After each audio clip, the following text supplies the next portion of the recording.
Who the heck is Pep Talks? I'm not gay, but I fantasize about Marco Rubio. Pep Talks. Pep Talks. Pep Talks. Let's eradicate the Kung Flu. I'm literally coming. Pep Talks. Pep Talks. Who the heck is Pep Talk? They want our women. They want our children. Pep Talk. Sometimes no means yes. Grab them by the Pep Talk. Grab them by the Marco Rubio. Obama is a racist. Pep Talk.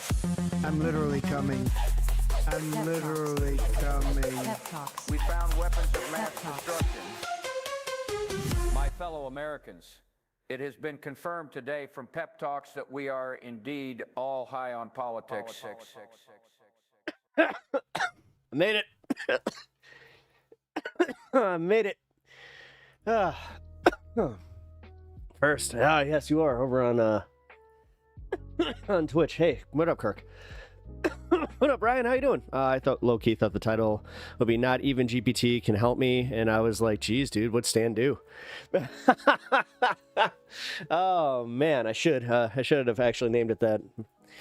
You got the jokes, but oh boy. All right, well, here, let's get this camera on this little sucker over here. Yeah.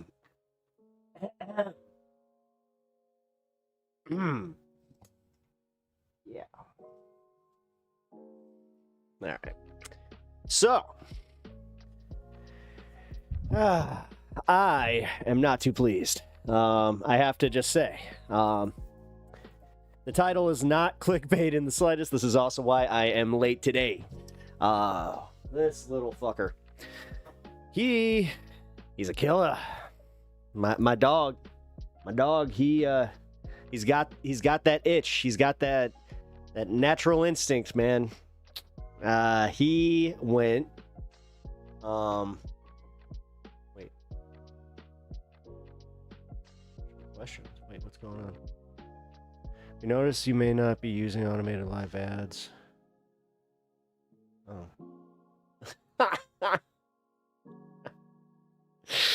Oh, that's why. Sorry, I had something pop up randomly here. All right, so hey.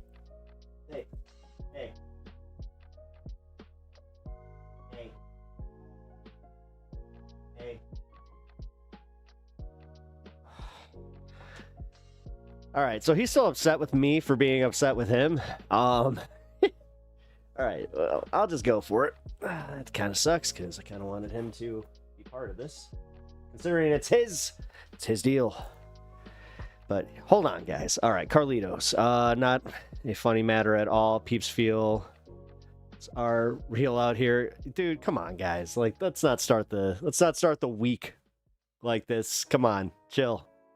Remember, smoke together. You pass it to each other. You don't necessarily have to like each other. Just be chill. All right, guys.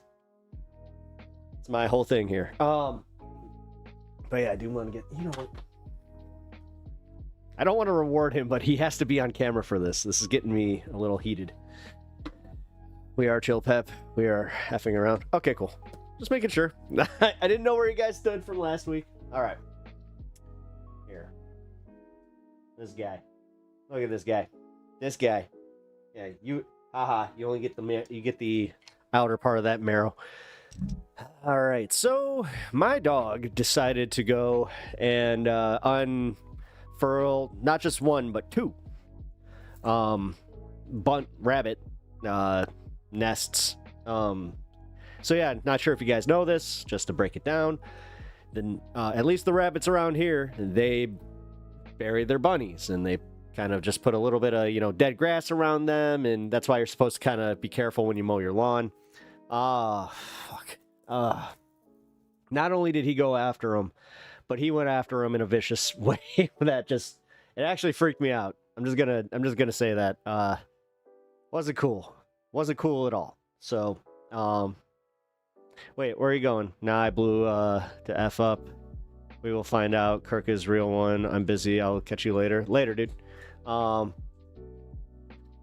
wasn't yelling at you, by the way. Like, I was just kind of just like, hey guys, like, chill. Yeah, but that is why I'm late to stream, because I had to deal with that. And you guys might know this. I'm not sure if I should be freaking out or not. I talked to my buddy about it. He kind of said he doesn't know. He's like, honestly, if you're still asking this question tomorrow, you should really call your vet. Should I be freaking out? I don't know. Like, he ate a half of a baby bunny at least. That was bad, man. God, that's why I'm going on protein shake instead of actually having lunch. Ugh. So yeah, that is. Yeah, but the thing is, I can't be mad at him. I literally can't be mad at him. I talked to my wife about this, and she was just like, "He's bred for this. That's what he is literally a foxhound. That's what he's made to do. He's made to like go sniff out fox dens, which are usually buried as well. So bunnies are fine as long as he got some fat in after. They're so okay." Tricks are for kids. Yeah, Sylvie. Oy, oy, oy. Anyway, I hope you guys are having a good you guys had a good weekend. I actually had a nice chill, no politics weekend. I managed to be completely successful in that. I watched one political video, and that was specifically for this. So I'm excited to announce that we have few debate videos that we're going to get to that are, while infuriating, also hilarious because it's mostly just like, I don't know, man. I found this kid. I'm sure you guys have heard of him, Dean Withers. I think we watched one of his videos late last week, but XP, please. Ooh, thank you for the $10 dono. Oh, man. KIRK $10. Well, XP, as I please. said, I am not mad at the dog. It's not his fault. Hey, I don't want to be like, that's the thing. I just don't want your mouth like near me. It's kind of right now. I'm just like, no, don't touch me. No, I love you, but no. You're like quarantined right now. I don't. No, but for real, like, I shouldn't freak out, right? Because he definitely rinse mouth out with burgers and beer. Well, no. I'm supposed to be better, guys. Oh, yeah. That's another thing. Did a health thing this weekend. That was fun. Yeah. Getting old sucks. But, hey, you know what? We got a new regiment coming up as far as some vitamins and... Oh, Jesus. I just realized that I'm wearing, like, the cut that Tim Pool wears. Oh, no. I hate this hoodie now. Oh, no. Oh, no. Oh, I had to see it on camera. Next I'm gonna show up wearing a beanie. There'll be no hair. Oh! Look, unless he shows any signs of being sick, I'd say he's fine. If you're worried, text your vet. Here's the thing about my vet. I have to be kind of careful with this because they're a great vet. They really are. But at the same time, they're also one of those ones that I know I'm kind of pessimistic with it, where I'm like, I don't want to say they're just trying to, get me in there to make me spend money, but every once in a while it does feel like that. I was driving down the road and saw a fossil. When I got out to pick it up, I realized it was just Pep.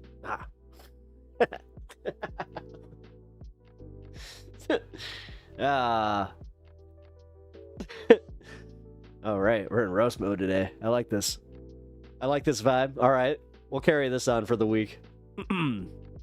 Yeah, if you guys cannot hear, my allergies are also acting up today, which is awesome. Yes? The hell? I think my chair might be broken. Oh, yeah, there's like this...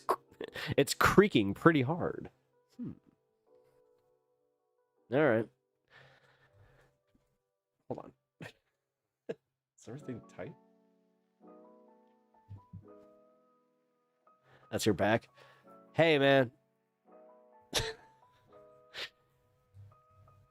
Your question, what's my back and what's not? No, I know. The funniest part is here. Can I do it? No. Oh, man. Oh yeah, that's where I was going. Sorry. I was trying to kind of bring myself back. No, this weekend I purposefully was just like, no politics. I kind of also talked to my therapist about this one, and she was even just like, can you do that? Like, can you just not engage with any politics for at least 48 hours? I was just like, let's see. Yeah, it was fun. And if you don't count Star Trek DS9 as politics, then we're still good. You need to roast. Yeah, I know. I need to be in the mood though. Like, that's the thing. I'm actually like in a good mood, and I don't want to hurt nobody's feelings. I'm in a nice, friendly, pass the joint mood. Also, we did start right at 4:20 today. Figured why not. I got back inside at like 4:15, and I'm just like, well, look at that. It's almost like the universe was telling me this is like when I should start today. So, hurt my feelings. I dare you. No. No, I don't want to. No. I almost feel like you're doing like the, come on, make me laugh. Come on. Be a roast comic. Come on. Oh, yeah. Okay, so, not sure if you guys can see it. Alright. Don't run over the dog. Yo. That was awesome. Shirt's awesome. Anyway. Yeah, I didn't even get to eat because of this. Like, it was... Come on, man, make me cry. It's not hard, I just want to feel something. Damn. Oh, yeah. Is it bad that I like occasionally do run into that where I'm like, when I am sad, I'm like, well, at least I'm feeling something. That's depressing as hell. Oh, $10. Hey, that goes on here, by the way. So, with this being said, though, this channel and this stream is still going to be news and politics oriented. Sorry, guys, we're not doing the hard pivot. I know you guys, like, some of you guys are just waiting for that announcement where you're just gonna be like, when's he gonna just stop? But no, yeah, it was good relief. I really needed it, gotta say. But this is what sucks, because when you do kind of take those 2 days off, especially doing this, it did kind of like, it was, is it what vacation feels like when you're just like, oh man, you gotta like stretch the muscles and the neurons and kind of try to make a comeback here, because that was a nice little break. But I also did realize while kind of like meditating on it, I still like it, you know, for how crazy everything is. It's kind of fun to follow. I'll be honest, not fun all the time, but it's fun to follow current events. So I know, hot take.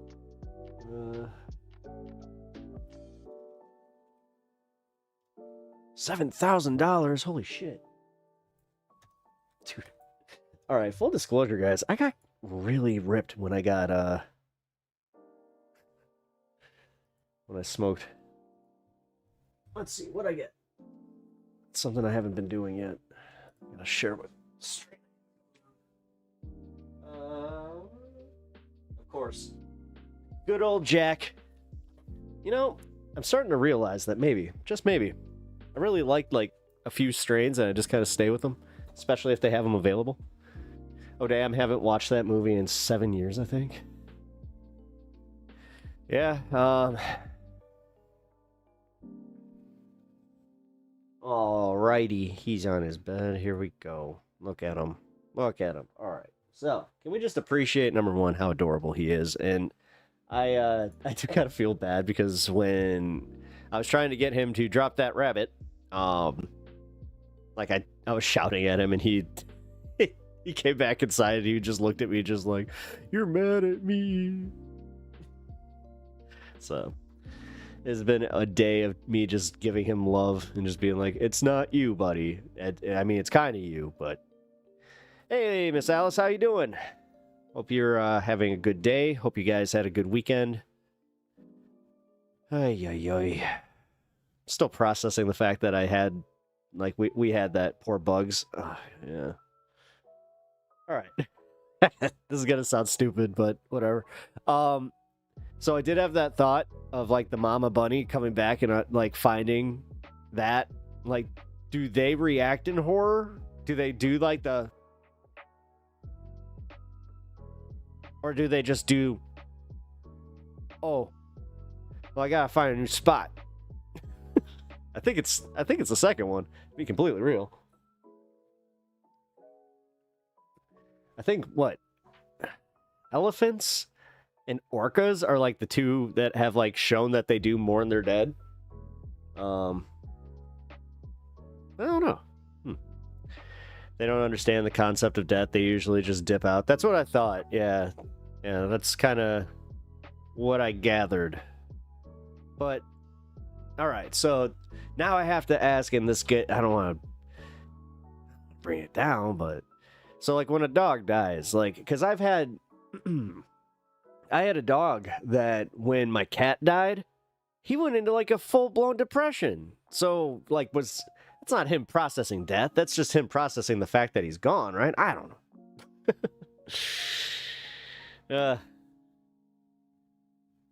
God, I remember the first time that my dad, like, he ruined it because my mom, this was like the first fight they had through me post-divorce was, and I think my dad was just being a dick, like, to be completely real, because my mom had told me that, like, yeah, my dog went to, heaven and all this, and told my dad, and he's just like, no, what?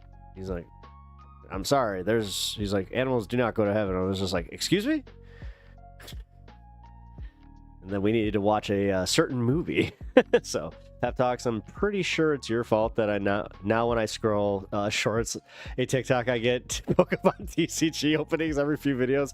Okay, I should probably address that. So my TikTok and my my YouTube shorts I'm making a hard pivot to encapsulate this stream and this content.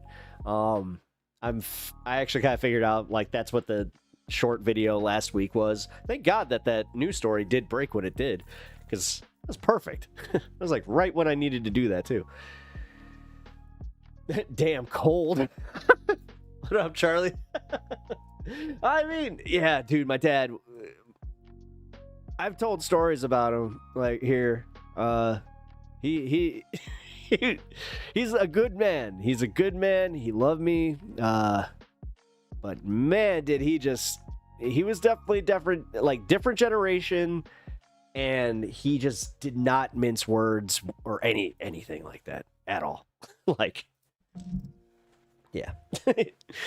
Those cats and dogs with the talking buttons make a good case that they understand more than we thought. Yeah, no, exactly. Like, yeah. Especially because they can do that consistently, and I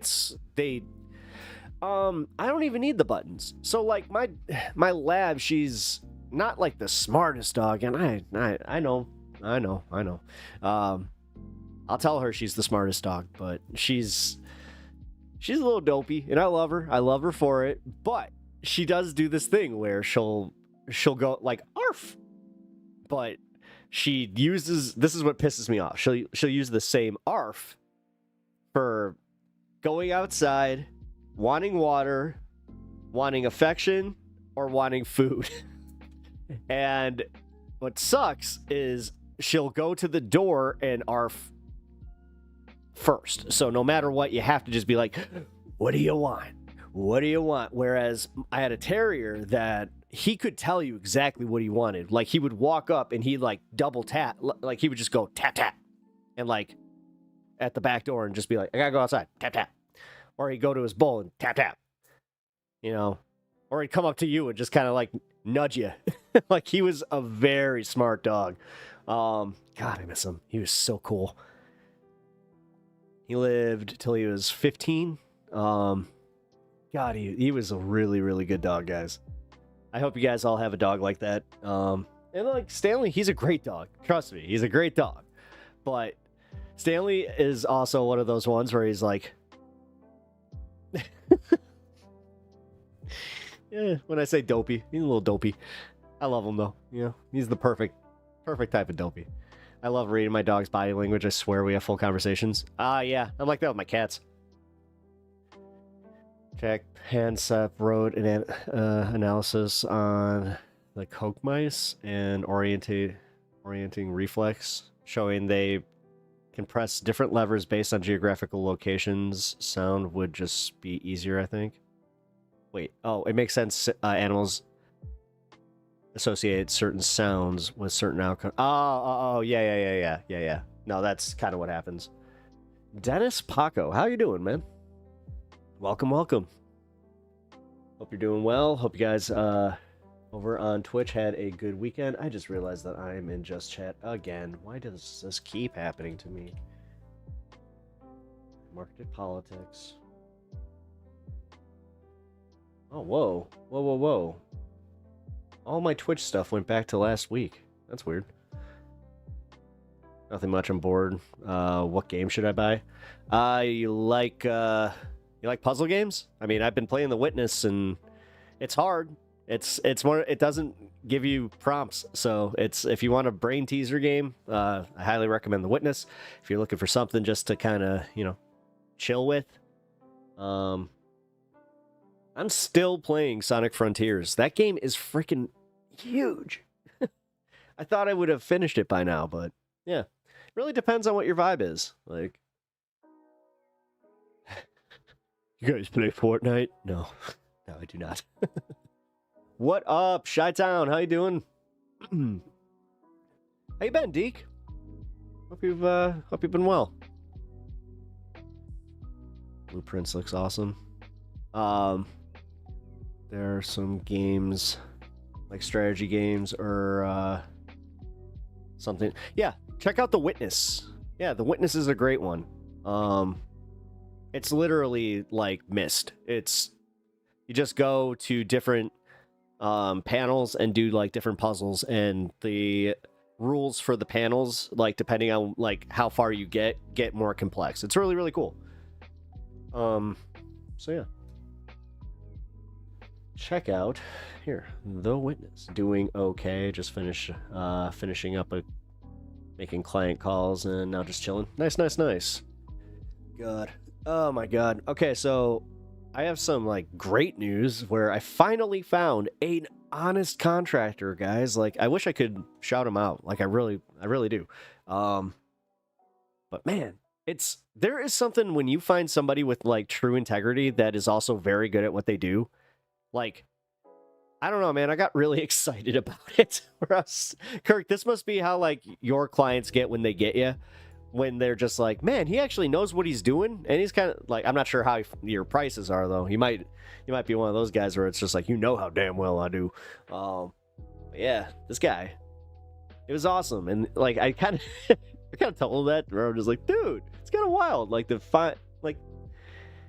you didn't overquote me, and he gave me my receipt, like, and just he was surprised when I gave him a tip too. I was just like, what the. Number one, what kind of clients you getting? But also, dude, love it. I'm very competitive for certain clients. Okay. Yeah. No. Well, see, and that's. So, do you actually like have the thing that he kind of does, where he kind of told me, he's like, yeah, if you're a good client to me too, like he kind of broke it down where he's like, I have clients that I will not do any jobs for. Like I have done just one job for them, and I will never go back. He's like, and it has nothing to do with them criticizing like me or my work. He's just, they are too problematic. I'm like, oh damn, like I don't want to be that ever. Also, like, I'm very apprehensive to talk shit about like other bad contractors that I've had to other contractors, unless they start bringing up the shoddy work that was done previously. Then I'll just be like, yeah, well, it was this guy. Even if it was me, it was this guy. God, I did have that one where I learned I wasn't an electrician, guys, and that was fun. That's probably why I don't have full feeling in my left hand. As I say that. So, guys, how is it in the USA? Honestly, the news makes it seem a lot worse. Dude, I had that moment this weekend where I was just chilling, and like birds were chirping. And then I just look at my news feed and everything's going to hell. They're talking about the drones in Ukraine, which we will be talking about. We'll also be talking about some of the Trump stuff that came out and the funny updates about the Stephen Miller stuff, which, holy shit, guys. All right. Right now we can say allegedly and speculate, but it's widely speculated that Stephen Miller was the reason that Elon had that nice little, well, not even a nice shiner. Let's be real. It was actually kind of like a, it did look like a little kid gave it to him. Oh my God, do you think that maybe that was like a dig? Or it's like little X punched me? Because it's definitely the hand of a little kid that definitely did this. He's kind of like low-key ripping on the dude. Because, yeah, man, it seems like it's true. It seems like legit. Like, Stephen Miller's wife is out. And it seems like Stephen Miller is blaming Elon. So, all alleged, but just gonna say, like, it's kind of wild. Trump supporters spiral when fact-checked. Thank you. I already actually have many of his videos popped up. Oh, it's because I mentioned him. Duh. All right, thanks for that. I appreciate it. All right, weather has been fantastic. Common sense has returned to the White House. The liberal news media will try to convince you otherwise. Common sense? All right, sure. I mean, if you mean like fascism, like blatant fascism, like, dude, come on. And I'm not even trying to do that hyperbolic lefty bullshit. Like, when you try to subvert the courts and you constantly go for it, like, okay, man. I did say this last week, though. There's one thing you cannot say this term is that he's a liar, because holy crap. He kind of broke it down for everybody, so. Twitch rules. Yeah, see, the second that I changed it to politics, it was just like, boom! I'm here to talk some politics, except I'm not. I'm here just to rip on the libs and not have any conversation. Yuck. Most contractors, depending on the trade, already know the shat contractors versus the pros. See, them warn us. I don't know. I know there's something like you don't want to be a narc either, because that's also where I feel bad. That's why I have that thing too, where I'm like, yeah, if I hire a shitty contractor, that was kind of on me. Like, I have to just own it. I learned the hard way. Don't always go for the cheapest bid. But half of me was just like, it used to work out for my pops. It's just like, well, yeah, it did in, hindsight, because I wasn't also there to really deal with the other parts where, yeah, like now, all of a sudden I'm talking to him and he's just like, yeah, I used to get fucked over all the time. I'm just like, what are you talking about? And then I would bring up like a project, like at one point we had a deck that had to have some boards ripped out to get a raccoon. I was just like, yeah, that one time he's just like, what are you talking about? That guy ripped me off. I was like, oh, well, crap. It's like, you need me more honest with this. The quality of work is usually proportional to the cost. Yeah, I know. Ish. No. I'll say this. When it comes to specific trades, like the pool trade, no, that's bullshit. I'll say this much, because no, there are guys out there that full on take advantage of people just because they're like, oh, there's already a shortage in this industry, and, I'm the only one in your area, quote unquote. It's just because, other people aren't as well advertised. I don't know. I did have a good experience with this one, so. Never trust a guy called Musk. True. That is true. When you really just break it down, you're like, oh, his name. Yeah, okay. Trump and Musk. It's like, Some expensive quotes about shoddy as well. Yeah. Wait a minute. Pro tip, you get what you pay for when it comes to contracting. Yeah. You don't know what true fascism is. You think the U.S. is fascist. You are very privileged to even think that. Okay. The thing is, okay, yes. I'll own a little bit of the hyperbole. A little bit. but we're slipping, like we're literally slipping towards it. And what worries me is there's not much pushback.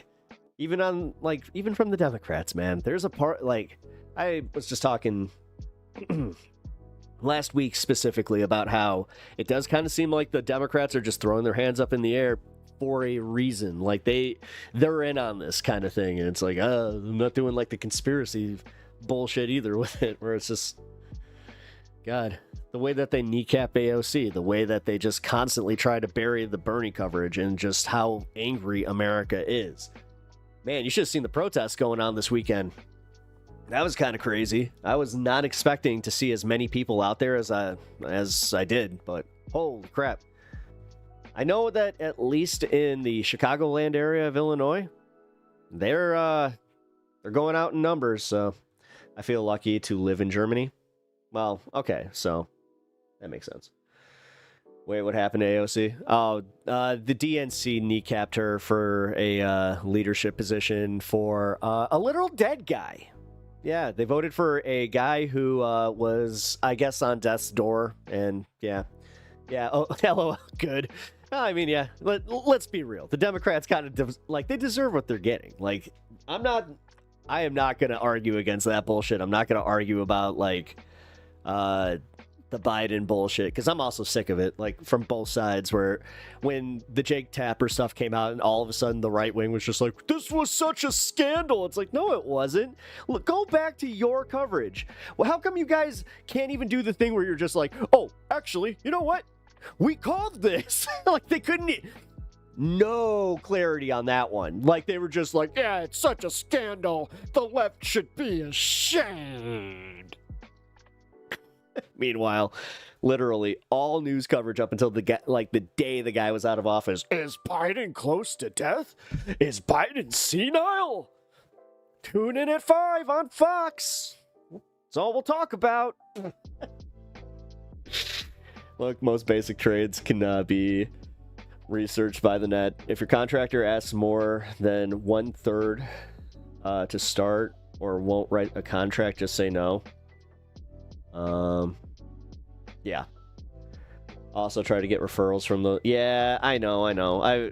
The thing is, I got burned in a situation like that where I found out that the referrals that I was like, that he got were fake. Like, they were all his, like, family members. I don't know.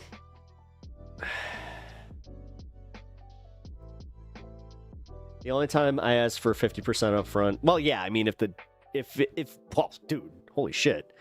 Yeah, if you're doing a job that big, I don't see that as being a problem. Best way to keep a client, don't be expensive. Best way to be a net positive, more clients, don't have to make a ton off of each client. See, that's the thing, and that's where I think that this guy that I found is pretty solid in that regard. Need to go now, so bye. Yo, well, take care, Dennis, and I hope that everything goes well for you in Germany. Sorry to hear that. That makes it harder for the rest of us, humps.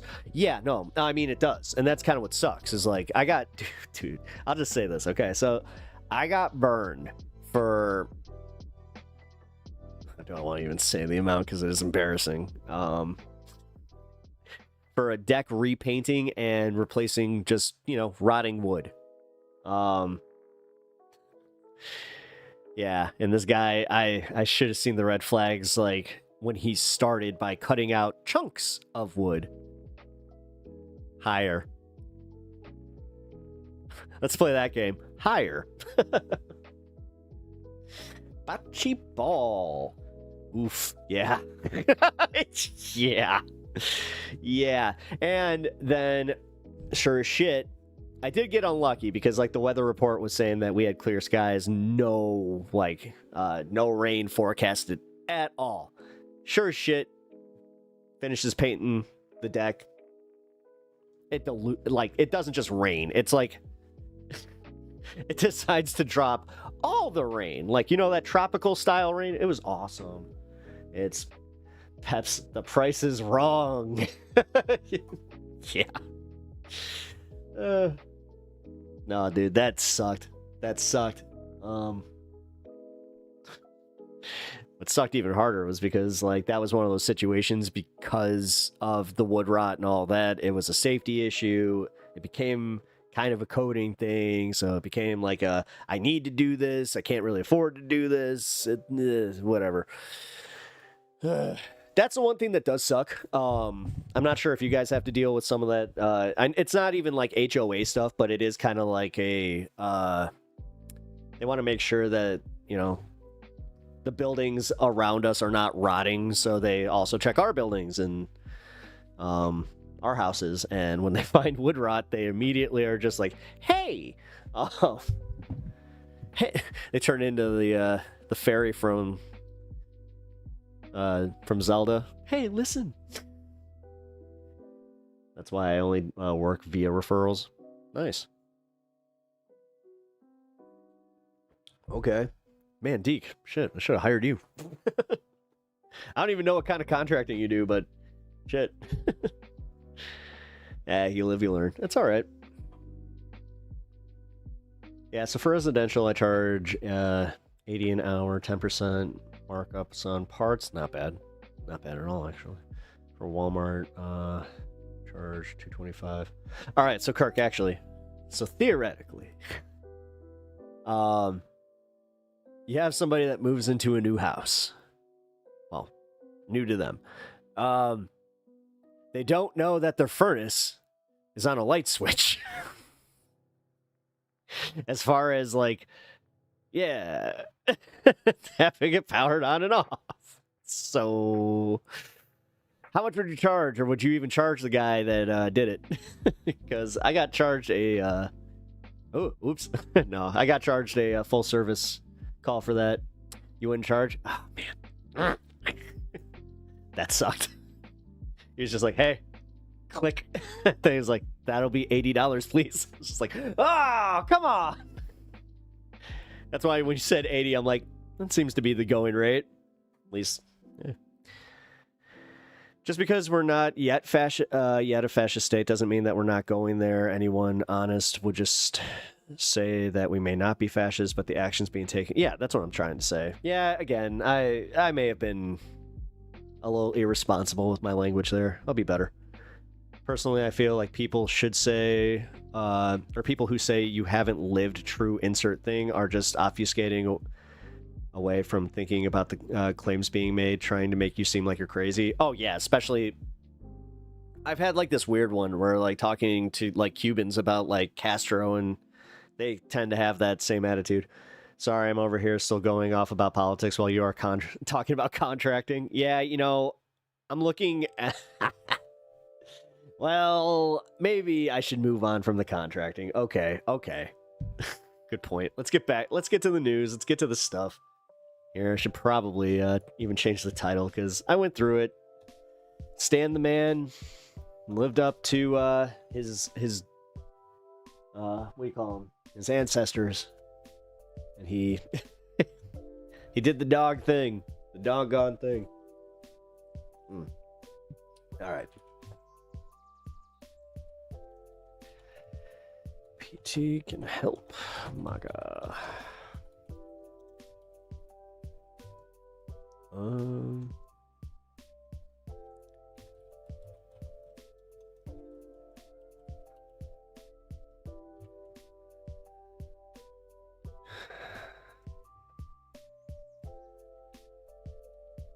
There we go. This is what I get for trying to have a chill stream. All right, guys, let's do this. Anyway, if anyone needs their 100-ton glycolic? Is it glycolic or colic? Filler service, let me know. I don't even know what it is. Or is it like glycerin? Glycolic? I just realized that this might be the problem of starting at 420, where it's just like, okay, I don't get my bearings, so Stan passed? No! What? No. Stan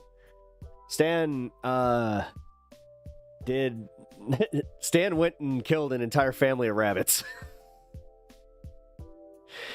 You keep doing you, it's your stream. No, the thing is, Sylvia, you're kind of helping me. You're helping keep me on track. That's why I love you guys.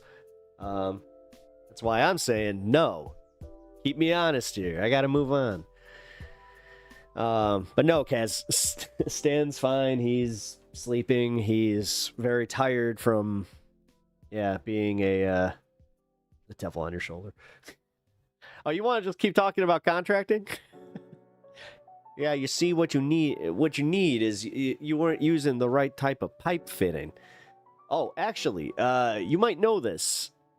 I know you're not a pool guy necessarily, but you do know about, like, you know, leaks and, theoretically, if I have some, you know, liquid Flex Seal, will that stop a leak in a pool skimmer? I like how I have to ask you guys. Absolutely. Oh, it would. Oh, no shit. Okay. Well, then maybe I should just go do that. Oops. Works really well. Dude, I got made fun of for using it. Like, I'm not even kidding. That, like, the guy, that helped me out, he pulled off, like, a strip of it, and he was just like, who did this? And I was like, I did. He's just like, well, what is it? I'm like, Flex Seal. He's just like, oh, that shit's garbage. I was like, that's the first I've ever heard that. So I'm glad that we're having this discussions. Because I'll be honest, that got me where I was like, what?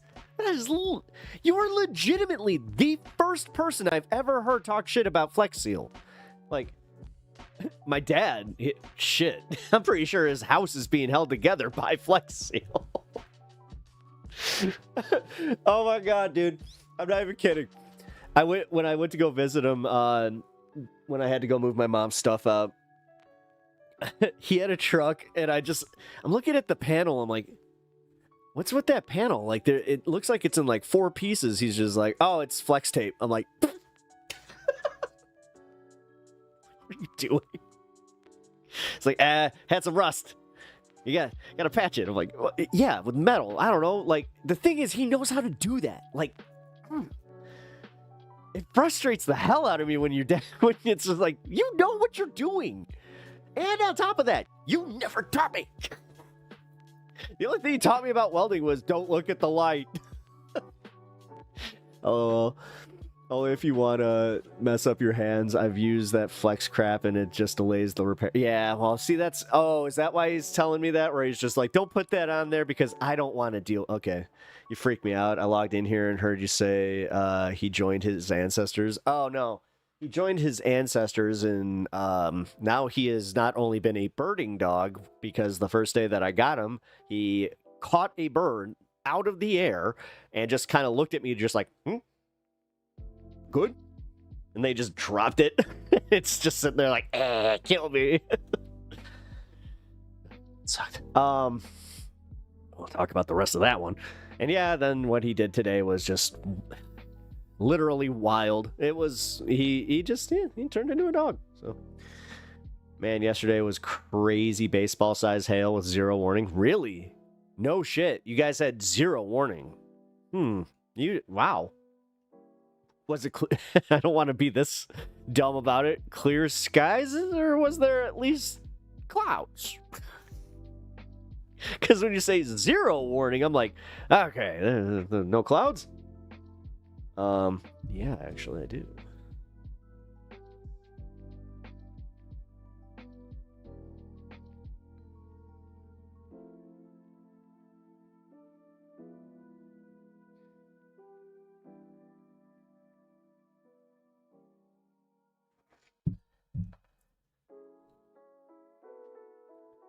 All right. Flex Seal can be long-term if you use it smart. Filler material, no. Okay, so like this guy, he also gave me some advice where I had to replace, like, it's a pressure gauge. So I was using some really, really bad silicone tape that obviously was, you know, there was just a bad leak, like, being caused through it. So he was just like, yeah, use liquid silicone, or is it silicone? I think it was silicone. But he was just like, yeah, there's like a liquid that you put on top of the plumber's tape, and then you just like use that to like seal the thread. But funny enough, thank God I had a second opinion about that, because somebody was just like, no, because the problem with that is it's a pressure gauge, so that could suck in the liquid or the liquid silicone or whatever, and just like block the pressure gauge. I was like, or Teflon, liquid Teflon, thank you. Oh, Unimoogle, yeah, you were literally there. So, thank you. Yeah. Oh yeah, so not liquid, not silicone. See, I am just so bad with this. I'm not just this way with politics, guys. I'm just this way with, like, I'm your average Joe who doesn't know much but wants to know more. Make it a song. Teflon tape will hold just fine if you apply it right. Try not to use that liquid or bind. Yeah, see, yeah. Okay, when he said that, immediately my red flag, like, kind of detector went off, and then when I talked to, like, a pool guy about it, he was just like, no, that's very bad advice. So, all right, guys, I appreciate you listening to my whole spiel about Mr. Stan over here being not a birding dog, a bunny dog. Ugh. Oh boy, I'm still reeling from that, I'm not gonna lie. But politics. So let's do some news. Let's get to the news, and then we will go from there to some more fun stuff. As I said, take 2 days off, and immediately I just kind of forgot how to do this. That's kind of fun. Ugh. Oh yeah, by the way, should probably address that also. Apologies for not being here if you were expecting me on Saturday. I did have just had a lot of stuff to take care of. That's okay, Pat. Better to ask than assume something on your own. Hey man, I appreciate that. Thank you. Soggy Bagels. What's up, man? How you doing? No, dude, I actually really appreciate that take, because I'll be real, that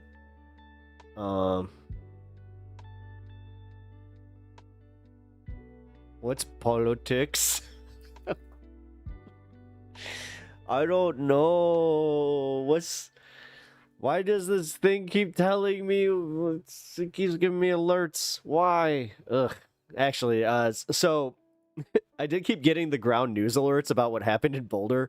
I feel so bad because, again, I was on no politics mode, so I kind of just went ignore. Like,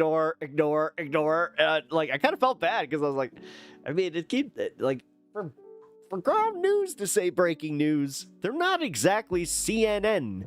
Because the only other time that I got a breaking news alert like that was from India, Pakistan, so... You just ignored America? How dare you?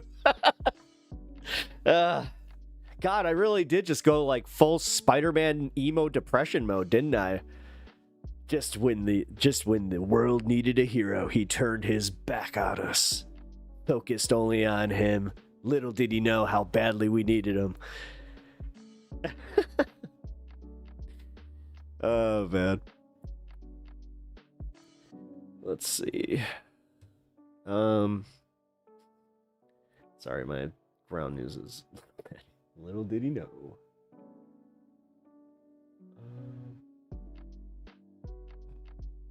The hell? Hold on, guys. I'm getting an error message.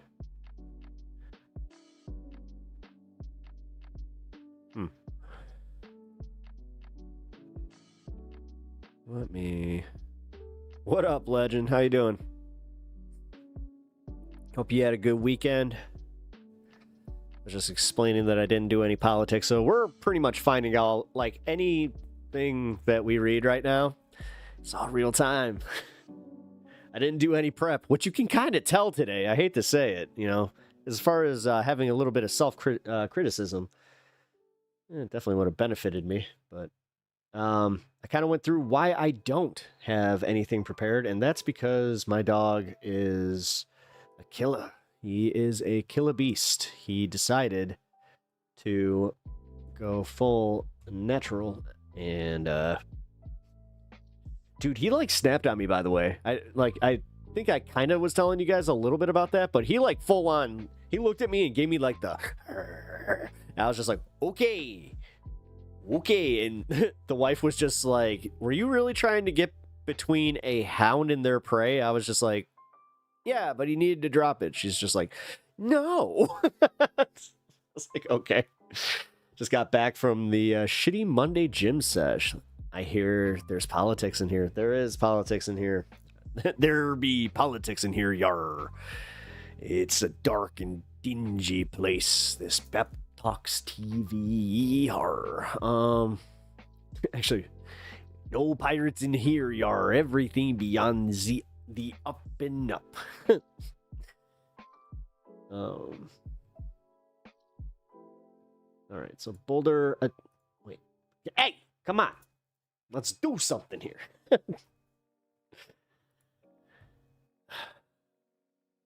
the hell is going on with my computer right now? That's the second time this happened, by the way.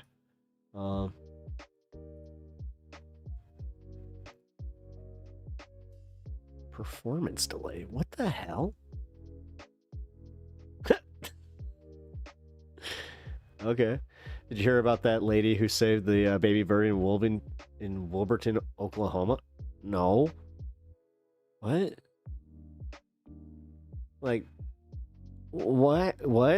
Like, dude, I just found a dead baby bird in my yard, too, while I was looking for the bunnies. I did. Dude, I've had a rough day, guys. I have.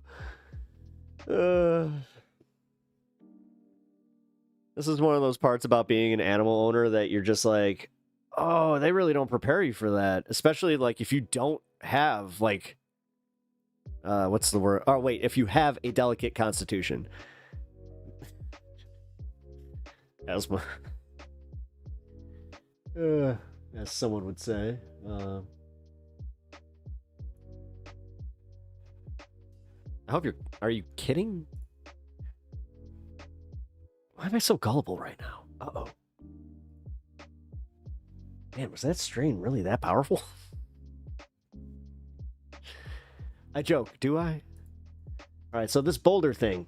I want to talk about this a little bit because, God, Twitter's already doing the false flag thing.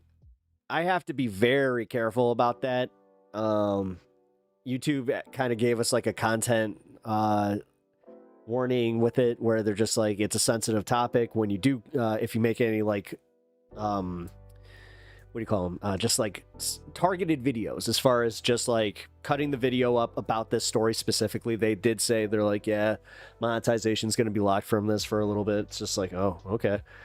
But again, with how little I know what's going on, it's real, I swear. What happened? Like, what happened? What happened with the baby bird? I just want to know if the baby bird's okay. Did she, like, you say she saved the baby bird, but like, and also, did she do like something weird? Like, did she like give it like mouth to mouth? Is this why it was like a story? What happened with this baby bird? Why is it a big deal? This sounds like something I would see on Facebook and, you know, just kind of like pass and just be like, okay, so that happened. All right, Mohammed Sabri Salaman, a 45-year-old man, attacked peaceful protesters in Boulder, Colorado on June 1st, injuring 8 people. I know that he used a makeshift flamethrower, so I'm assuming it was like a can, an aerosol of some kind, and she brought it to the shelter. It's definitely a big deal, but news is, or it's not a big deal, but news is news. I appreciate that. No, hey, you know what? Fluff pieces are still news, so we can cover that as we get through this. But on a more serious note, guys, I do want to know what some of your takes are on this, especially if you followed this story. I would like to know what you guys think, because as I was just saying, Twitter is a cesspool right now. I want to say that this one was actually harder to track than the India-Pakistan news, where, dude, everything was just so sensationalized. I just went, nah, I'm not. He's a quack. That's from what I'm getting.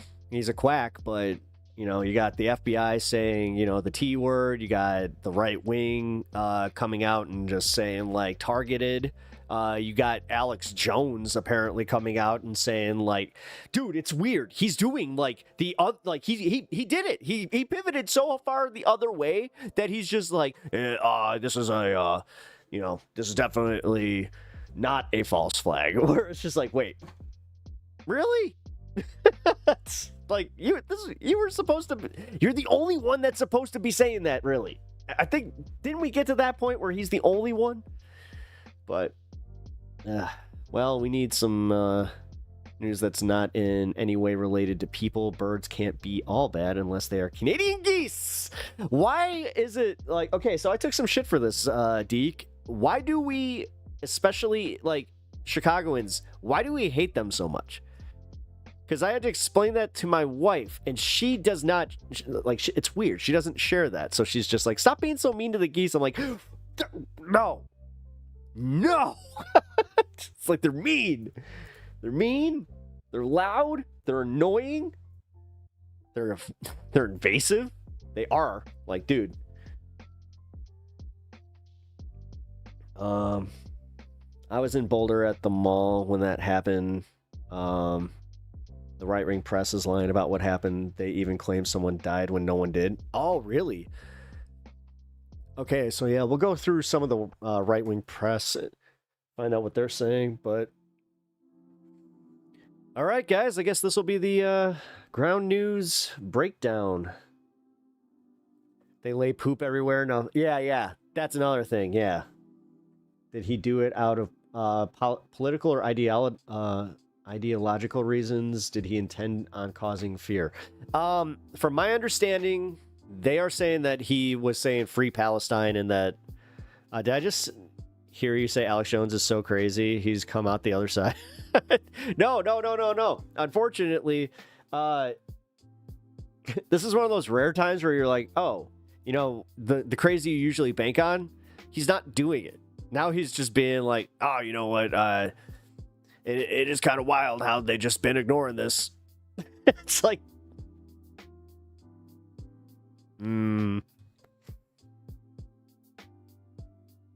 yeah, I was wondering if you were going to cover this. Again, I know nothing about it. Literally nothing. I tried to learn about it on Twitter, realized that I was getting just the most sensationalized coverage because it was all about how, you know, FBI says, terror suspect was a Palestinian supporter, blah, blah, blah, blah, blah. And then it was all like bunch of like IDF propaganda essentially, where I was just like, holy shit, okay, I don't know what's going on here. So there's a video of the guy. I didn't hear him very well. Definitely heard him say, well, yeah, and that's the thing though, like, so because Hassan almost got in trouble for this, so I have to be very careful. I'm just asking questions here, guys. I'm just asking questions, but it is a little sus. Like, the timing is a little sus. Just gonna go out on a limb, you know? I thought that the man was Egyptian and in town for his daughter's graduation. I haven't heard anything. Here, let's go through the basics of what Ground News has here in their summary, and then we'll go through Al Jazeera and who... Really? The Toronto Sun's considered a right-wing rag? I didn't know that. Gateway Pundit. I think we'll use them. Rolling Stone is still considered left-wing? You're kidding me, right? That makes me question a little bit of this. Alright, sorry guys. I need to finish this too. Mohammed Sabri Salman, a 45-year-old, attacked peaceful protesters. They attacked occurring during the weekly... Oh, they have weekly... I was wondering about that. I'll be honest. The first thing I was like, this is the first time I've really heard of anybody from the Israeli point of view in America protesting actively. And I'll be honest. I was like, huh? Like, huh? Okay. But, all right, so peaceful humanitarian walk for hostages organized by Run for Their Lives, and federal officials, including the FBI, are treating it as an act of terrorism. Salman admitted to harboring a year-long intent of... Oh, really? which involved throwing 2 Molotov cocktails at pro-Israel. Not cool. All right, another just straight up denouncement. Just no. Can we? Can't imagine why there wouldn't be protests. Oh wait, right? It's terrifying. Well, I mean, so from my understanding, so this is a weekly thing, and then the age 52 to 88.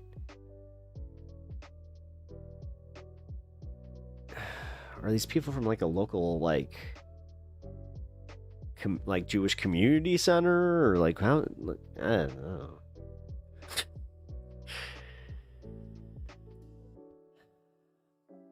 Mohammed Sabri Salman, who entered the U.S. under the Biden administration. Oh, okay, of course they're gonna say that. Make sure you point that one out. You see, he's one of those immigrants. Damn, it's almost like, I don't know. Do they ever consider like not doing that? And I'm not like trying to just be like, oh, come on, guys. I mean, for real, like, what does it help? What does this help right now? Oh, is that? Oh, wait, nothing. And that just increases anti-Islam sentiments. And now we're gonna pivot from. Oh, wait, that's what it is. Oh, that's what it is. We're gonna make a hard pivot from the Venezuelan immigrants to the Muslim immigrants now. Okay, I get it.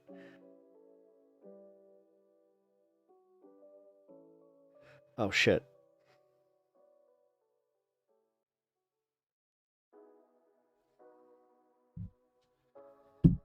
It's a weekly walk around the Boulder Pearl Street Mall for the release of the Gaza war prisoners. No, I understand that. So, like, where are they? Like, what's their organization? What are the, like, if it's weekly? I'm just actually more so because it seems like you kind of know, like, these guys, so, or like you've seen them around. So, because we have that, we have weekly pro-Palestinian protests right down here in if you guys know Grant Park, it's right at the tip of Grant Park. There's a there's the beginning of the financial district over there.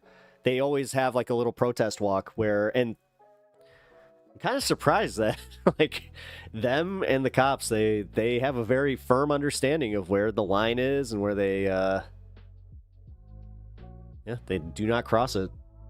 I do appreciate that, by the way, because like there's been a few times where felt like it was a little tense, you know what I mean? Just tuned in. Can I fix my hair also? Oh, sure. Yeah, Ryan Lopez. You want some hair advice? Well, take it from a 38-year-old who still has his, luckily, especially, you know. Dude, get this shit. I can't say the company yet, but I'm doing something with a company that has fall at the end of it, where...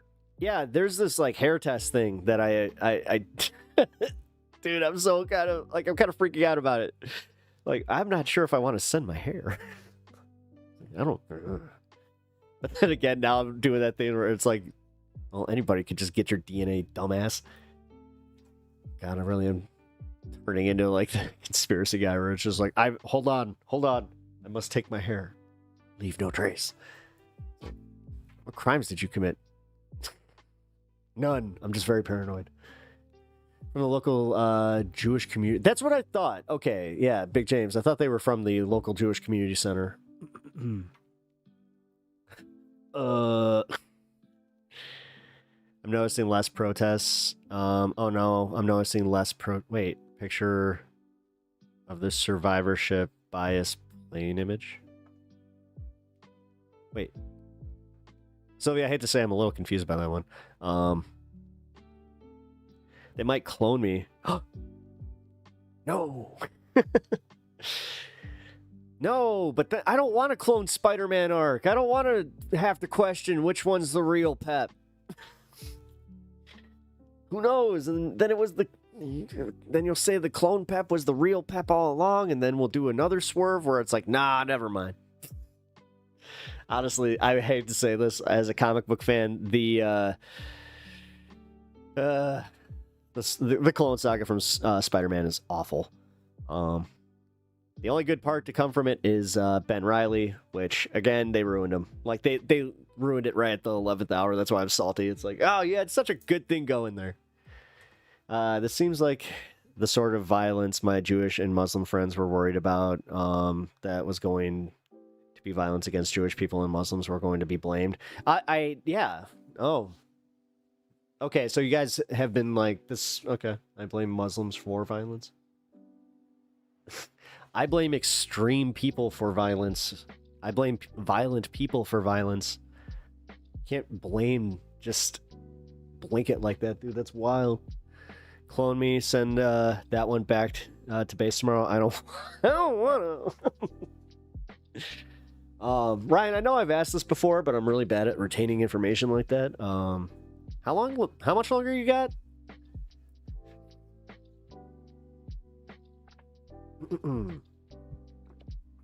I blame Trump and MAGA for the violence. I mean, the funniest part is, dude, there has been an increase in violence under Trump. Weird. And it's not the type that you think. It's kind of weird when you have the, ICE agents. Like, dude, this is what really fucks with me. Is the fact that, like, these same Republicans that are backing ICE and love the idea of these dudes would absolutely hate if they had to deal with them. And I mean this, like, fully, where they're all about, give me your badge number, and just, like, their Miranda right, like, it's all, trust me, the second that these dipshits, we watched a lot of Sovereign Citizens videos closing out the week last week. We saw it. It's very much how they are. Most violent attacks here are right-wing nuts. Yeah, they are. They're usually right-wing nuts attacking the left. Getting, like, big mad at the protests, Like whole countries that subjugated women that are Muslim. There are many Christian countries that do the same thing, man. If you want to play that game, like, look into a bunch of the African Christian nations that do this. Like, no. Also, the whole British Empire, the American Empire, we've done some shit. Sure, that's fair. Wait, this.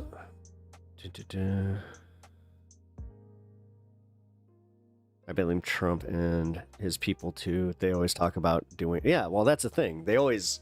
Well, and then the pardons of, the not insurrectionists. God, we live in a fucking insane time. Did you hear about the one lady that just denied her pardon, though? She's like, no, we were guilty. Like, that's kind of wild. The fact that there's even one, out there that just kind of went, no, thank you.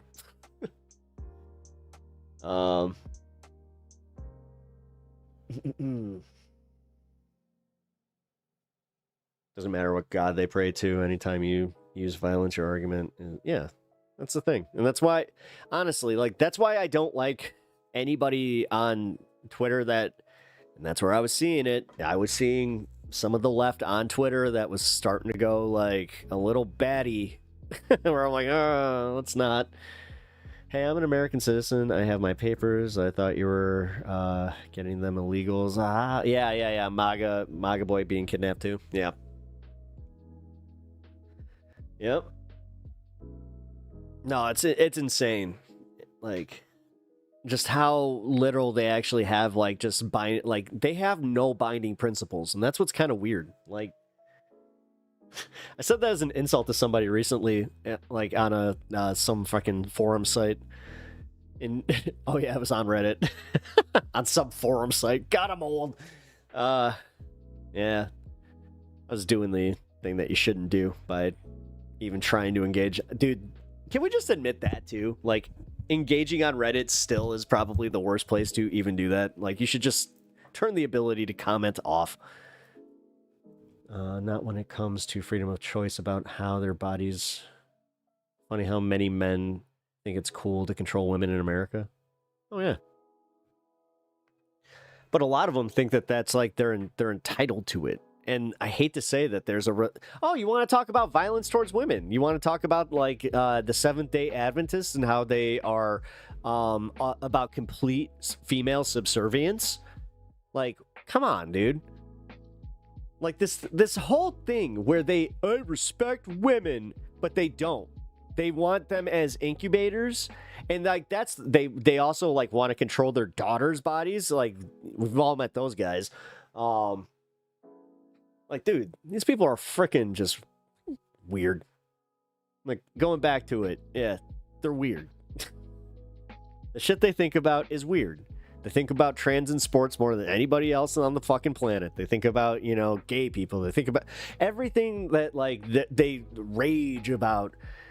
Like, you have to also, like, I know, really breaking it down here, but they're thinking about this more than any of us.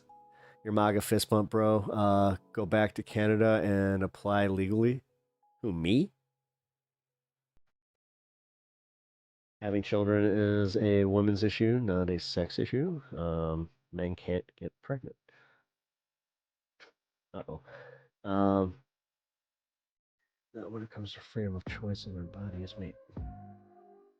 Damn it, it happened again. Hold on. Multi-chat just split.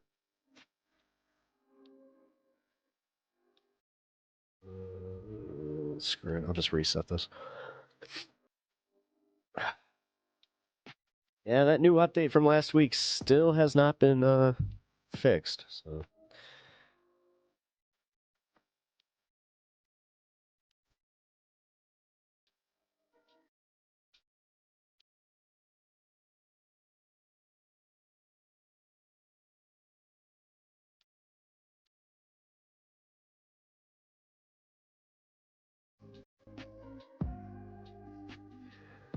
Alright. You want to talk? I want to talk about the gays. The gays. God. 2025, guys. I somehow saw this, like, in my lifetime, God, I really do feel like I'm in my 80s at this point. In my lifetime, I have seen acceptance, wide acceptance of the gay community to the point where, like, we started having, like, Dave Rubin, you know, the Dave Rubins coming out of the woodwork, like, constantly. But now, oh, like, I do find that funny. Like, when is Dave Rubin gonna finally kind of figure out, it's like, oh, they want you, like, all right, you're their token, but they're coming for you too. Same with Blair White. It's like, it really is gross though. It's just like so obvious that it's like, oh, you're just making like, I'm fine. It's them. And then, like, Blair White's the most egregious one where it's just like, you do realize that you are like, you are actively doing more damage for people, like, that are in your position. And it just, it shows the brain rot where or not even just brain rot, but like the, just blatant fucking selfish, like, narcissistic fucking sickness. Because I gotta say, that's one thing, like, you know, I think that's been anecdotal, but man, I really do feel it. Like, everybody's just so fucking selfish. Everybody just, they want to get theirs, gotta get theirs. I get it, but I don't agree with it. I fucking think it's sick. But anyway, that's my Muslim friend. All right, authorities said Salman's bond is at 10 million while the Department of Justice has charged him federally with a hate crime. Oh, now they charge. That's kind of weird how they can, you know, slap that hate crime thing on when, you know, but not when there's actual hate crimes being perpetrated. Like, we just had that girl locally that got attacked. Did they even bother? Oh yeah. Oh, that wasn't federal. I will say that was God, that was the municipality. Acquaintances that I do not often see, really pro-life, and they are complaining that women leaders are being pushed out of the movement and it's unfair. Sorry, I kind of find it. That's funny. But at what point? Robin, like, do you ever like question that? Like, at what point are they going to start like actively fighting against their well-being? Like, just saying, like, yeah, you know what? Maybe we shouldn't vote. Ooh, that's a delivery I can get behind. Ooh.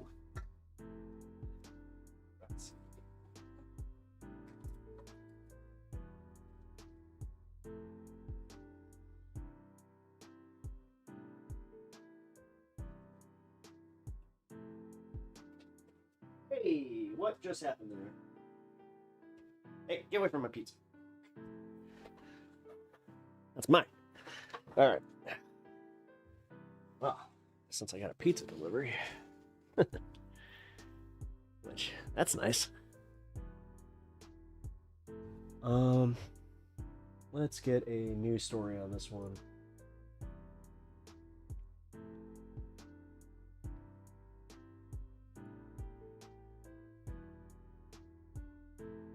Trump versus Elon. Was it all bullshit? Wakes up Elon being a total fraud. Wait, really? Russia warns of... Wait, the first post is saying that Russia's warning us of World War III. Yeah. You know that that totally not propaganda site. Here, bold.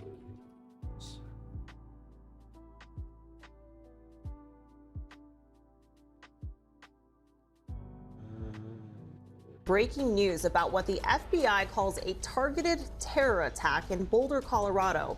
Police say the call came in as a man setting people on fire. The victims, according to the local Jewish community, were walkers raising awareness for the Israeli hostages in Gaza. This is all happening in downtown Boulder, in a shopping area, usually a busy one, called Pearl Street Mall. Police say they have a suspect in custody at the hospital. They just held a news conference. As I was saying, nobody on Twitter, like, if anybody's like saying that this guy, today I'm here like, to give you very preliminary information about an attack that occurred here in downtown Boulder at about 1:26. Not caring if Russia's worrying about World War III. The question is whether or not Russia wants to see the next 6 p.m. today.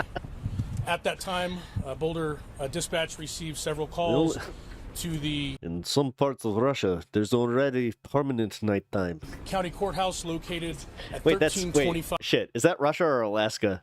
Or is it both? Pearl Street here in Boulder. Damn it. The vampire initial movie, I callers forgot. indicated that there was a man with a weapon and that people were being set on fire. The initial response by our officers, we were on scene very quickly. When we arrived, we encountered multiple victims that were injured. I was saying that. Like, the thing is, everybody should, like, especially if you're, like, an American citizen, don't believe the Russian bluster. They were saying this shit back, 3 years ago? When they started this conflict?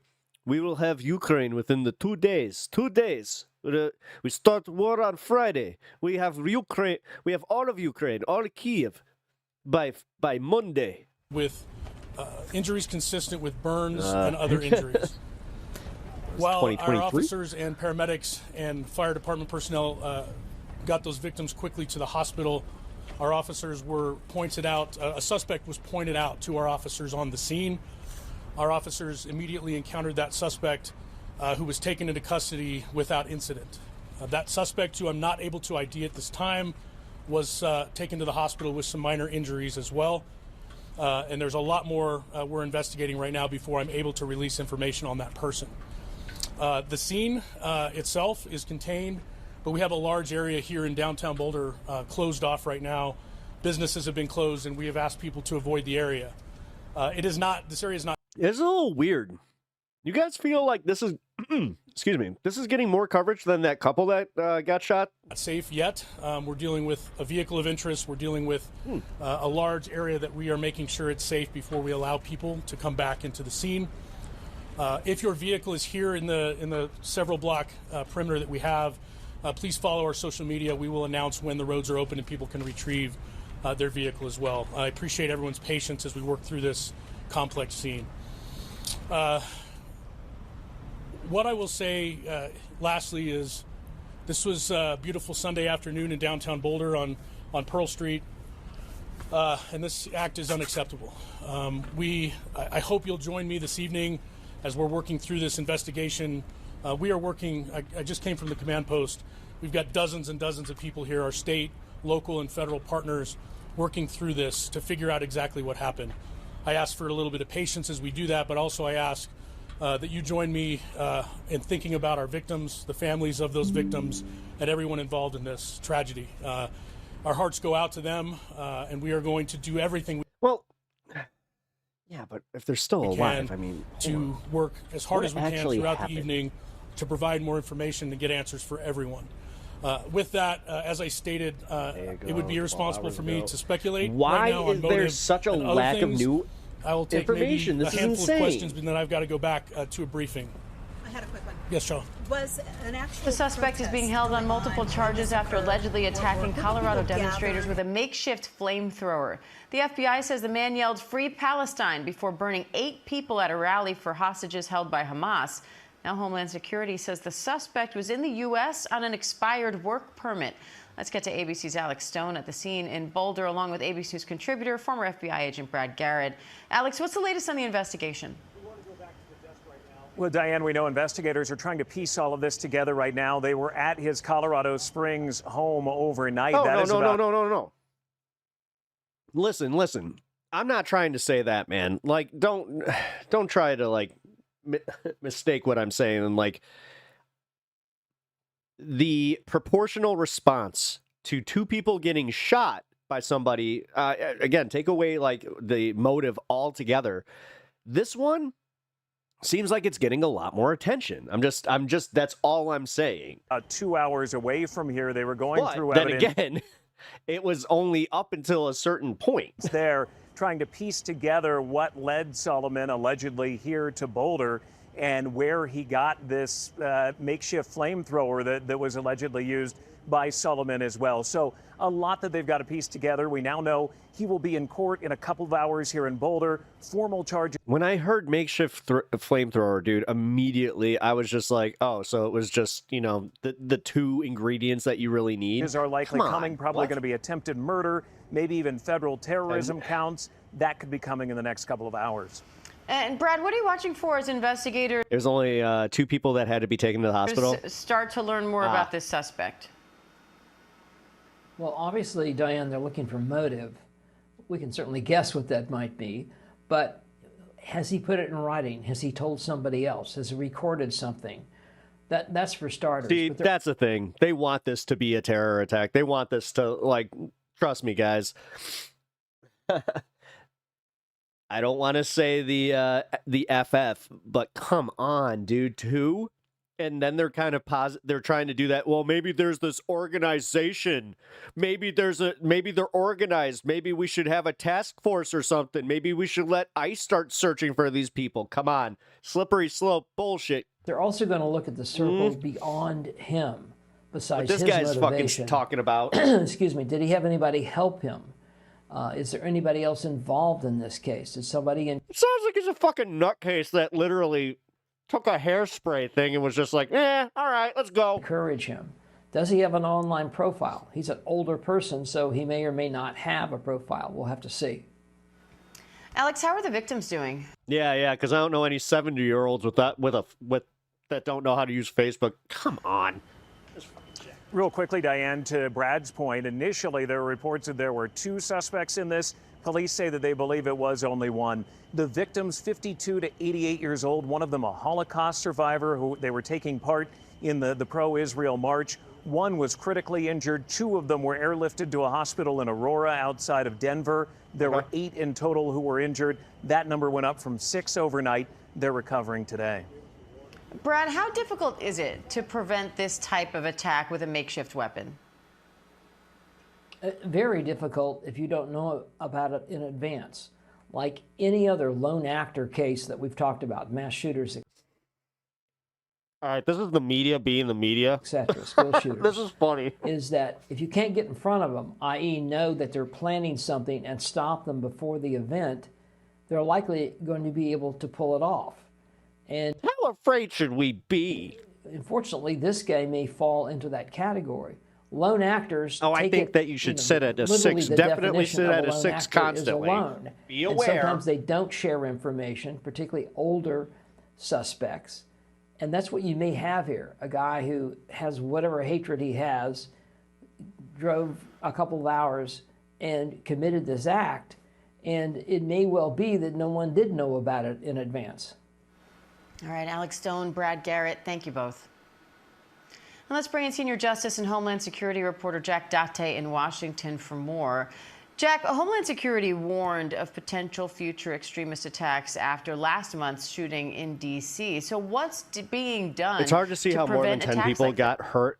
See, this is the thing. When they claim injuries, too, they literally will just be like a guy that has, some, first-degree burning on his hand will be marked as that. Yes.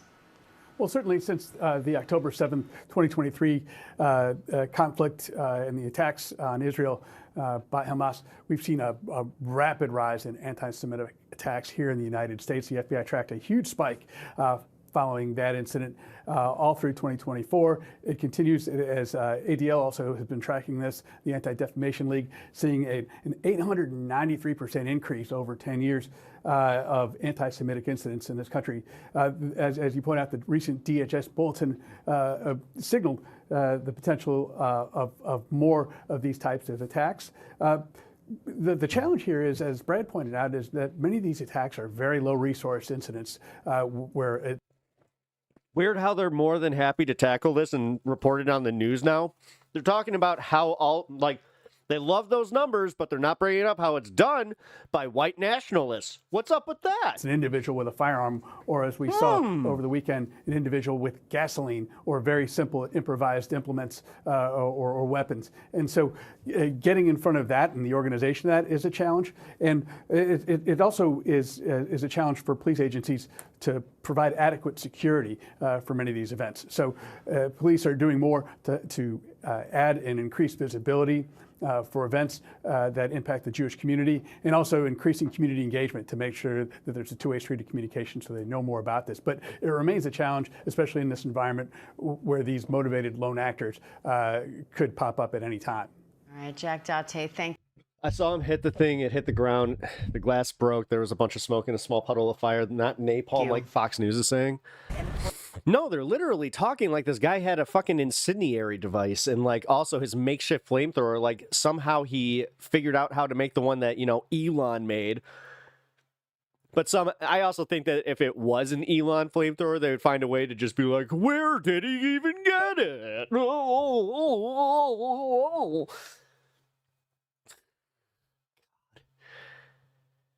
We live in the dumbest country. We really do. Because, the fact that they're also not looking at this, where it could have... I mean, we live in America, guys. It's almost like he could have done this thing that, I don't know, has become almost normalized by the... No, it seems like this dude was, a nut job that's, kept seeing these people. And, yeah, was just like, I'm going to target them because they're here every week. Am I wrong? I don't know.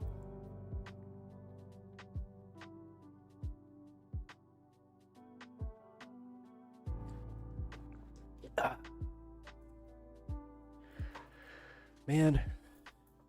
Can I just say, Bloodstone, you're here, right? You know what I'm talking about. Is there anything better than just being able to go get a slice? Just a good slice? Although I hate to say it, it was New York style tonight. So you win. A New York style slice from Chicago. I wish I was that as well, but the G wants someone to pay for kids' government paychecks to raise. My cousin, bless his soul, used his Johnson like it was a magic wand. He owes the government about $100K in child support. Oh well.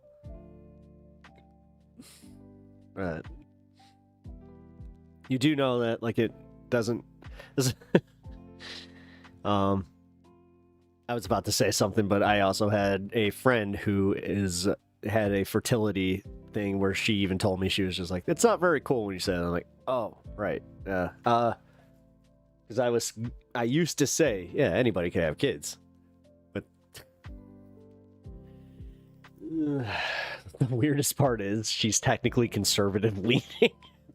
Like, you want to talk about apolitical? The second that Trump was just like, you know what? I'm going to make IVF free. All of a sudden she went from being like, oh, we have to support women's rights, and Kamala, like, then she was just like, maybe he's not that bad. I was just like, oh, you really suck. Like, good slices here and good slices over there, living yeah, I mean, God, you really are. And I know, hot take, guys, coming from a Chicagoan, but when it comes to pizza by the slice, just being able to walk into a parlor, you know, a good $7 slice, that's, if it's anything more than $7 though, what are they, like, I don't care. I just don't care. Inflation bullshit. It's fucking yeast. What are you doing? Anyway. Brian Jesus, that's the stuff you're supposed to say in private. I mean, it seems like this guy just wants to go completely mask off, which is... This is what scares me about what's going on in society right now. Like, just the comfort that people have being their absolute worst selves in public. It's crazy. Like, people used to have a little bit of apprehension, so Pep Talks TV was, that, pizza from Beggars. No.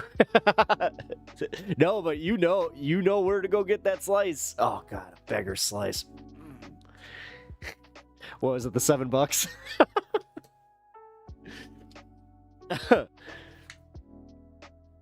No, dude, I was just explaining to somebody, like, how if I ever had to, like, host anything, it would be a like a food tour.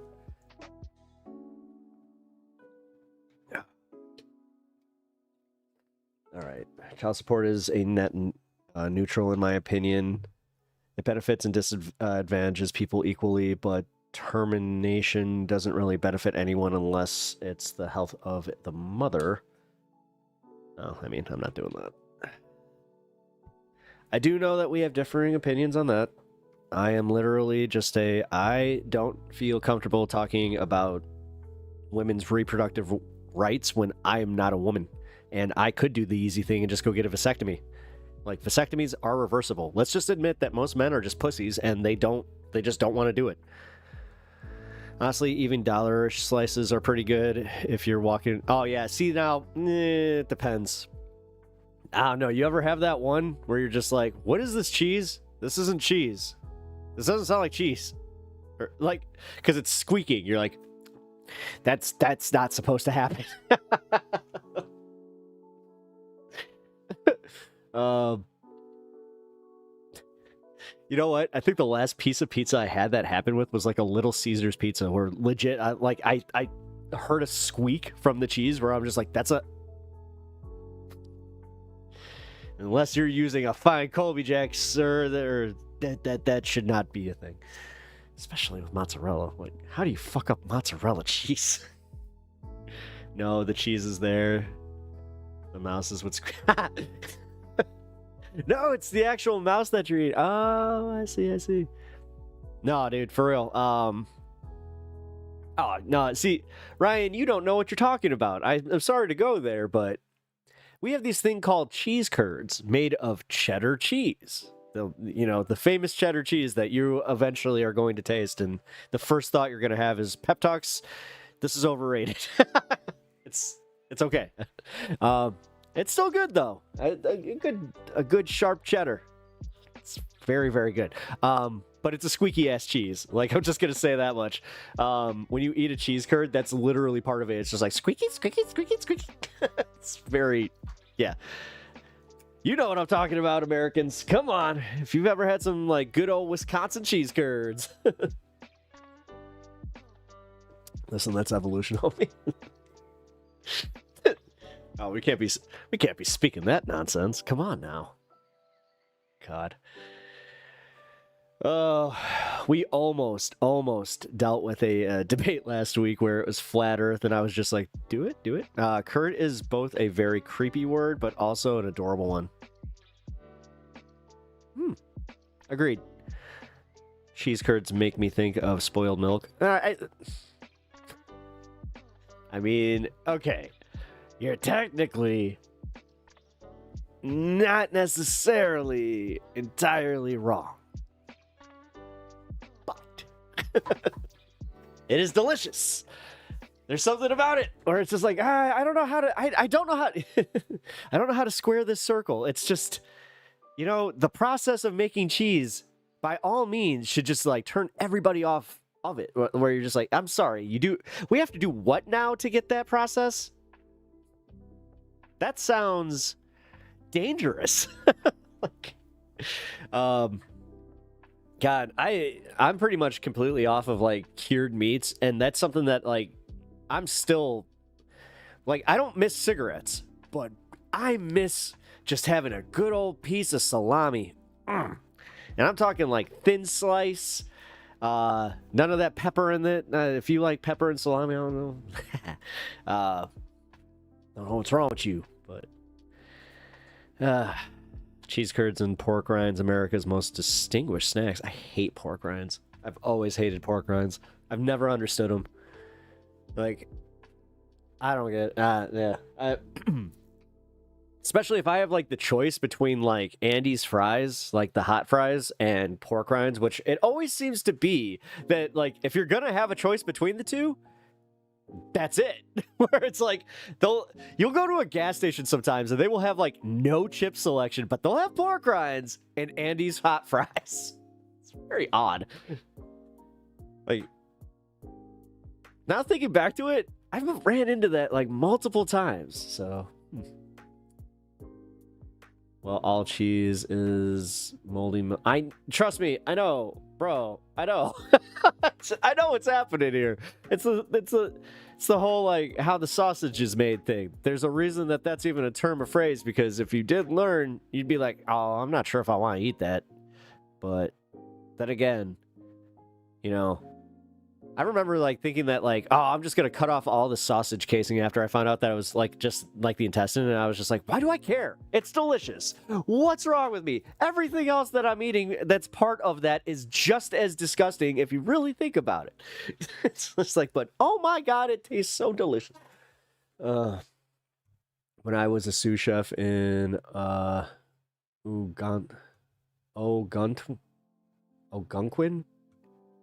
I don't know what that is. I used to order black ribbon and have to scrape the 1-inch thick mold that formed from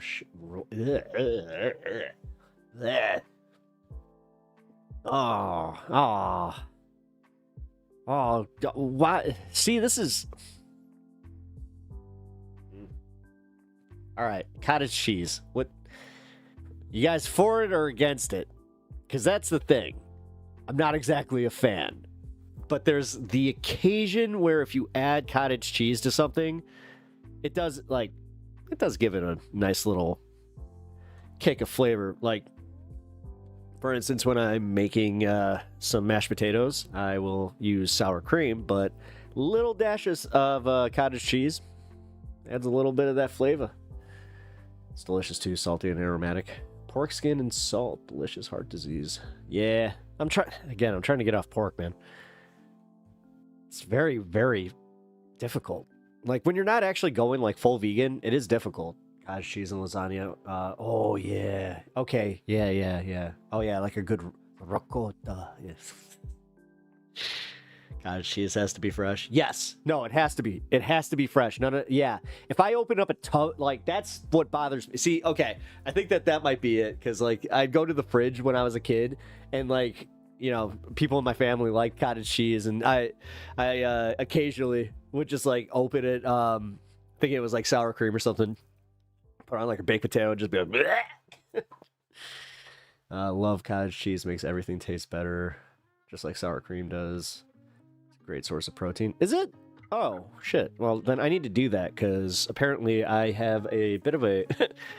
I thought that I was fine with my protein intake, but apparently not. Looks like that I gotta do a little bit more of that protein, guys. Although I will not...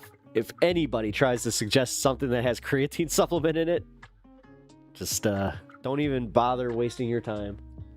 I was gonna try and be more witty with that, but honestly, my brain did that thing where I was just like, I don't want to come up with a joke right now. I used to make duck cracklings. What are duck cracklings? I would order duck and save the liver. Ugh. Why no creatine? Because I had me some kidney problems from creatine, and it had nothing to do with me not drinking water either. Yeah, no, I just have a problem processing that. And my doctor told me, yeah, you really should not screw with it. He's like, honestly, just if you're looking for protein, he told me specifically, he's like, dude, just eat some, skinless chicken, season it. He's like, it's fine. And some broccoli. He's like, if you're looking to do that, he's like, there's a reason that gym rats, pretty much just exclusively eat that meal. I'm like, oh, that makes sense. Okay, cool. Cracklings are just fried duck skin. Oh, okay. That's not bad. Oh, it was the liver part. See, I can't do liver. Like, any type of liver. Because I've tried it. I've tried, what is it, beef liver. I've tried, the foie gras, or whatever the hell that's called. I just remember the first time I tried that with my mom. She was just like, you just ate a duck liver. I was like, oh. I also did have that thing. We have this little farm, right outside of Chicago. That's pretty popular. They have a festival and everything, and they have a turkey testicle festival. And yeah, I gotta say, they weren't I don't know. I had that situation where my mom was just like, yeah, if you eat this, it was something stupid. It was probably a video rental because I was really, really young. But I just decided, yeah, why not? It wasn't that bad. It was weird though, where you're just like, it kind of tastes like a hush puppy. But liver is okay for me, but I will never do duck liver, foie gras, unnecessary suffering. It's so gross. I don't get it. And they're trying to tell you oh, this is a fine cuisine, hey, it's the same with the caviar. Caviar is ass. I love me bold flavor. What the fuck? Who decided that it's yes, this is going to be one of those dishes that we're going to tease it would put you into on a cloud on your way to heaven, but instead it's just I remember that. At one point when I spit it out, my mom's just sitting there going you are not about to waste that, because that she tried to put a number on it. She was just like, that's probably $50 worth of food. Please swallow that. I'm like, I don't. All organs taste like straight up iron. Yeah, the metallic taste. Yeah. Sorry. I can't eat an ant. Or animals' personal body filters. Yeah, same way. I'm the same way, man. Same way that when people are just yeah, I actively search out for cow tongue. I'm like, why are you like this? Okay. Don't you love that one friend that always eats the weird shit where you're just or you could just be normal, as far as your dietary, well. All right, as far as dietary, and that's all. You could never say that in another context, because fuck that. Fuck being normal. Except for dietary, because eating liver is gross. I love escargot. Escargot's so gross. That's my point, man. Yeah, escargot. Escargot.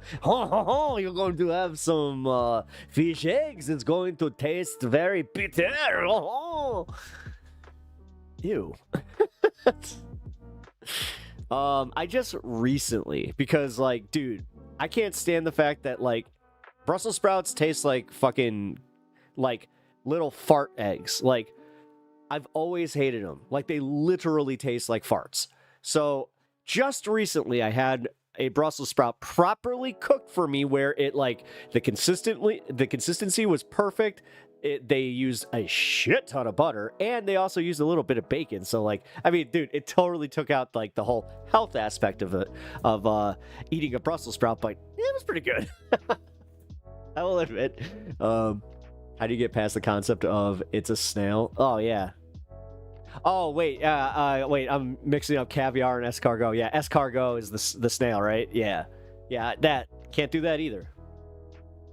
Although, because, like, people like oysters a lot, and I can't do oysters. Like, that's a consistency thing, too. Like, I don't get it. I don't understand why people just want to, like, suck on like, the consistency of their, worst mucus. It's literally like they hawk up a loogie and then just go, that's delicious. It's like, ew, no. There isn't a story where the local always make the tourists eat a sheep's eyeball. Yep. Oh, they're just tiny cabbages. Cabbage smells like fart. I know. Like I'm really breaking wind. There's another rich person dish that's just pointless. It's freeze-dried butterfly, which has no nutrients or flavor, but it crunches and dissolves nicely, I guess. What the fuck is with... Dude, rich people are whack, dude.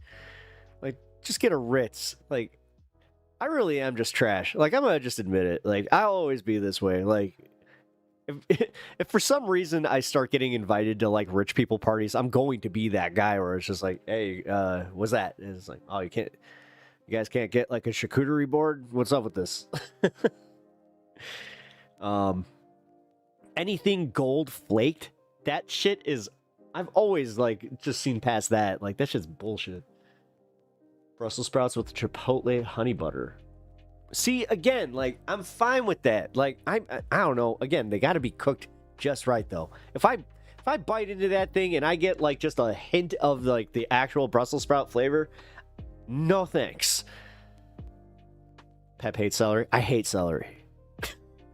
Like, I'm about to go on an Anakin Skywalker I hate sand diatribe right now because I hate celery. What's the point? What's the fucking point? We found the most useless food ever.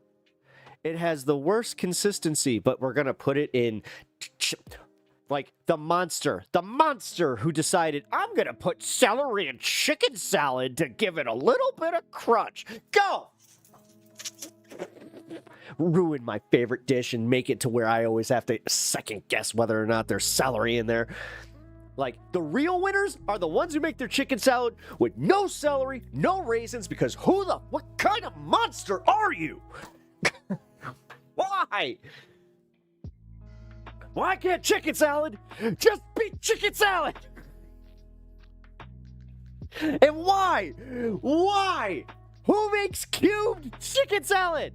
Shred it! Make shredded chicken salad great again! Wow, I didn't realize I had this much passion for this subject, but you know what? I mean every word of that. Why? Why do they... God damn it. You're a Moogle out here making me legit pissed because it's like, yeah, I just had... Yeah, White Castle... Yeah. Your White Castle sliders. The first year you made it, I was just like... Can we just not do the celery? And you were even like, why? It calls for the celery. I'm like, because it's pointless. It adds nothing. It adds no flavor. It adds bad texture. Like, I hate it. I hate celery. All right. I guess that's the Pep Talks rant for today is I hate celery. Celery sucks. Again, just drink some water. You'll get the same amount of calories.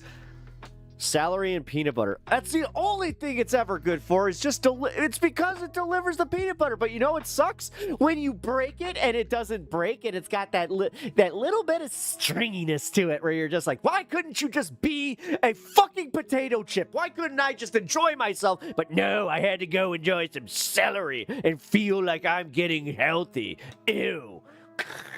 Again, I'd rather have a Ritz cracker any day. Hashtag free celery. No. Ants on a log. Don't care. Wait. Are you adding celery with raisins? Man, you really want me to like... you want me to blow a gasket right now? Wow. That will do it too. It's just like, oh, that's right. Two of my most hated things, right? And the thing is, I actually don't hate raisins by themselves. Like, I do that thing that I think we all do where we'll kind of remind ourselves, like, we'll eat a raisin and we'll be like, oh, it's not that bad. But then you'll have like 3 or 4 more raisins and then you're just like, I'm not sure if I like raisins. And then you just don't eat them anymore. Like, raspberry raisins are good. Oh God, I wish I could have clipped that rant. You can, actually. You're over on Twitch, so just whenever the playback hits, go ahead. What are we at? We're at $1.50, so 1 hour 50 minutes in. That's when I did my my celery rant. You know what? I think I will clip that. Why not? That one should go up in the shorts, because yeah, I mean it. I actually mean this. Like, God, didn't know I had passion for... Why? Because now, okay, Sylvie, I'm trying to be more fair to you, because again, yes, peanut butter, and it's better than just eating peanut butter on a spoon, I'll give you that. But it's when it doesn't crunch right. It's just... it's when it doesn't break. Celery, when it doesn't break, freaking sucks. Especially when you get it stuck in your teeth, too. Oh, my God. See, again, maybe it's just me. Maybe it's because I've actually sat there and, like, had a philosophical, like, debate about, like, the reason for celery, where it's just, like, it doesn't have any taste. It doesn't have a good texture. And on top of it, it fucking breaks into strings and gets stuck in your teeth. What's the point? Hands down, water chestnuts and cooked carrots are disgusting. I will say cooked carrots are, unless they're chopped, like cooked carrots in like a shepherd's pie, I'm fine, but they have to be diced. If you give me cooked carrots and they're like full on baby carrots, unless it's a stew where they break up, no, because they're never cooked right. They're never cooked through. You always get that little bit of crunch that you don't want, going back to my whole consistency thing where it's just like, I was enjoying this meal. You know, because that's what it is. It's like, it's all about having good consistency. That's why I like a good steak and potatoes meal. I'm a very simple man. You know, a nice medium rare steak. Like, and I'm talking, it doesn't have to be, you know, near the rare side at all. I mean, you know, medium well, or medium well. No. I was about to say, do they have just like an easy rare? Because it's like, I don't want it rare, but I want it like, I want a little bit of, but still. It balances out the dryness. It's just so gross. It's just so gross. I hate it. I'm glad that we had this conversation, guys, because now I actually have like a real, like, tentative opinion on whether or not I like what I think about celery. And yeah, I hate it. I absolutely hate it. Thank you, Unimoogle, for bringing out this rant, because I truly did not understand how much I hate celery. Also, can we just say that cauliflower is the most overrated damn vegetable? Like, where they started making like cauliflower.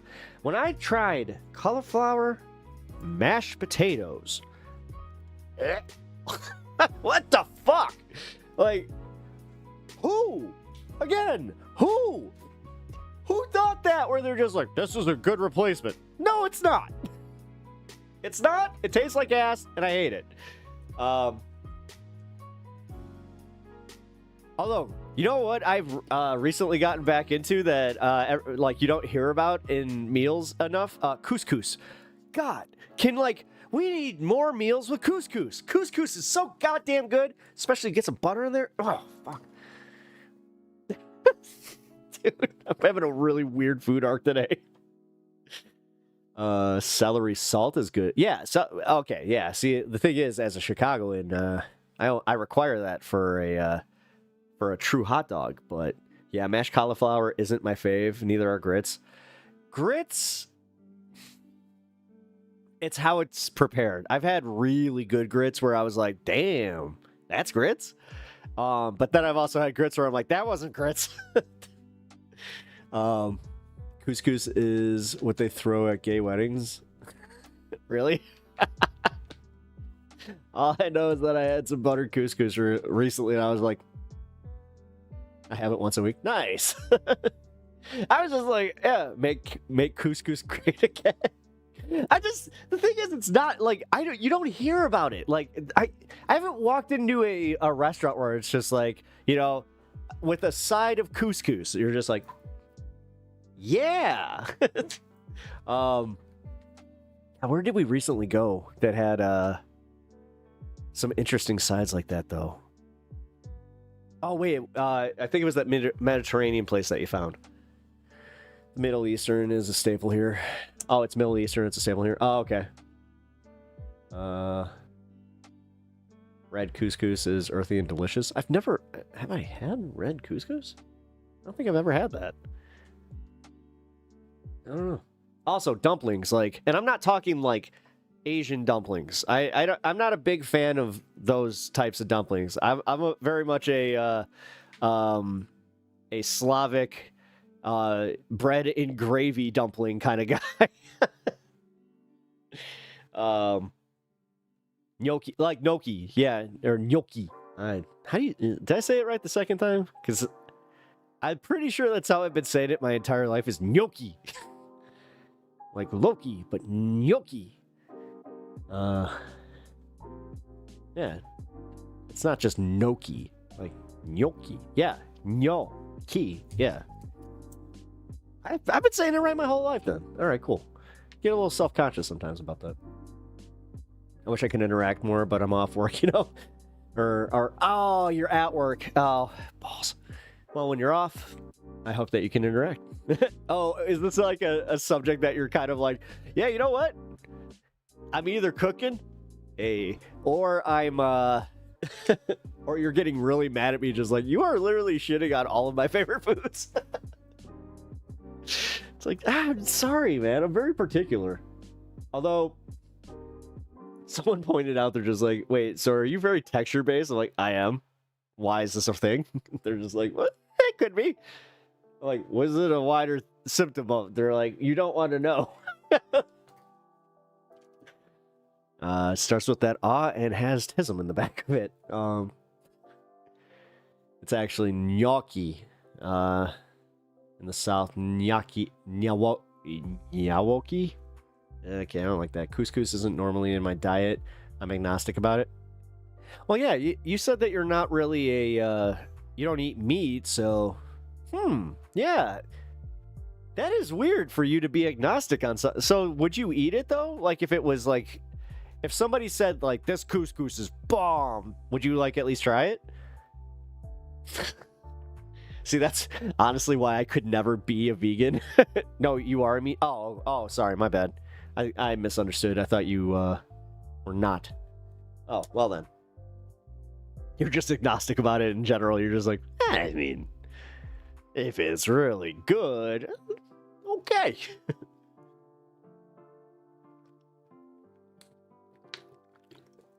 All right.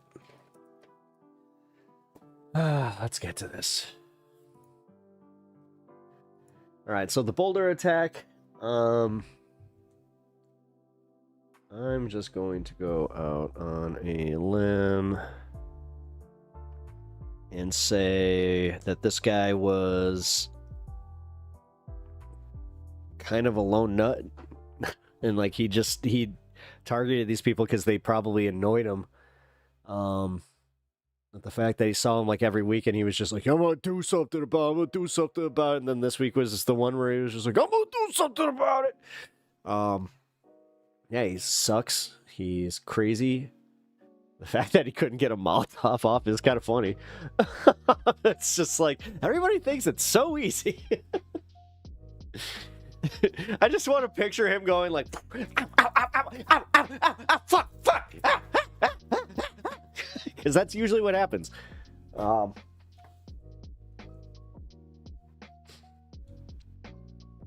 Just wish I could share my opinions more. Well, you know that you're always welcome to share your opinions. Unless your work will penalize you, then don't do that. Keep your job, please. As much as I would love you guys to commit to the show. Pierogi. Now, here's the thing. I don't like meat-filled pierogies. I know, hot take, but I don't. They have to be like cheese filled. A good one of the best pierogies I actually had was a ricotta cheese pierogi that kind of tasted like like it was like a Polish ravioli. It was really good though. I think he might be radically American. Southside Chicago, and I better eat meat or I'll starve. I mean, yeah, you have like 4 beef shops probably just around the corner from where you're living, and they're all like the best beef shop.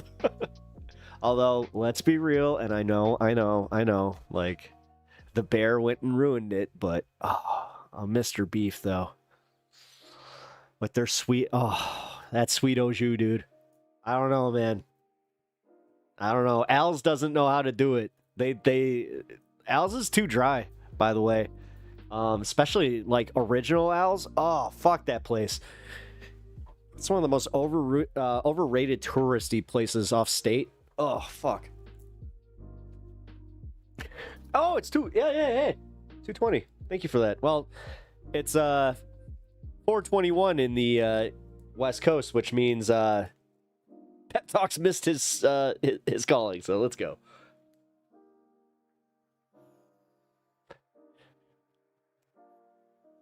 If I make that shirt, who would buy that? Because I'm going to start doing limited prints. Where I'm only going to make about 10 to 20 of each shirt. So, you know, all my OGs can get the original merch, you know. So if I theoretically ever blow up, then you could just be like, hey, I got one of the OG Pep Talk shirts. I might just send you one.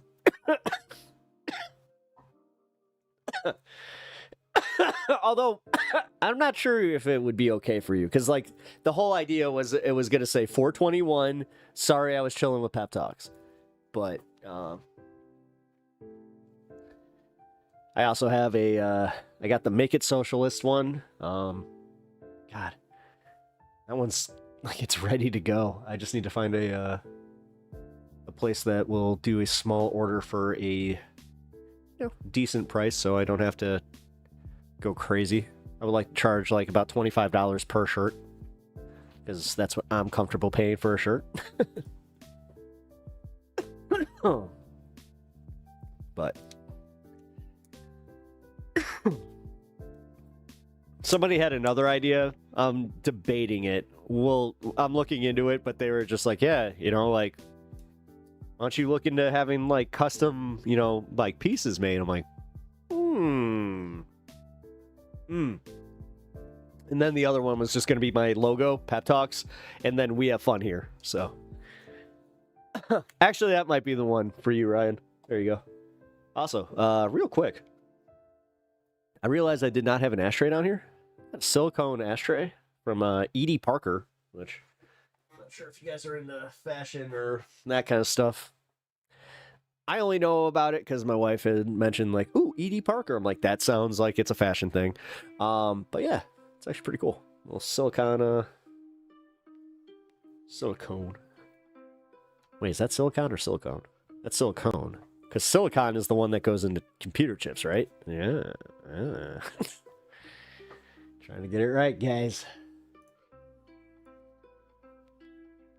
FEMA chief reportedly told staff he was unaware there's a hurricane season. Oh, that's fun. We're literally entering hurricane season, and that's cool. I don't want to hear anything about Biden ever again. I literally don't. I really don't. I'm so sick of anybody, like left or right, talking about old man Biden. Let the dude, you know, ship off in peace. I want the burn bag. It's a purse with a retractable lighter on the side. Ooh. I was about to say, I got my lighter down here. See?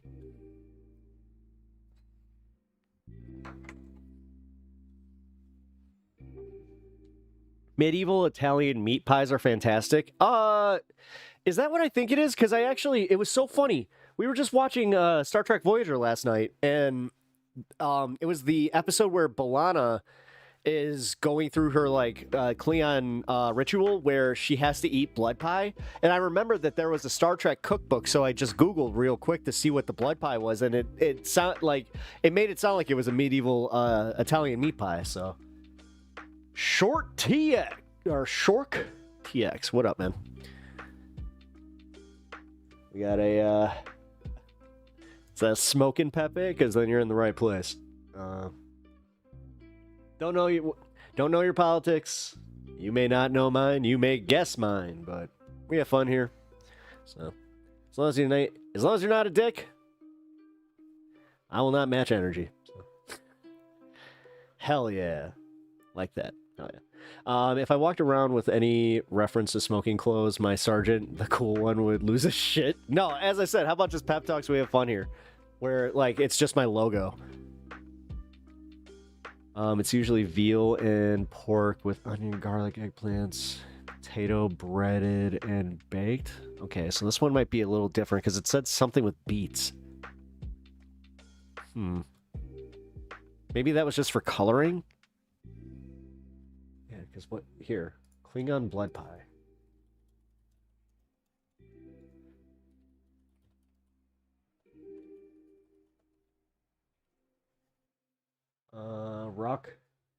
Rockegg blood pie.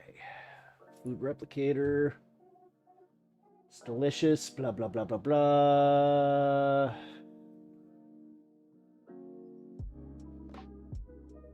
Recipe for blood sausage morcilla. That's what it's... Okay, so it is different. But yeah, here. Check this out. It's made from pig's blood. Ew. Heavy cream, pork back fat, finely diced, onions, finely diced, rolled oats. Interesting. Oh, that's what it was. 2 small beetroot with the long roots. And then, Jesus, a lot of butter, flour, and a tablespoon of ice water. Interesting. Okay, Pep Talks Foodies is making me hungry, BRP.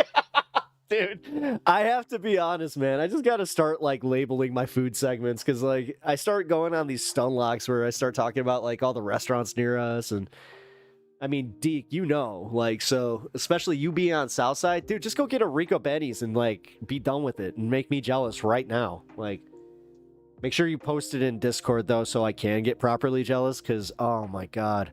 I'm just far enough for it to be a problem to get a consistent Rico Benny's, so. This is the first time of hearing of a so-called burn bag. I want one. Oh, really? Yeah. Unimoogle, she is up to, like, she is up on all the, like, the new smoking technology, and she got, like, one of those, what do you call them? The cross-body bags from, I forgot. It's one of those bigger companies. It's the yoga pants one. Lululemon. That one. Yeah, it's one of those bags that, like, but it's smell proof, and it's legit smell proof. It is so cool. I used it when we went to Comic-Con to keep my stuff in, and like, usually you could smell my vape, like, the entire con. I was just like, oh, and then I'd open it and I'd be like, whoa. It's very, very cool. Blood is fine as a thickening agent. It doesn't spoil the flavor, really. No, it's just weird. Like, I had that, like, quintessential American thing where it's like you hear just like, it's blood. Man, I am not trying to Jägermeister my meals, okay? God. I don't want to smoke. Where are we at?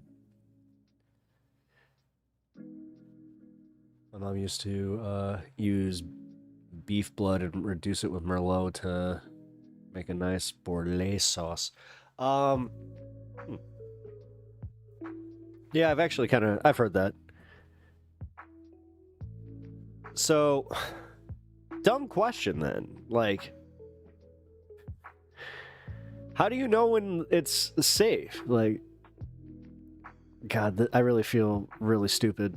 I made tacos tonight. Nice. Homemade. Like,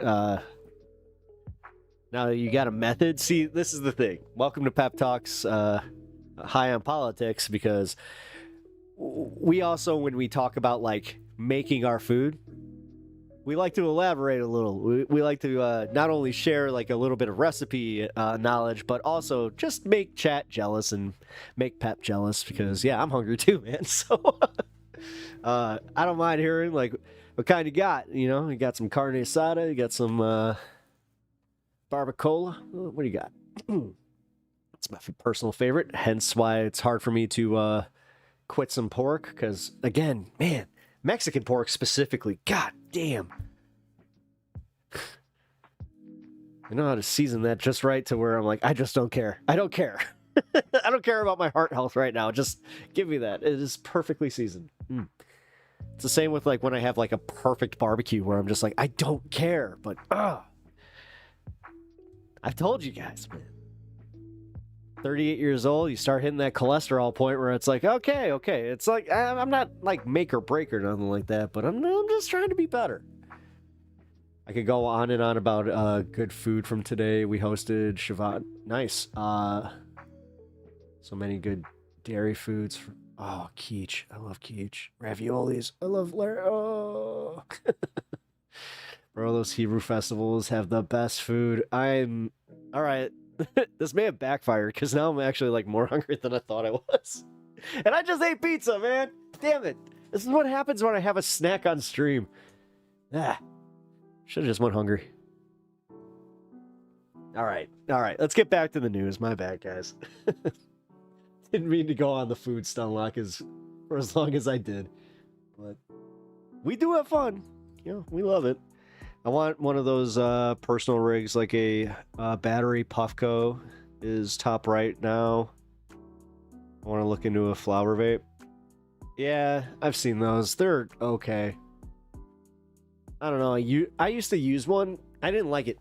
I really didn't, because like there's something about like burning the terpenes off and then like just leaving the after stuff, which the way it was sold on me was like, okay, so you burn the terpenes, you just vaporize the flower, and then you just you use the extra stuff for brownies. It's like, okay.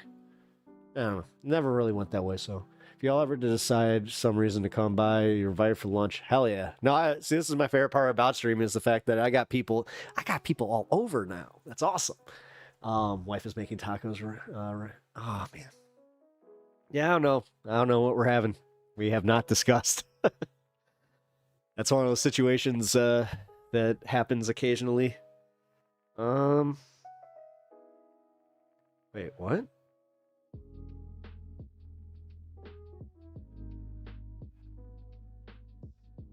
Oh my god. Unimoogle. Adam something just posted this. Until recently, I had the impression that MR Fun was Sam Cedar's nickname, as in on the majority report, as in Mr. Fun. Now I'm realizing it's Maturity Report Fun. I am once again enlightened by my own intelligence. Dude, that's hilarious, because that happened. I was listening to Maturity Report in my car, and Unimoogle was just like, Mr. Fun. I was like, what? She's like, Mr. Fun. I was like, oh.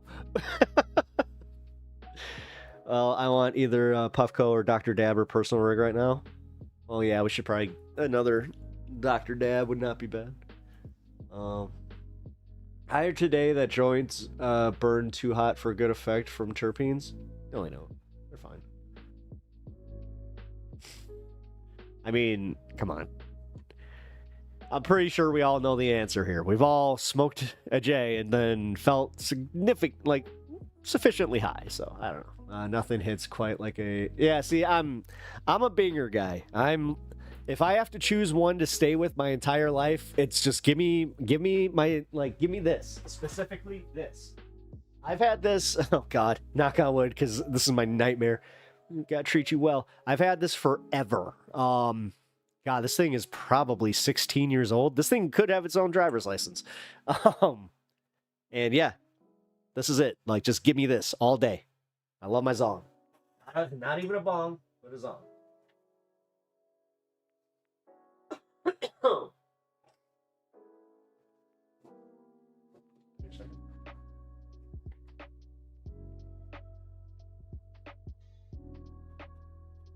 Oh, okay. Higher the terp, lower the cannabinoids from what I've seen. Yeah, I mean... Well, yeah, isn't that what makes the... I mean, oh my god, we should know this, but... Isn't that the difference between, like, a sat and an indica? And then making it, like, straight up Sabe Day? Why does that one trigger on freaking YouTube the way that it does? It's so dumb. True Sylvie, I've been enjoying my personal mini J's lately. I do love my little grav. Yeah.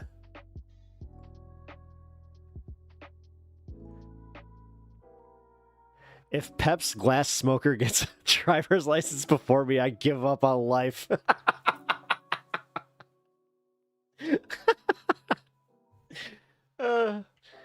God, I just love the fact that I have some glass that legit is that thing where I'm the old man where I'm just like, yo, I got glass older than you. It's like, what are you doing? I have a little alien bubbler. I love. Yeah, I love me. Yeah, getting I like me a nice little bubbler. Like sometimes, like it's nice. Like I like mixing it up. You know, like I like having a J during the day. Mixing it up with some, you know, some bangers, and then maybe go to bed with a nice, you know, personal J. Different strains have different terpenes. I don't think terpene content has any effect or cannabinoid percentage, nor vice versa.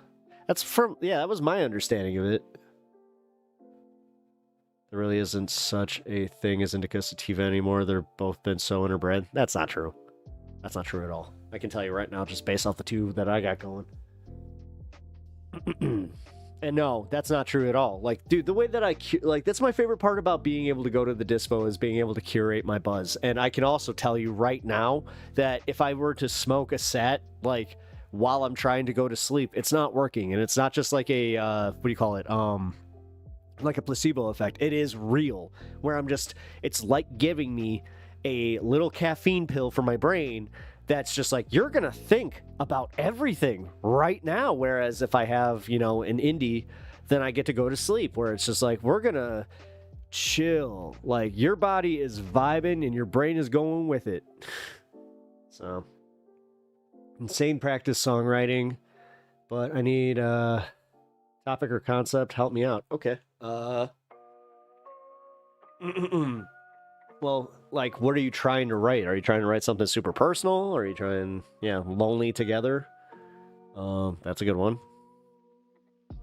Yeah, loneliness when you're in the company, in like the presence of people, like people that love you, that kind of thing. That's real. Not pure indie or sat. You have to go to the plains of South Africa for a sat, or the mountains of India for an... Are you talking Kush? Like, what? I mean, I think you're kind of right a little bit for strain, but I'll tell you right now, like, Kush is one of those ones that, like, dude, it will grow on, like, in the crack of a sidewalk.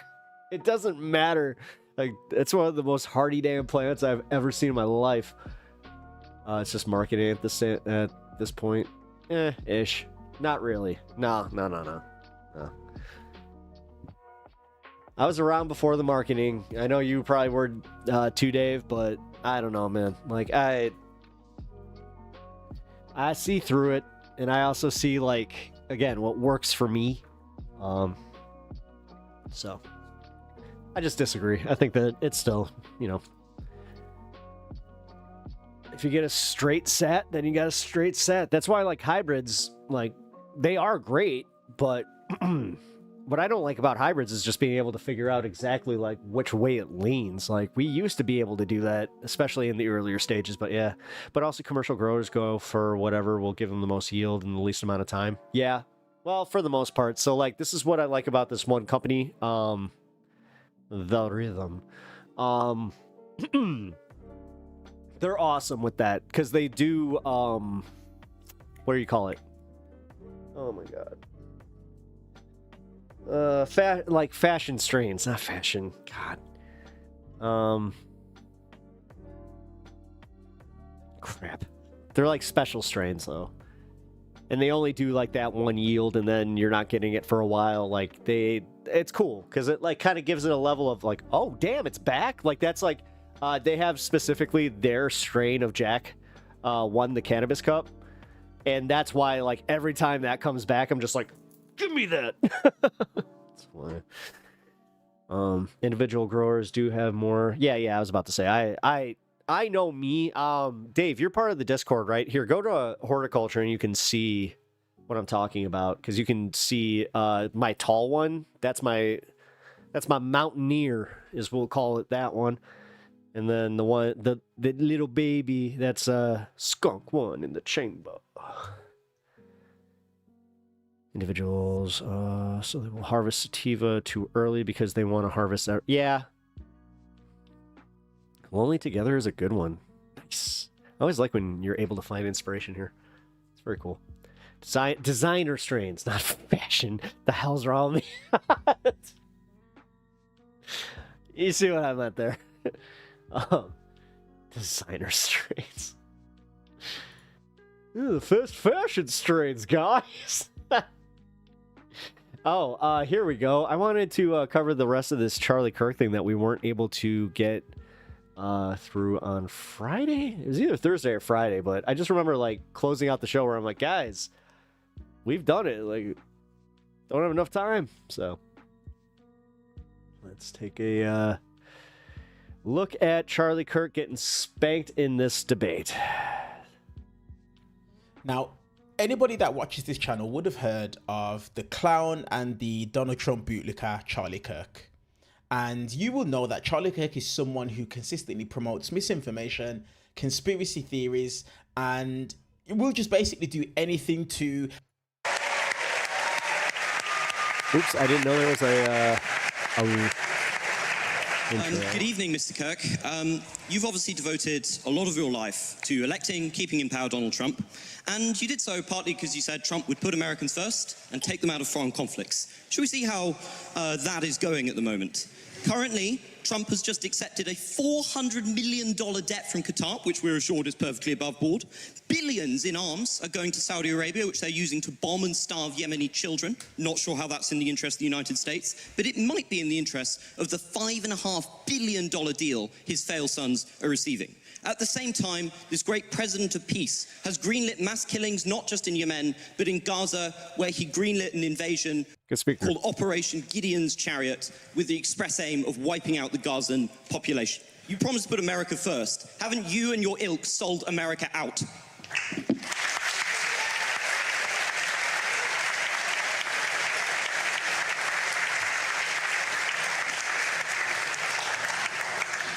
No. Well, I'm glad you have great intellectual substance and can answer. Because it's all the culture wars for you, isn't it? The second someone actually tells you what you're doing, which is bread. Can you calm down a little bit? Like, just a little bit. Pounding the table, you're all over the place. No. See, right there. That's a bullshit tactic that pretty much every right-winger does use, where they're like, you're being hysterical. Can you just bring it down a notch? Like, geez, but then the second they get like this, it's because I'm passionate. You want me to go piece by piece? Or would you like me to talk slower? I have recently come to terms with the fact that I don't like debates. Like, as far as, like, engaging in them. I think you can, I think that I have a Donald problem Trump with, is like, convening a peace. the fact that, like, online debating is what it is, and until it, like, makes a turn where there is this like genuine like intellectual curiosity between like both participants, then I don't want to be deal between part Russia of it. and Ukraine. Joe Biden gave Charlie's such a child. He really is. Well, isn't it? It's going well. Can you not? I just don't understand like how he's like. I think he's damn near what 10 years younger than me, and like interrupt me. I allowed you to talk uninterrupted. You're famous for not interrupting. Yeah, I haven't interrupted a single person here today. Can I speak uninterrupted, actually? Okay. He is convening a peace deal between Russia and Ukraine. I believe we will see an end to that war. Number two, he's actually talking to Iran and discouraging Israel to strike the interior of Iran, and has stopped many other international countries to do the same. Number three, can you give him credit for ending the Indian... Wait a minute. Yeah, wait a minute. He was born the year that I saw Jurassic Park. Yeah, he's still a schmoo. Pakistan war? He's still a schmoo. I could rub his head and just be like, "Oh, look at you." Both of them said he didn't do that. Well, hold on a second. Let's go back. No, that's important. Russia, Ukraine. Hold on, that's important. Can I speak now? Yes, but the Indian-Pakistan thing, you got to go deeper than that. Oh, if I did that to him, I mean, his hairline might recede back even further. Let's go as somebody who has a pretty intense hairline himself, where the main person in question, Russia, doesn't show up. Is that a success, Mr. Kirk? Meanwhile, this guy's looking out here looking like an anime character, but a very cool one. I'm not even sure. A success? Well, again, these are ongoing negotiations, and it's a lot better than when your Prime Minister, Boris Johnson, went alongside our Secretary of State, Tony. The thing is, I really do get angry at the fact that also, like, they can never just admit when, like, again, if they could just say, all right, Biden did good on this, this, and this, it would make me listen so much quicker. But they realize that like the long-term money is not in being like actually genuine with your curiosity. You want to just feed your stupid audience and give them like the clicks that they would, or you want to give them the content that they would click on. Tony Blinken. So like there's just absolutely like no authenticity that can be like, brought out here. And so unnecessarily blew up a potential Russian peace deal, which has resulted in hundreds of thousands. He can't even engage with one question from this kid. Of dead Ukrainians. One of the again, like, fuck me for just paying attention and then just being like, okay, let me break down that first part for you, and then we can move on to the second one. Like necessary wars of the modern. I do hate when like it doesn't matter who it is, like when they are making their opening arguments like that, where they try. It's not about like just doing like bullet points for argument's sake, or as far as like an opening to the argument. I hate when they're just like, this is what I want to say, these are the points that I want you to answer, and then they expect you to answer point for point. Era. Donald Trump believes in conversation and police through strength. He has been president for well over 120 to 130 days, and he has already ended a war between two nuclear conflicts of India, Pakistan. He has secured our own U.S. southern border while we were being he didn't invaded by foreign powers. And thirdly, he is brokering a potential settlement with Iran that will prevent a major escalation in the Middle East. And finally, it is very difficult, but I believe they'll get it done, that will finally see an end to the Russian-Ukrainian war. I'm just going to disregard the enormous lies you just put out there about Russia and Ukraine. But do you really think leverage negotiations work if you cut off all your leverage and scream at one party in the Oval Office? Don't you think that has just emboldened Russia? Because look at the approach. Putin thinks so much of your glorious president, he can't even be asked to show up. You have elected, or help elect, somebody who is at best an idiot and at worst is deeply corrupt. Okay, again, so Trump and Putin had a 2-hour phone call today. You'll acknowledge that's a good thing. The pursuit of peace can sometimes be... Meanwhile, we have, I don't know, India. You know how he just said India and Pakistan there ended their war because of him? Well, India, I guess, is backstabbing Mr. Trump by saying that Putin just warned Trump about World War III if he doesn't ship up and shape up. A winding road, and it's a lot better than sending hundreds of billions of dollars further into the killing fields of eastern Ukraine, something that tragically both the UK government and the US government has been unnecessarily supporting for a couple of years. President Trump wants to see a brokerage, an ending of this settlement. I pray we can get it. It's very complicated because of the mess that Joe Biden left, which was an active kinetic war with a nuclear power sending American-made missiles into the interior of Russia. So President Trump has already ended a war. He's ended an invasion. He's only 130 days into this. And I believe, we do not know. At this point, we are merely speculating, which I think we should not spend our time doing that, because eventually one of us will be right. I believe we'll be right, and I believe we'll see an end to this war. Can we just talk about 100 billion's worth of weapons? Because you dodged my question on what was going on in the Middle East, where Trump has just signed enormous arms contracts with Saudi Arabia and with Qatar. And I noticed you ignored the fact that this might have had anything to do with the blatant corruption going on through the Trump coin and going on through giving Blaming Joe Biden is pretty brain dead. The very competent sons of Donald Trump, billions of investment from Saudi Arabia and Qatar. This is something that is directly embroiling Americans into conflict, but is importantly killing many innocent people. Those nations have been known to terrorize innocent civilian populations. So if you're coming to me and you're objecting to America selling weaponry, why are you defending shilling for the Saudis? Well, hold on. One is sending weaponry, one is purchasing. Secondly, you do know that the biggest purchase that was announced was commercial airliner 737, $100 billion. You've heard of Qatar Airways. They purchased $100 billion of commercial airways. You are right, there were some weapons contracts. But I guess the question is, would you rather have Saudi Arabia buy weapons from America or China? I'd rather they not have American weaponry at cut price rates. See, I disagree. Let's talk about Qatar for a second. Okay, fine. You mentioned Qatar. I like how he can see that logic, but not see the same logic when you're talking about the Panama Canal and influence and, you know, on the world stage. But okay, Charlie, it seems like you really know what you've got a good handle on this. You've been talking a lot about Hamas and the evils of Hamas. Can I ask you, who's the main funder of Hamas? Well, the Palestine. Well, the West actually funds Hamas. Which state? Well, Iran funds. No. Also, where are the Hamas leaders? And also where Qatar funds Hamas. It is a combination of international relief organizations.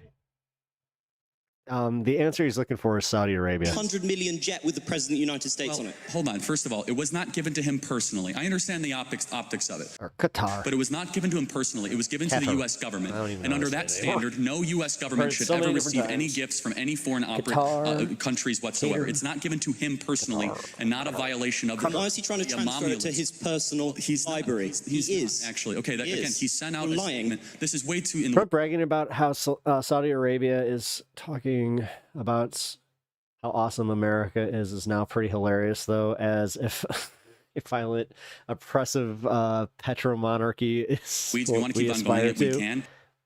Dude, literally, this is how dumb he is. They said nice things about me. They gave me a nice little present, and I gotta say, they're pretty cool. Yeah. Like, he really is just a simpleton. Like, that's why, you know, for everybody like talking about, oh, well, it's not a full fascist state. It's like, you do have to just admit that, like, he's a fucking moron. Like, when it comes down to it. It's a moral principle. Okay. And his business deals, again, dude, the taco thing is brilliant because it really does encapsulate just how bad he is at business. And that's why he's so mad at it. Under that, because he always chickens out. Fundamental moral principle, then, can you acknowledge, though, that President Trump is getting more done in a less period of time than any president we've seen, while our prior president was not? That doesn't, okay, just because he's like destabilizing things, and I guess you could classify that as getting things done, but it's not good. Did not even know what year he got elected. You understand the contrast here? What aboutism again? I'm not a defender of Biden. No, I'm not saying President Trump is far better than the predecessor. You have to defend the person you spent millions to elect.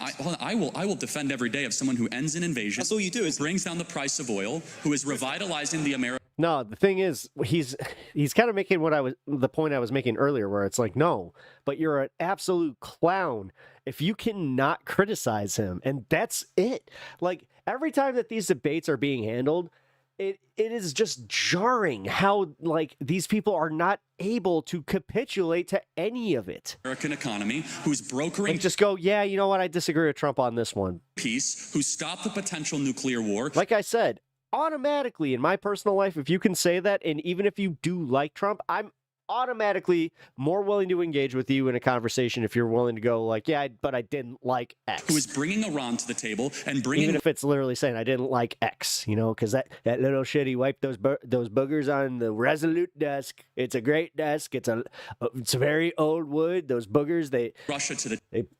Little shit just added a little bit of, he dinged. Someone who does not want armed conflicts. He dinged the resale value. There's a little bit of acid from his booger. With the greatest powers of our time, I will defend that endlessly. What are you defending? In a fantasy world of your own creation. So it's quite hard to engage with. But then disprove it. But let's check on how Trump is doing in terms of diplomacy. Look, with the war in the Middle East, do you think it was a defensible decision to tell the Israelis you wanted Trump Gaza to agree for Israel to invade the Gaza Strip and to continue to murder thousands of innocent children and civilians in a pointless war? Is that in America's interest? Is that in humanity's interest? Well, first of all, you should know something about Trump. There's something, if you realize with Trump over the last 10 years, he is quite the social media user and uses hyperbolic language at times. But let me ask you, in the conflict of Israel versus Hamas, who's the good guy?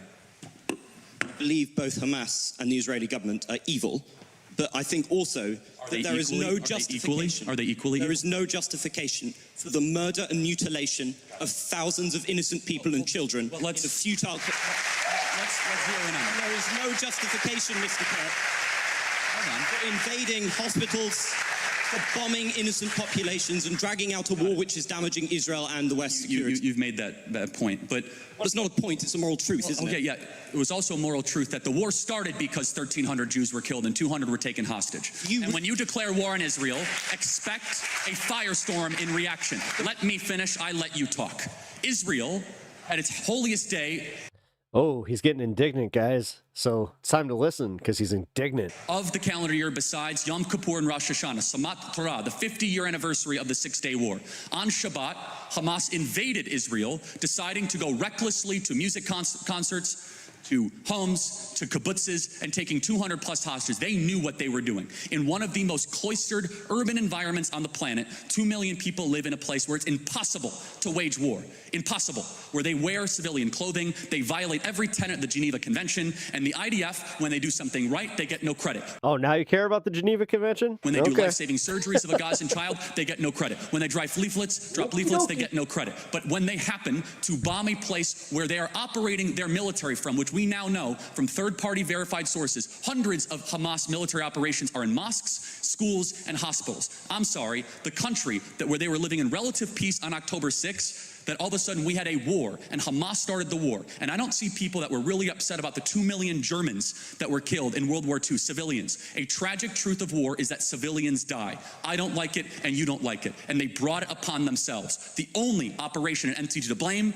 is the leadership of Hamas, not the Israeli government, for fighting this defensive war after they were invaded. I'm no defender of the terrible pogrom that was launched against Jews on that day. But the justification for the death of innocents cannot be an infinite cycle of bloodlust. It cannot be killing tens of thousands of innocent civilians with a war with no end in sight, people who are not... No, Charlie, because do you get it? Do you get it? Implicit in those... That you can't just keep killing people just because they had one day where they killed people? Atrocities. It cannot be bombing hospitals which children use. It cannot be bombing hospitals in which cancer patients are dying and starving in there. The deaths that have been inflicted... Because realistically, that's the fucking argument they keep making, where they're just like, listen, they did October 7th, so they're justified. It's like, no, they're not. No, they're not. And the funny, I gotta stop using that word. The sickest part is that even Piers Morgan and like the right-wing pundits who like kind of just ignored this conveniently, let's put it that way, because somebody recently pointed out, they're like, it's not like he was actively for, Israel. He just didn't really talk about it. I'm like, silence is, nobody knows technically the true toll, being but part, somewhere between 50 and 100,000 people lie dead under the rubble. And what is left for Gaza except for to continue to suffer under Hamas? Because it turns out Netanyahu's political strategy has not worked. It has entrenched Hamas within the territories. To be a Christian, I would have thought, Mr. Kirk, would never have involved suggesting that the price for an atrocity must be an infinite cycle of bloodlust, that innocent people and the young population must be killed to avenge some kind of providential Christ. How can you call yourself a Christian? Well, you just did. I want to make sure we get our moral clarity straight before we proceed. No one likes what's happening in Gaza. No one with a heart or a soul or a mind likes when kids die. But you must understand who started the conflict so that you could end it correctly. And until Hamas brokers an unconditional surrender, of which they are unwilling to do, they could release the hostages and drop their weapons and their lives would be spared. Instead, they are using children of Gaza as cannon fodder, financed by the Iranian mullahs and dragging the entire world into this conflict. So I don't even know what we're debating at this point, other than I believe that I believe the facts. Israel was unconditionally attacked on October 7th. They're responding in kind. And I would just ask you a very simple moral question. How should Israel... Had a nice chill weekend, no politics, so we're getting right back into it. Have responded. not with the blanket carpet bombing of the city, not with bombing hospitals. Of course, some kind of military operation might have been necessary, but not murder on this scale. There is no justification for what is happening. I had to say, like, with me at 20 years old, I would have. Oh man, that's a nice haircut. I like the it. enormous death toll that is being produced. I really cannot see how you come here and you have the gall to lecture us on Christian morality, and then sit here and justify the murder of thousands of civilians. And is it working, Mr. Cook? Is Hamas dismantled? I've never said that. You just did. Well, no, this is your whole in thing. war. These are called casualties of a war. We're going to need to stop bringing this again. to close. I'm not going to justify every military maneuver of a 100,000 person army. Instead, what I will do is I'll be clear that there is a good guy and there is a bad guy. I honestly. Isn't that the morality of a child? Well, instead, well, hold on. It's interesting you say that, because a child who knows that Israel is the good guy, Hamas is bad, has a lot more wisdom than a student like yourself at Cambridge University. I will be glad that I will not have been somebody who has defended the genocide of the Palestinian people. And I think you will have to reckon one day that you have reckoned with. Interesting. I want to close on this. So can you tell me what African country is currently ongoing a civil war? Believe it or not, I know about Sudan because I'm not an idiot. How about what Southeast Asian country has an ethnic cleansing going on right now? Myanmar. Good. And you have strong opinions on both sides? Unlike you, I take an effort to be informed about foreign policy and to come to conclusions. You are a culture warrior. I believe when everything is done, Mr. Kirk, people will see you and the people you've supported as corrupt, as selling the country out to the lowest bidder, and of doing irreparable damage to a country I'm sure we all deep down love. The difference. I think you will have to reckon with that. Difference Mr. Kirk. is when.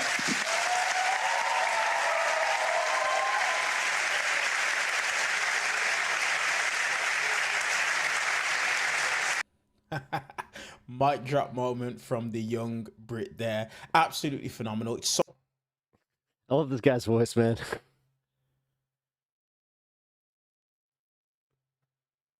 got that tough Londoner accent. Fuck.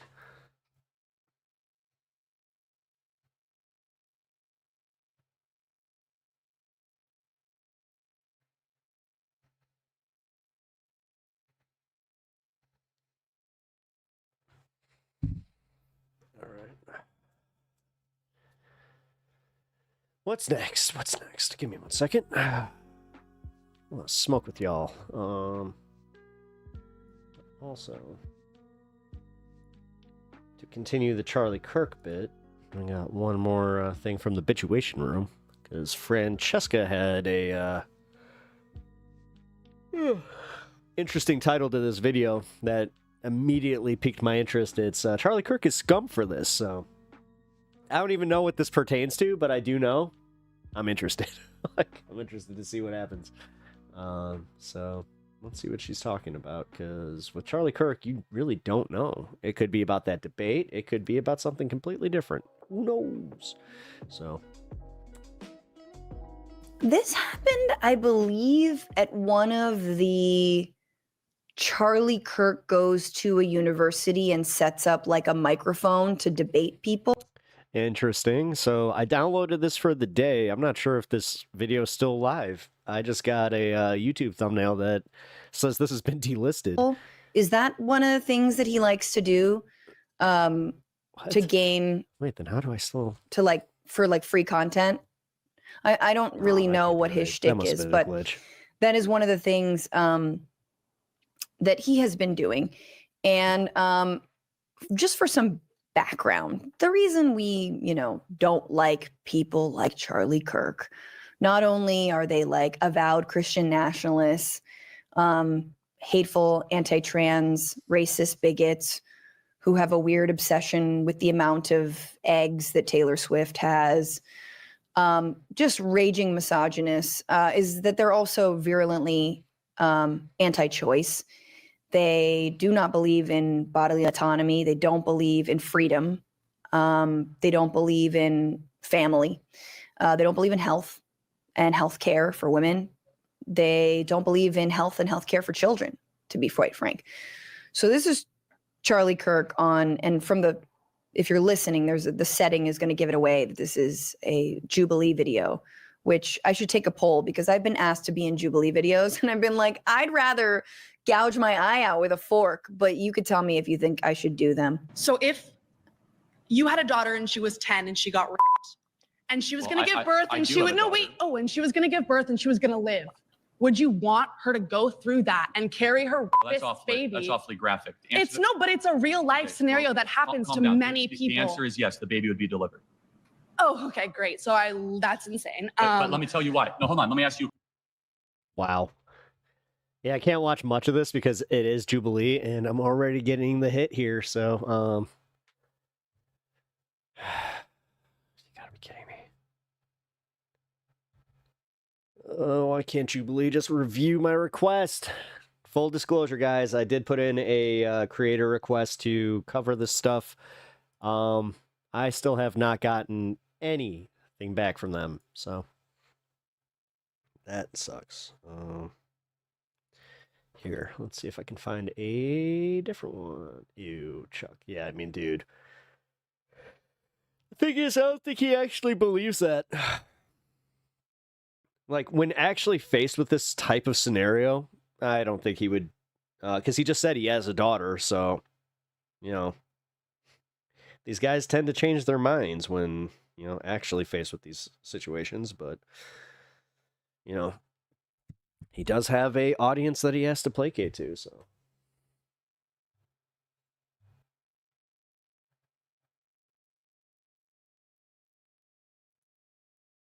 All right, here we go.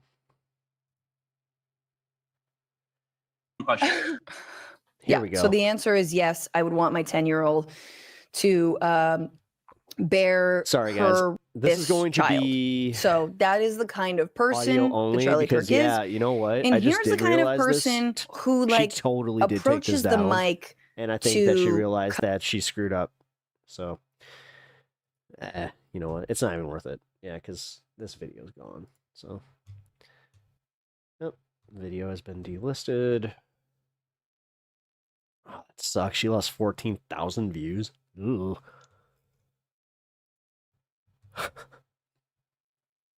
For larger content creators, they're just like, meh, whatever. But I do have to say, like, 14,000 views. I have a video that did, I think it was right around there. It was like 14 or 15K. And that's like the most I've ever done, so. Not bad, though. Not bad for a small streamer. All right, so let's move on to the next segment here.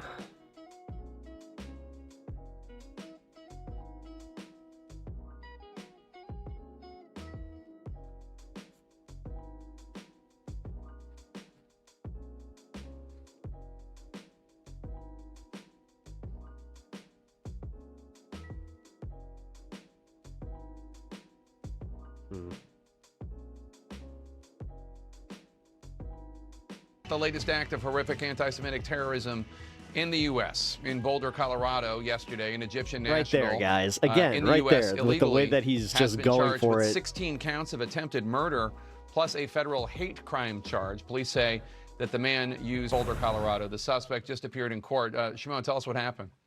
Conservatives will always use abortions as if the preacher's daughter didn't get an illegal abortion too. Appearance where he made this appearance before court. He did it from jail, so he didn't even have to physically come to the courthouse. But he's on. Yeah. Meanwhile, they're the people in their flock.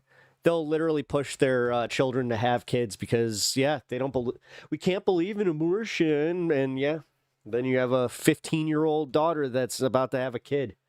On a $10 million bail, so there's no chance that he's going to get out, and he's going to be back. I think we talked about this before. Court on Thursday here in Colorado, where they're going to officially file those several charges against them for this horrific attack.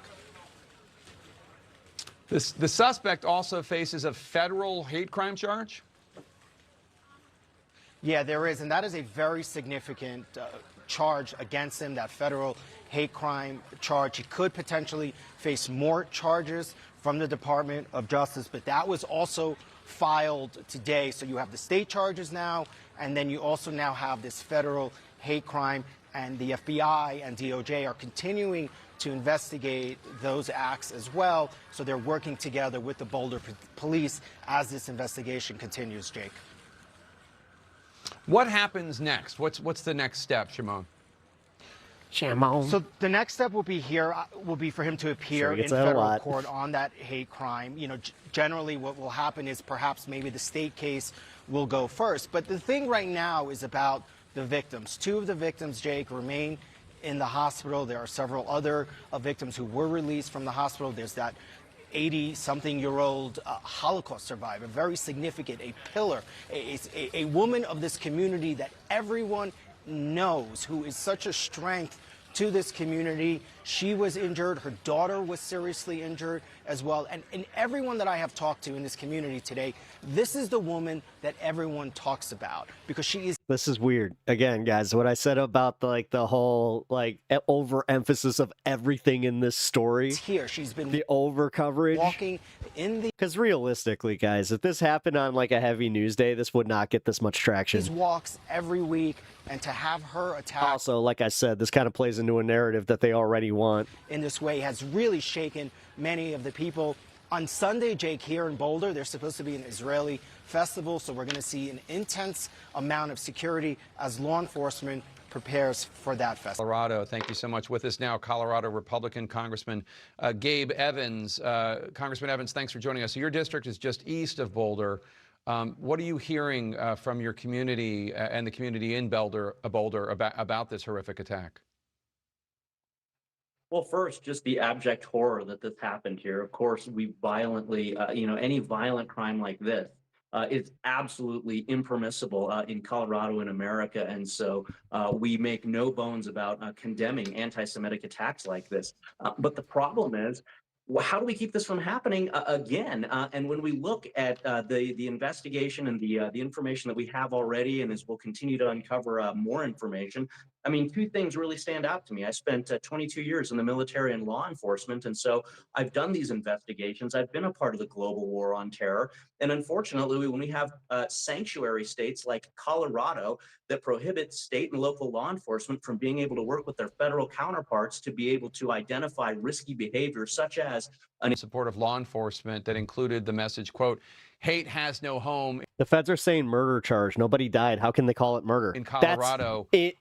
Thank you. Quote, do you think the state of Colorado is doing enough to combat anti-Semitism? Absolutely not. We are the second most violent state in the country right now. We've actually gotten worse. We were the 3rd most violent state last year.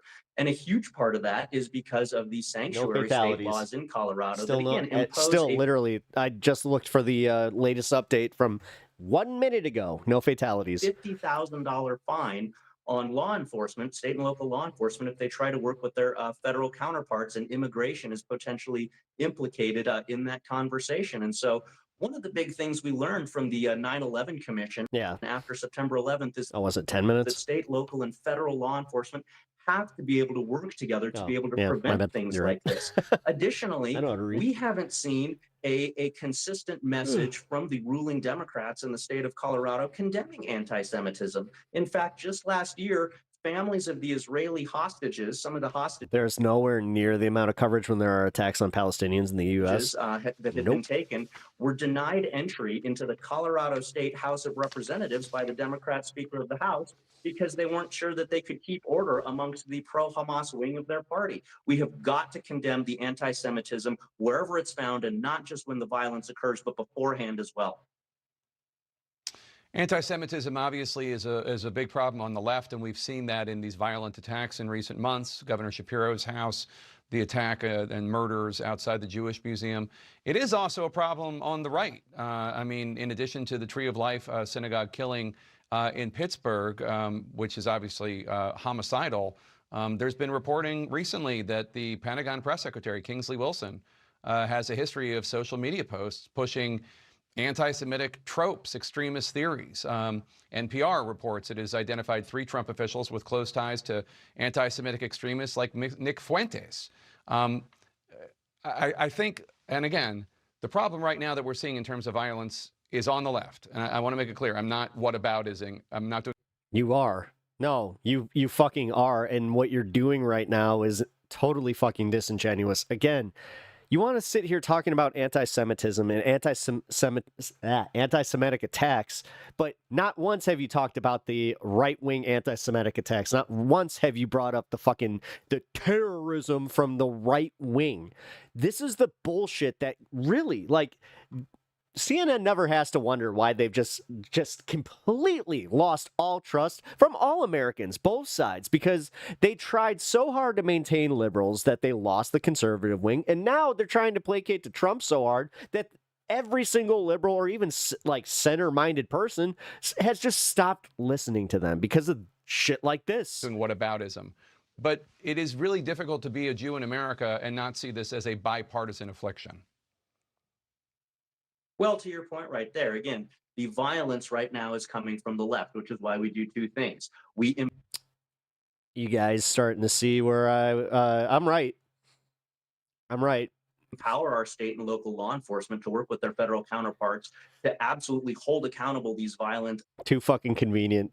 Attacks. Honestly, I think that if anything, they're pissed off that he didn't get the fatality. When they slip through the cracks. But more than that, we support our state and local law enforcement being able to work with the feds to prevent these things from happening in the first place. And that is very, very difficult in sanctuary states like Colorado, like California, like many other blue states around the country, where state and local law enforcement is not allowed to work with their federal counterparts to be able to put all the pieces of the puzzle together to prevent things like this happening. So, you know, to your point about the violence, we have to be able to work federal, state, and local together to stop this from happening. And then we always condemn anti-Semitic actions, words, deeds, wherever they're found to make sure. Dude, where was this type of outrage for like any school shooting? I mean, didn't you just have one in Aurora not too long ago? That everyone in our community knows this is not appropriate, this is not okay, and you will be called out for it. And if you ever commit a bias-motivated crime against the Jewish community, you will be held to account to the fullest extent of the law. All right, Republican Congressman Gabe Evans of Colorado, thanks for your time and thank you for your service, sir. Appreciate it. Yeah, where was this outrage for the Club Q shooting? Thanks for having me on. Let's discuss what can be done about this crisis of anti-Semitism in the United States of America. We have with us again, guys. Ted Deutsch. I know this is going to piss us all off because we see it, but we have to. We can't ignore the fact that this is what they're spinning. But this is also why I keep saying, if you see anybody that like is out there playing that game where they're fucking just being like based, shut them down, embarrass them, tell them that they're not fucking helping, that they are so much more dangerous to this movement than any fucking right winger. Who is now CEO of the American Jewish Community, Leora Rez. One of you needs to turn off your TV, I think. Leora Rez is the founder and executive director of Stop Anti-Semitism. That's a grassroots organization that exposes anti-Semitic behavior. You've maybe seen her tweets. Leora, let me start with you. What the hell? You're a refugee. No, from the former Soviet Union. No, sorry. All right. My bad. How is anti-Semitism in America right I hit the wrong button now compared to what you experienced in the USSR and during that era when it was difficult to be a Jew? Here. So thanks for having me, Jake. My family thankfully fled the USSR when I was a small child to escape the horrors of socialism and anti-Semitism that were just widespread in the entire region. And growing up, I was very...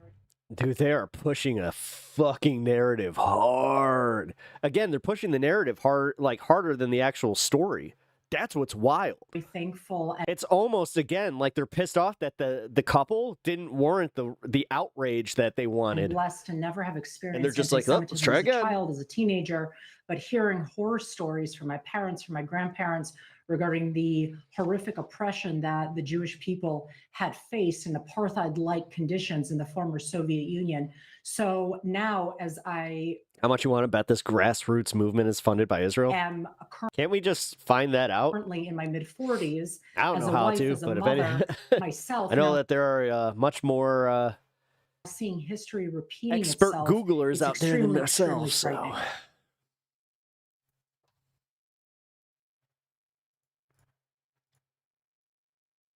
Like I said, it's all too convenient because this last one they were like, "Oh, the guy's part of PSL, DSA," and then they're automatically talking about condemning PSL and DSA, and then the far left, they got to keep the violent left, the violent left, the violent left. Meanwhile, again, ICE is literally doing the brown shirt shit. Like, guys, this is why I do get like a little upset at the assholes that are just like, "Oh, what are you so mad about? Trump's just doing awesome." It's like, no, dude, like he's not, and like the country's not better. It's in a much worse place, dude. Like, if you're happy about like a bunch of people feeling uncomfortable with their lives and as American citizens just because you disagree with them and you want to see them locked up, you're the fucking problem. You're un-American.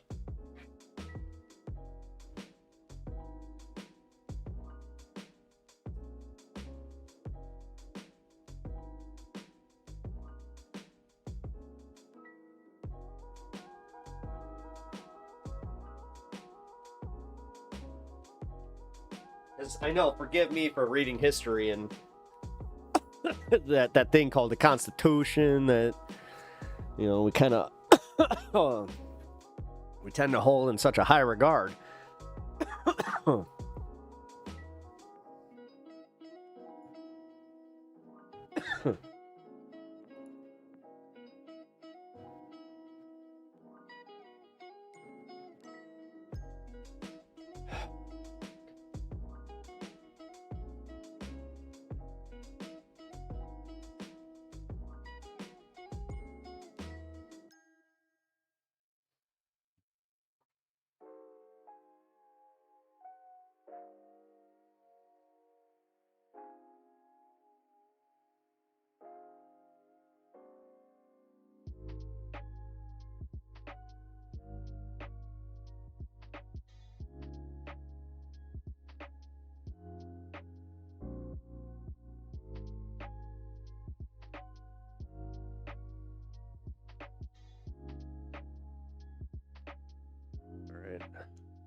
That's a good smoke.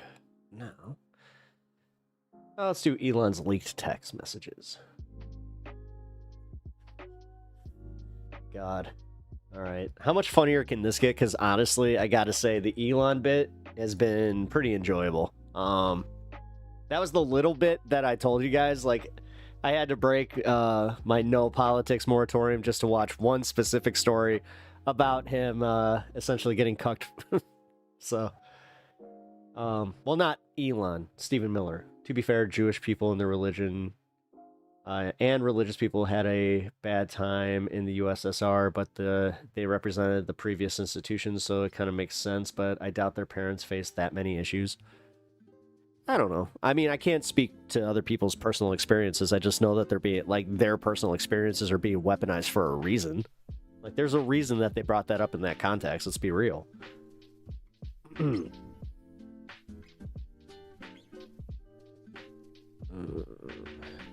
According to some of the people that were at the probably LGBT Pride event a block away, they saw the guy get dropped off at the mall by what they say looked like an unmarked government SUV. Yeah, see?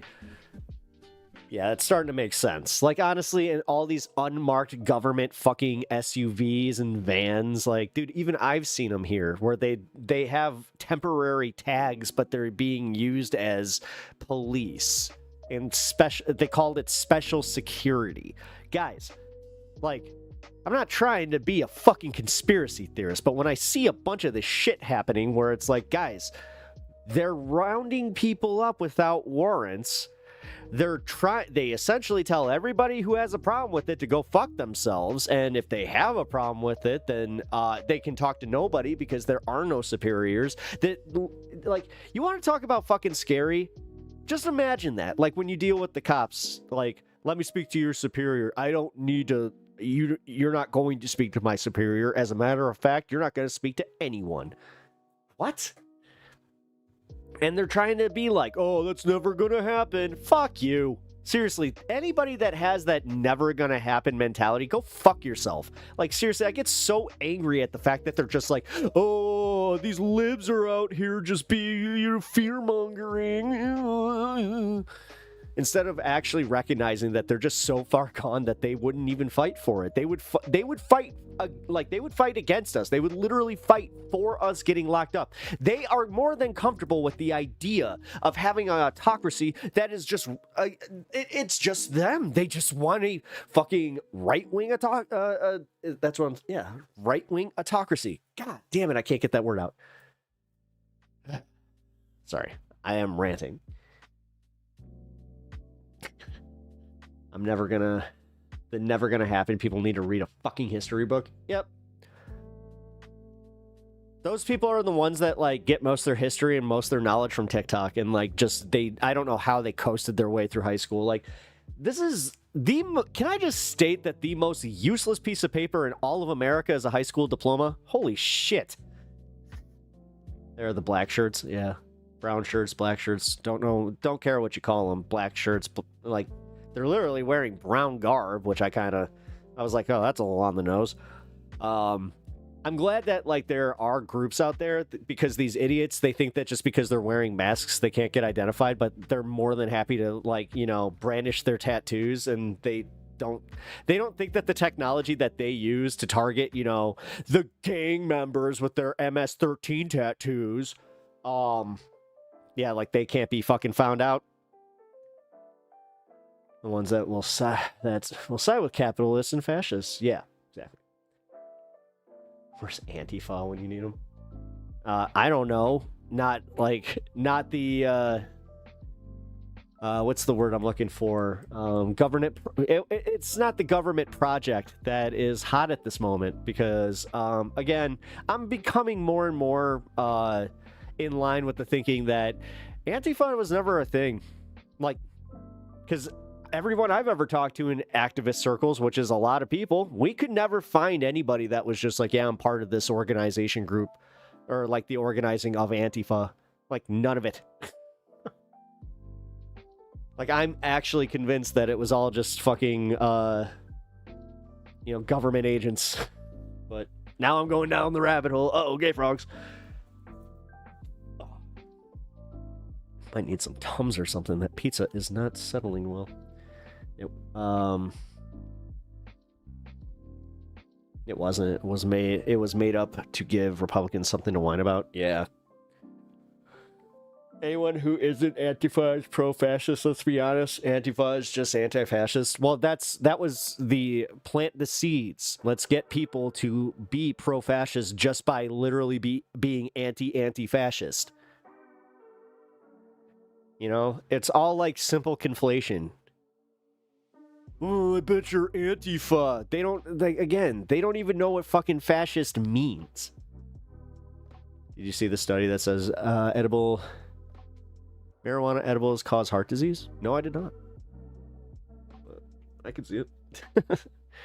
I did see the study that says that, yeah, the cannabinoids are a little bit too strong because they keep just breeding CBD out of stuff, so that's why I smoke both.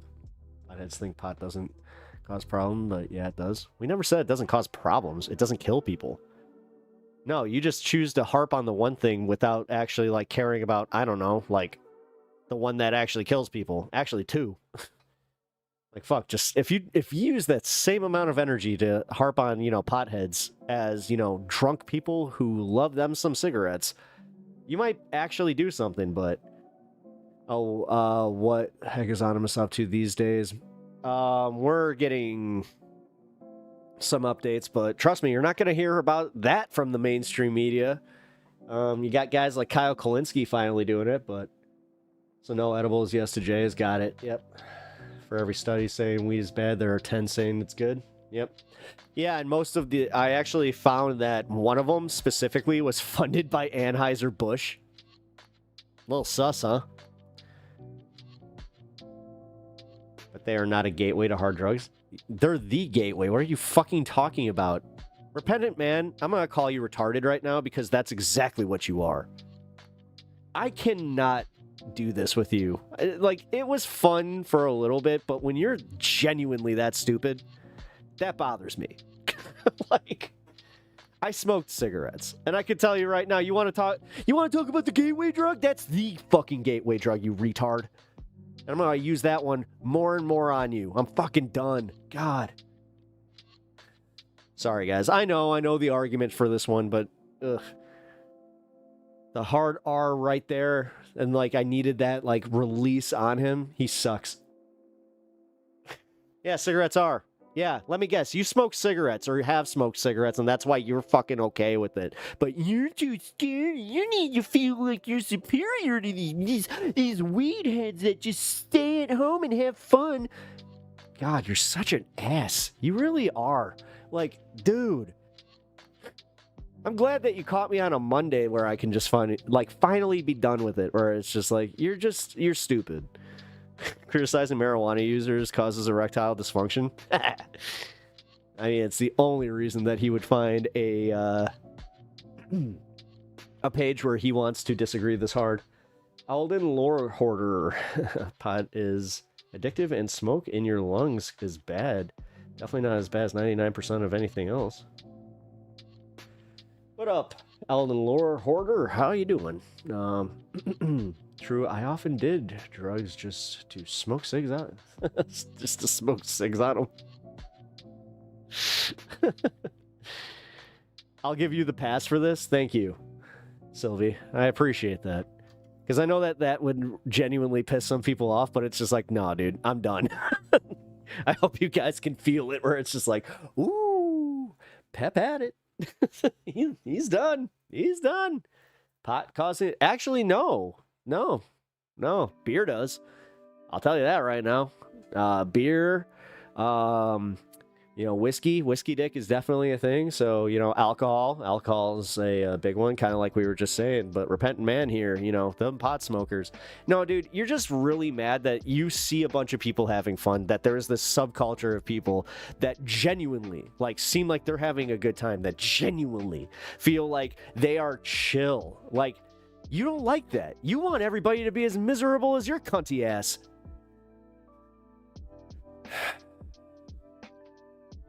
Oh, I can see this one getting demonetized. It's okay.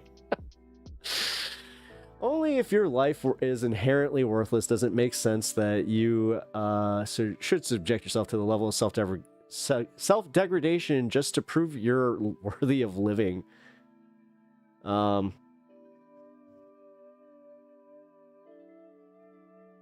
I mean, again, I don't understand it. Like, he's worthy of living. Nah, see, this is the thing. Adding a layer of sympathy to this isn't what I'm gonna do. What I'm gonna do is I'm gonna call him out on being the dick that he is. That's deep, man. Deep. Yeah, smoke on it, man. Oh, man, nothing's ever been accomplished. We're having fun, man. Oh, you're just wasting your life, man. God, it is kind of funny. I was waiting for this day. And, I have had multiple streams where I've thought about this. I have been kind of thinking, when am I going to just run out of patience with Repentant Man? Because we have had other people in here just even say it, where they're like, I'm kind of done with this shit. But having a good time doing drugs, bro. Don't do caffeine. Don't get stimulants for mental purpose problems. Don't take dialysis, etc. Yeah, pot smokers are the main drag in society. No, you are. No, you are. Miserable cunts like you that go on the internet and make it their thing to go and be as much of a douchebag as they possibly can to everybody else that they interact with. That is the definition of you. Mooching hard off hard-working taxpayers. Yes, mooching. You mean working, paying taxes? You know, in legal states, we're paying taxes on that cannabis we're consuming, you epic dumbass. Jesus. Sorry, guys. I wanted the burned tote till I saw the price. Oh, is it really expensive? Shit. Wait a minute. Unimoogle, you made this sound like it was affordable. I'm trying to save you from yourself. Go save someone else. I'm fine, my friend. I'm fine. Who are you saving? You're not saving my soul because you're not bringing me to Jesus Christ. You're not convincing me of anything. You're here to troll. You're doing a good job of it, I will admit. Like, I have mentioned this before where it's like, no, if this is a bit and you've committed this hard to it and you've committed this hard to the character, I got to give you credit for that. That's a level, like, gotta say, Andy Kaufman-esque level of commitment, but you swear that it's not. You swear that you're just this lonely loser that has to go on the internet and make people try to feel bad about what they do as far as their consumption habits.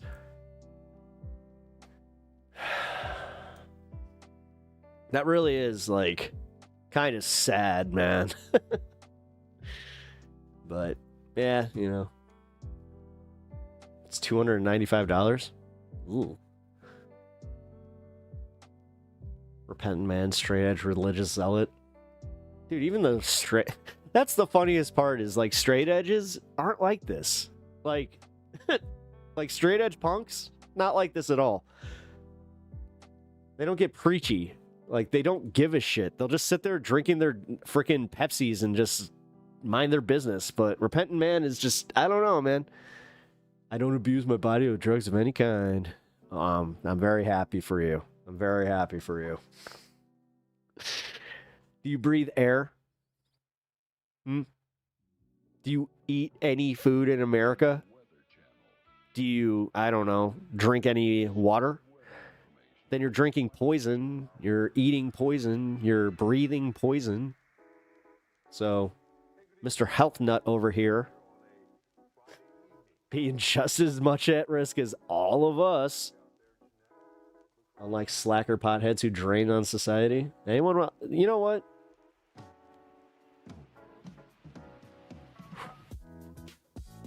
Let's do it. Guys, fair game. Let's go. Where's Kirk when you need him? Oh, God. Where is Kirk when you need him? Why is he not in chat? Kirk. Come back. If you are listening, Kirk, definitely make your way into chat here whenever you get the chance because, you abuse your body with hate. That's way worse. Oh, Bloodstone coming in with the fire. Oh. Damn. That is true. That is true. Hate is definitely something that, I mean, I don't even know how old you are, but you probably look like 20 years older than you actually are because of how much hate you just have in your head. Like, holding your heart and your head. We all know that that's all you think about. It's everything you hate. All the people you hate. And the damn potheads and slackers. God. Didn't I make that joke the first time you were here? Didn't I call you Professor Strickland? You slacker. Your father was a slacker and you're a slacker. McFly.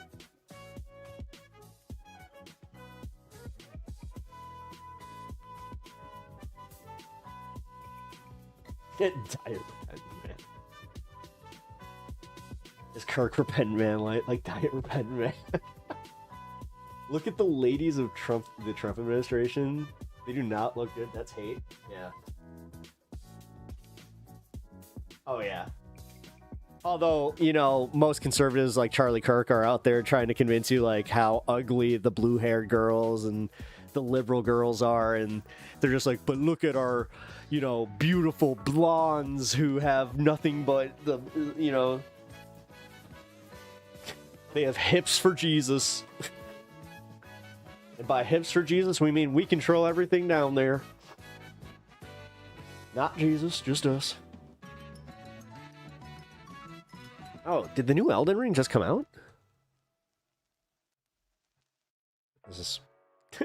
That would explain why a lot of people were talking about Elden Ring today. I agree with Vosh when he says hate makes people ugly. It does. It really does. I mean, look at me. I don't hate anybody. Even Repentant Man, I'm annoyed by him, but I don't hate anybody. Well, there's like 2 people that I truly hate on this planet. One of them was a banned chatter here, where he is a totally reprehensible human being. So that one, yeah, it deserves true hatred. But cognitive ability of a 12-year-old, say if it weren't insulting to a 12-year-old. I mean, my goddaughter just turned 11 and she could fucking smoke this guy in a debate. Which, actually, you know what? I'll take this opportunity just to say happy birthday to my goddaughter. Just say, it has been a privilege to watch you grow up and also see how you can just make your dad's life hilarious because you are somehow funnier than him. So good job with that. Happy birthday, kiddo.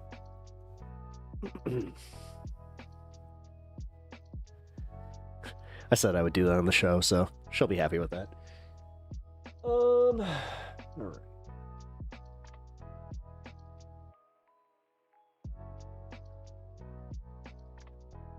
It is wild when you start hearing kids have like actually witty, like watching the stage from kids figuring out comebacks and like how to be witty to actually being witty is awesome. I will say that much because I have faith, man. She could possibly be in like the stand-up realm very quickly if she keeps going because, man, when they say kids say the darndest things, I have to admit, that show was great. Not because of Bill Cosby. Bill Cosby sucked, but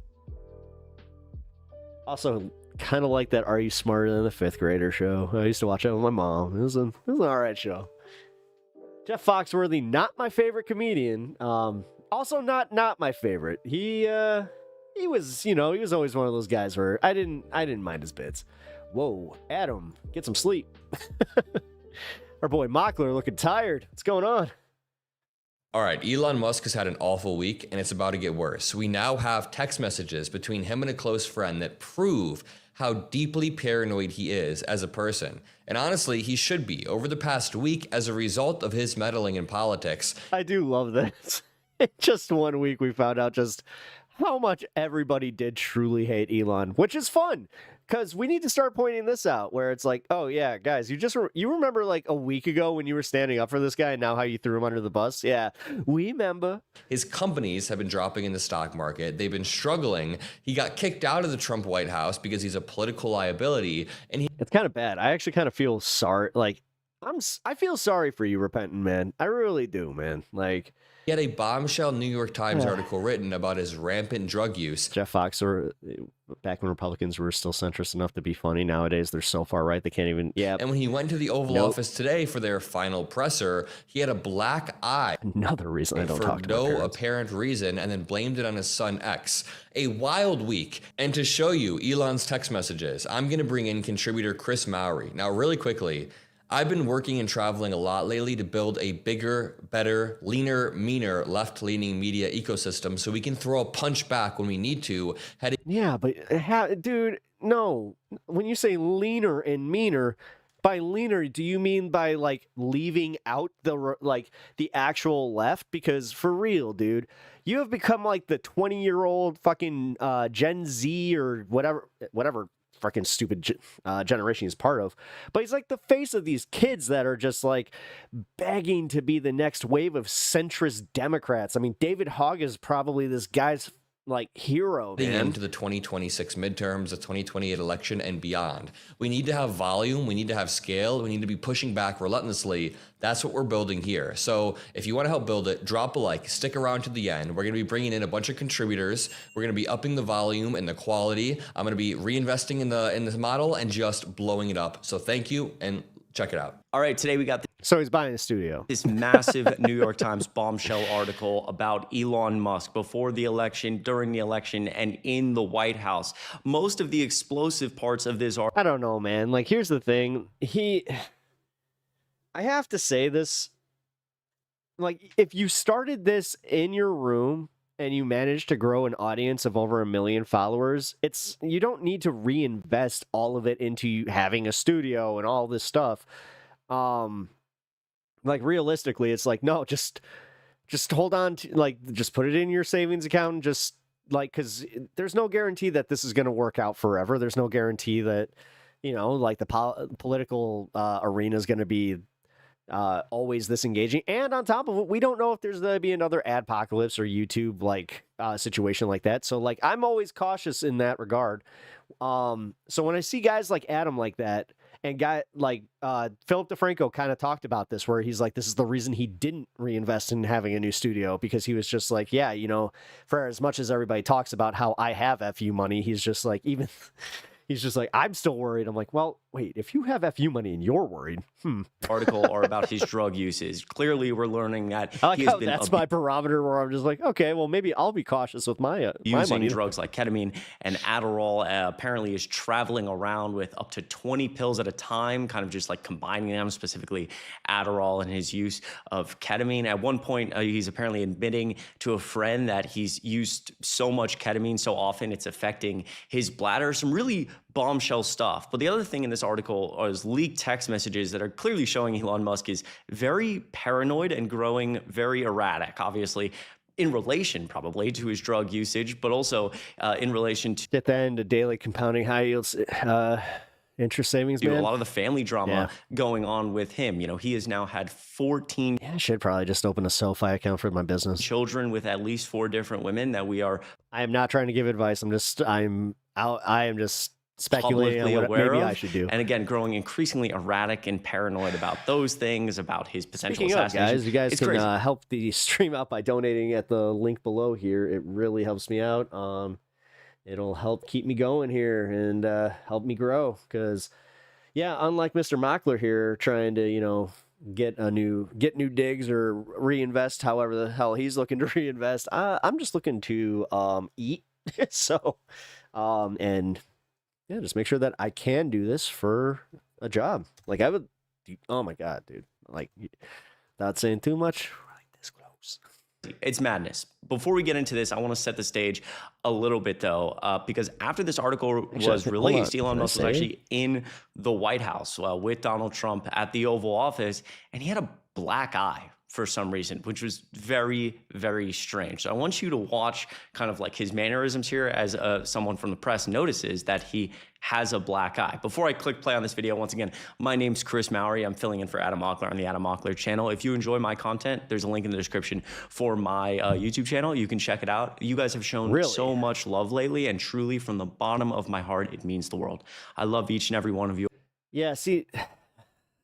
I'm happy that the youngins are out here doing this, but at the same time, when I found out like fucking Beasley's not even 25 years old, I'm just like, man, there is like, we're kind of,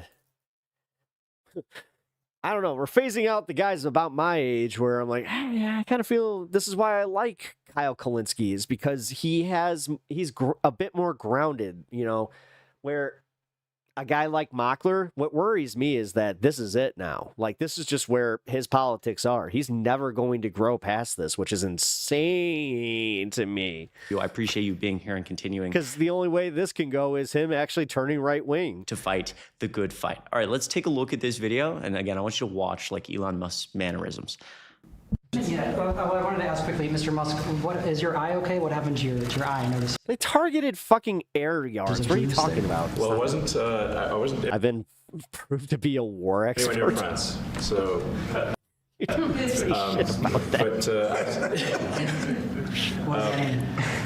I'm happy that you're like proud of yourself, Amadi. First lady of France. Honestly, and the only reason I get this combative with it is because you're very, very confident in yourself. I just wasn't around with Lil X, and I said, go ahead, punch me in the face. Punch me in the he did. face. Tyler, It turns out come you on, hit me as hard as you can. 5-year-old punching you in the face actually does. That was X that did? X could do it. If you knew X, I saw his mom right now. I didn't really feel much at the time, and then I guess it bruises up. But I just wasn't around with the kid. I didn't. He's with his mom right now. Thank God. I noticed it actually. I know that you try to stay pretty. Okay, so a couple things here. First of all, I don't buy that. I'm just gonna say it flat out. I do not buy this. Obviously, he's sitting next to probably the world's I know all about this. Biggest liar. Like Donald Trump lies every single time because it's hurting a lot of people. If this is relating to a lot of his comments, come on, his paranoia. I'll be honest.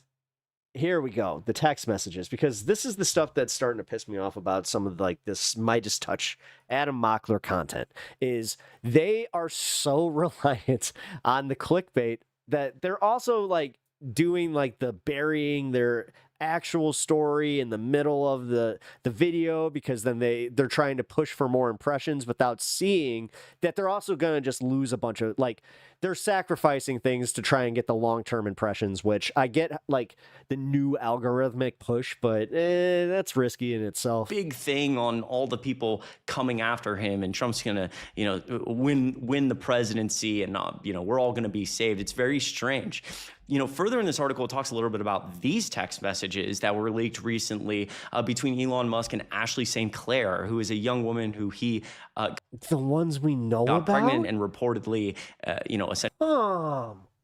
if this is it, if there's no new information, I swear to God, I will unfollow Adam Mockler. I will unsubscribe from Adam Mockler if this turns out to be a purely fucking clickbait story.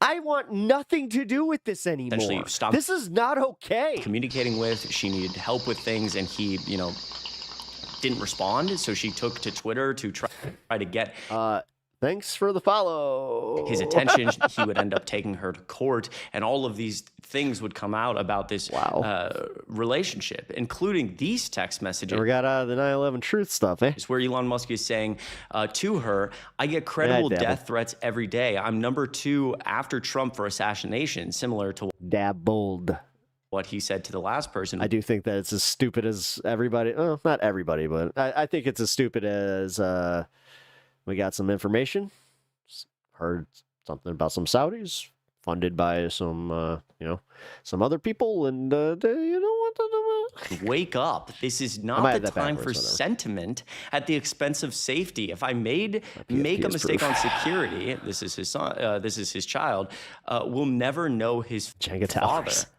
Necessary for now, only the paranoid. I can never figure out how to stack them. Survive. The threat they don't always fall down. Level will reach insane levels. I always try to put 2 at the bottom. That's how it works, right? You put 2 at the bottom, then 3 at the top, and then keep going. The election is decided. I was told that's how things are stable. Loose lips sink ships. And again, these text messages have been verified. Look at how, again, I just realized that I can, I'm finding my George W. Paranoid, erratic Elon Musk has become. This is right before the election. The drug use is clearly at an all-time high. And for his son, he's about to have with this woman, Ashley St. Clair, he's saying this is not the time for sentiment at the expense of safety, essentially telling her, like, get over yourself. I'm not seeing the sun. These signal messages were on disappear mode, meaning that they disappeared after a week. Elon Musk set that setting on signal, again, clearly showing like he's got to erase all potential evidence of this. Luckily, Ashley St. Clair took pictures. It's crazy. It's madness. And I think that, it is crazy. It is madness, but it's also an old fucking story. Everybody will speak out against this. Everything that's in this article relating to his drug usage, but also just the amount of harm he's doing with this level of paranoia that just doesn't exist in reality, you know, and it's causing pain to his children. It's causing pain to all of the women he keeps having children with, which is partly a whole other discussion. But it's also causing pain to, again, communities that he's spam tweeting on Twitter all day, you know, going after the LGBTQ plus community, firing federal workers, and hurting Americans. And again, my hope will always be that Republican officials, for once, come out and talk about this. And oh my God, Midas Touch, you don't understand, dude. Like, you guys keep playing this game, you're going to tank the entire left-wing media ecosystem before the next election. Say this is unacceptable. All for short-term gains. Also, they can play the fucking algorithmic game. Well, but like, you know, we'll see about that. Listen, once again, my name is Chris Mowry. I'm filling in for Adam Mockler on the Adam Mockler channel. If you enjoy this YouTube video, you can go in the description and click on my YouTube channel and check out some of my content. Honestly, I'm good on that. I've already had a hard time listening to a 12-year-old discuss politics, but he at least did man on the street stuff and seemed like he might have had a decent head on his shoulders ish, even though he's a bit centrist for me. But nah, he's fully given into the Midas Touch clickbait bullshit, giving off his channel. Like, again, I'm all for creating new people and giving new people opportunities on these channels. I really am, like Luke Beasley. But Beasley, again, what bothers me is that he's literally just diet David Pakman. Like, there's not much there. And honestly, then guys like David Pakman they're pissing me off too, because again, so focused on his book shill and all this bullshit that it's like, yeah, just, I don't know, man. I don't know. I'm just not looking to follow this guy. Again, another, you know, toddler that just learned about politics yesterday. God, I really am condescending as fuck today.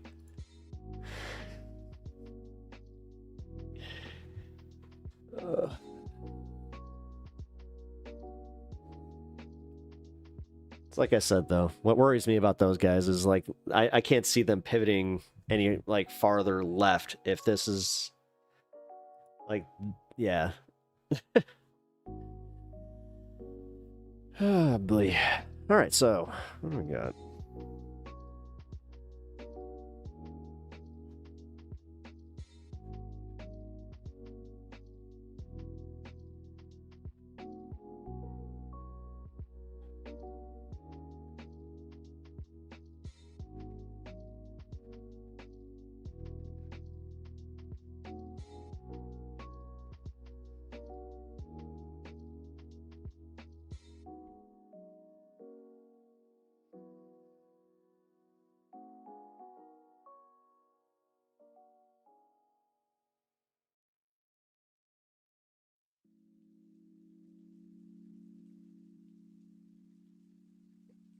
Okay.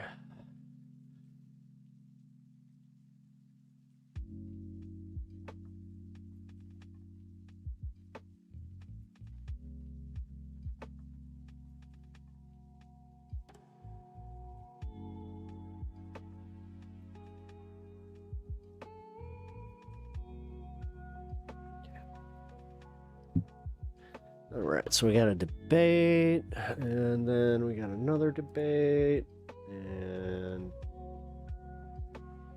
let's see.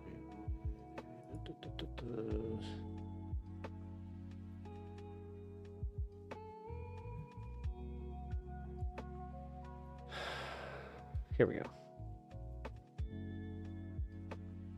All right, so I have to use the bathroom real quick. Oh, great, of course. As we have a wave here. Okay. Well, welcome to the stream. Hit that like button as you guys file in here. It really helps me out as a smaller streamer. I really appreciate it. Also, if you guys would like to donate to the stream, here is the link. Or tip. That's right. We got to use the term tip because they're doing no tax on tips. Technically, we're playing that game. Which I guess Streamlabs is actually like wondering how that's going to work. So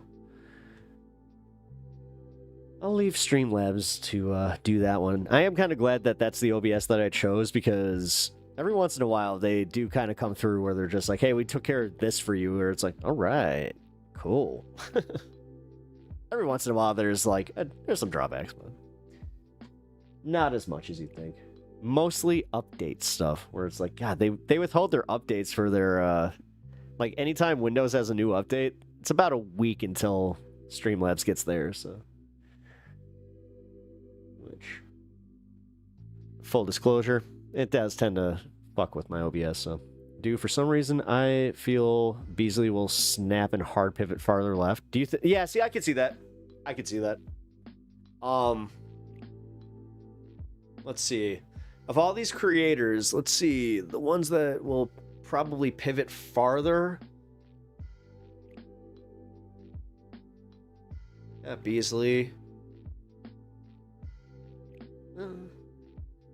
Yeah, see, for a hot second there, I was like, well, maybe Mockler. Like, if AOC becomes the head of the party, then maybe that could do it.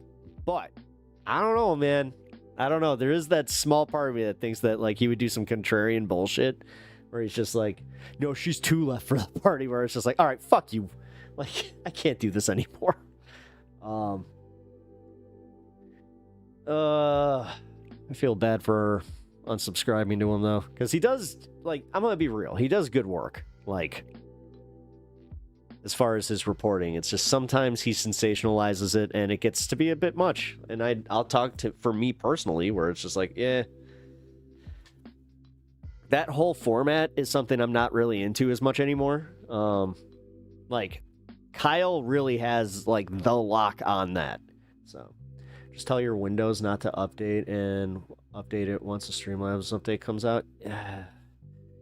Yeah, I don't know. Because if I don't know. The last few times that I've withheld an update for Windows, I hate to admit this, I just usually forget to do it anyway, and then it gets to the point where my computer's like running like ass, and then I'm like, oh, right. Duh. Nah, you're probably right, though. Here, you know what? I already do that. Like, I manually update my computer.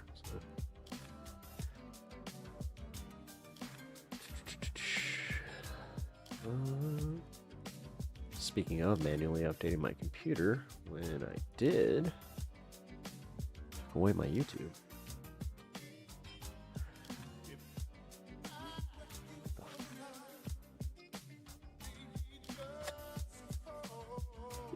No. Okay. Sorry. Somebody, I think that they think that I do a lot more Piers Morgan content than we actually do, because everything they've been sending me is Piers Morgan. Either that or that's just what they like. I don't know. I'm getting to that point where I'm kind of like, should be in the Hague. Debating Netanyahu, Cenk Yoger, and Jonathan Conricus.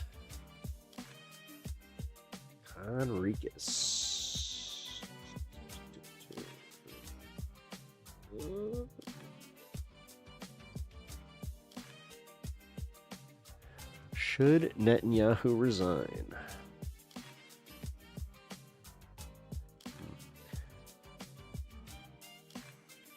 All right.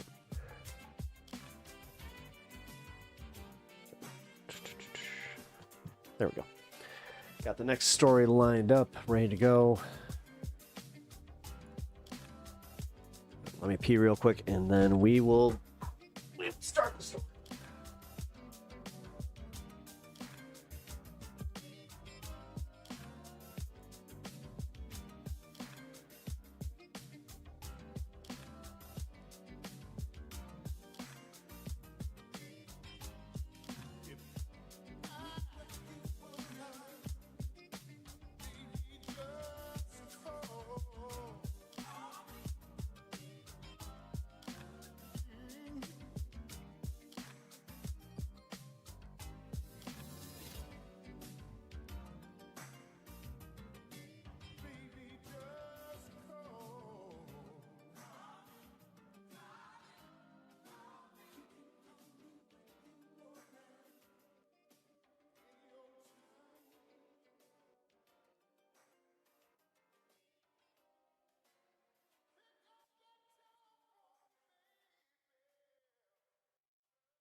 Oh.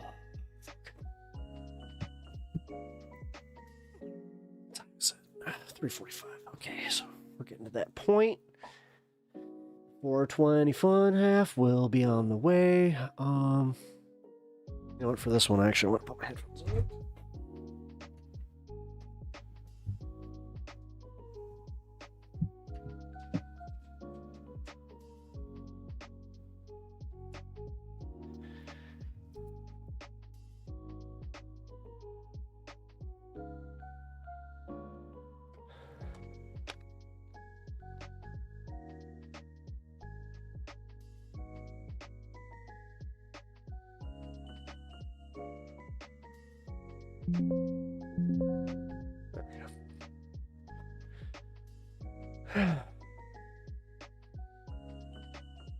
All right, guys.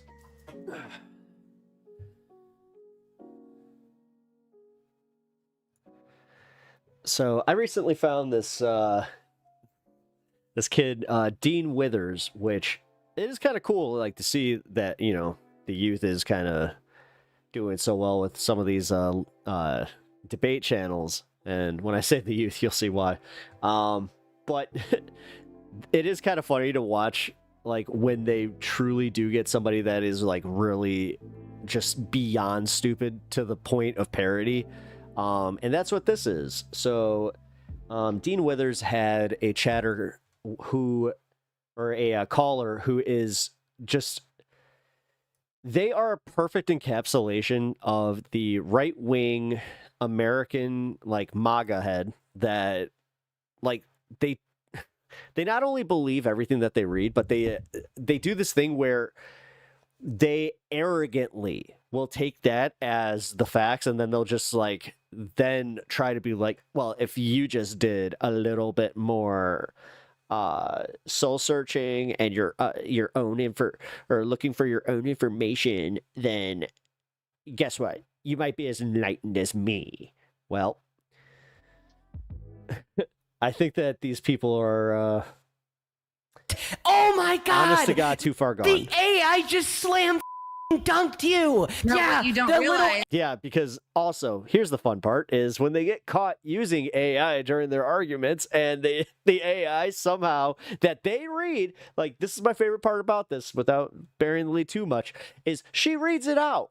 AI prompt that you just read off proved you wrong. It proved you wrong. The AI prompt that you just, like, this guy, his delivery does kind of piss me off a little bit at some points, but at the same time, they deserve it. said that he had no time to contest these unverified claims in court because they deported him without giving due process. Oh my god. Is this because they were like this guy specifically, I would like to ask him, is like, are you good at this because you grew up with, like, watching Destiny? Because, God, he can't be more than, what, 21, 22? Like, just like the sweetness of victory. The sweetness of watching a guest slam dunk I don't know why that's the theme today, is like... It's because you're looking up the information. When you're in your early 20s, you might be a little bit of a political putz.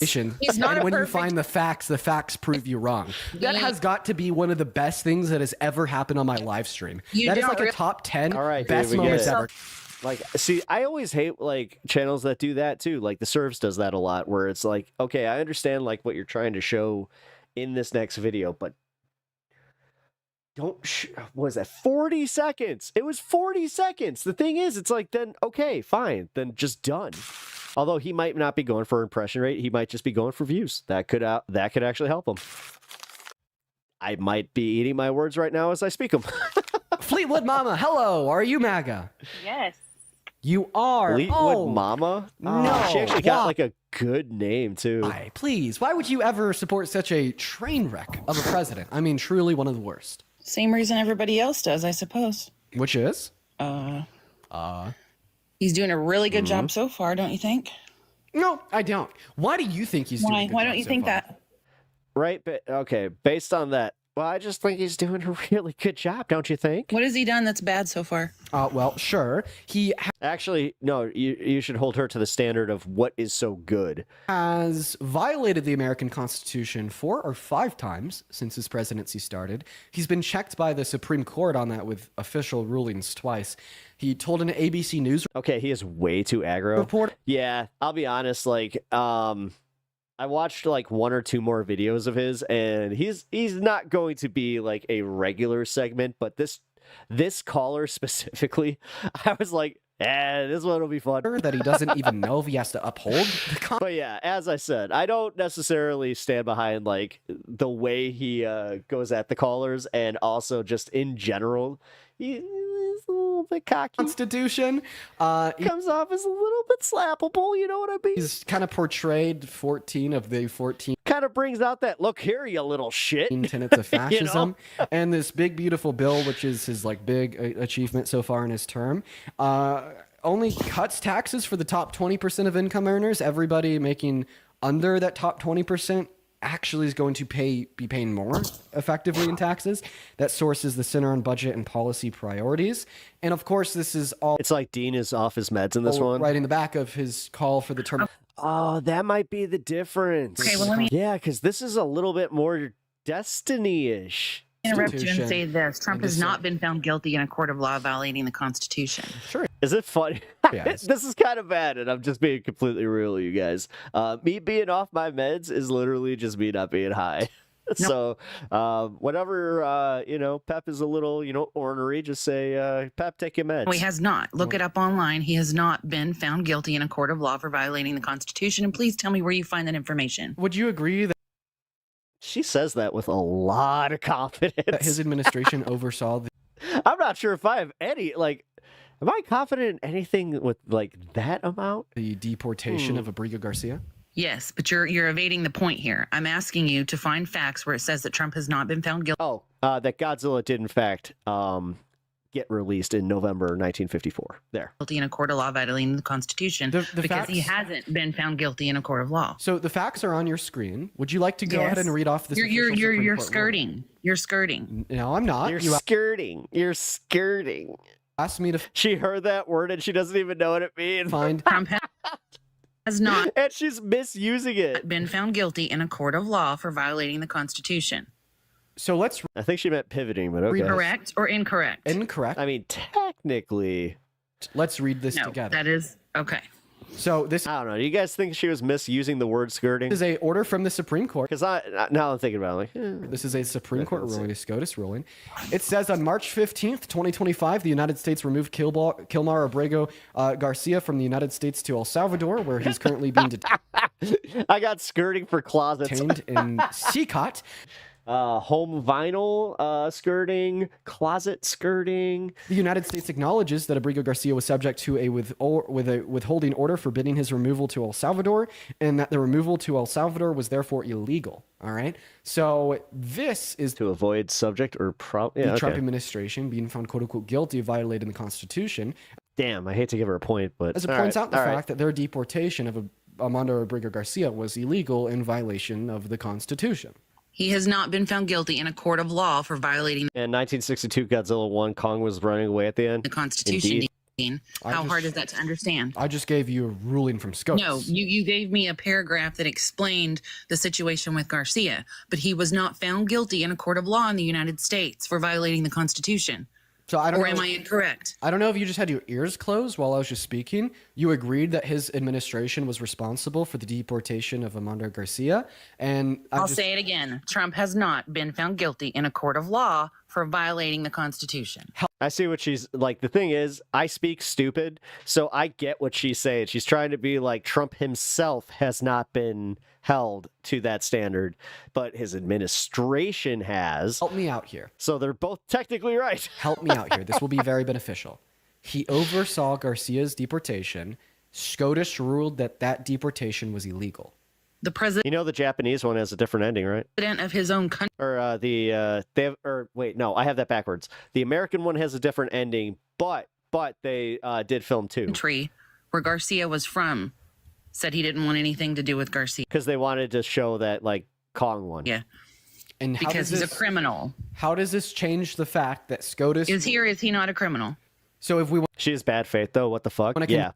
Continue the SCOTUS. Is ruling. Garcia? Yeah, the thing is, I don't know. Like, I'm just positing that she's sitting on her porch. She's got herself her little after work margarita. She's watching this guy. He probably got recommended on her algorithm. She watched the first call and then saw that she could call in, and here we are. A criminal or not? Oh no, TikTok. That's right. He pops up on TikTok. Let's just keep going. Is he a criminal or not? Actually, he has a good game on TikTok, dude. So actually, no. If you, I don't care. Want to read? Okay, he's not a criminal. TikTok You're has a thing saying he with doesn't have multi-streaming, and I don't want to play that a game. criminal record. That's also what SCOTUS says. Will you read the last part of the first paragraph? Can you do research independently on this Garcia character and tell me that he does not have a criminal record? Ma'am, read the last part of the first paragraph. No, I'm done reading your little paragraph that's trying to sugarcoat what you're saying and make it real. What I'm saying is he has a criminal record and everybody knows it, and you're saying that he doesn't. Dude, okay. So what are you...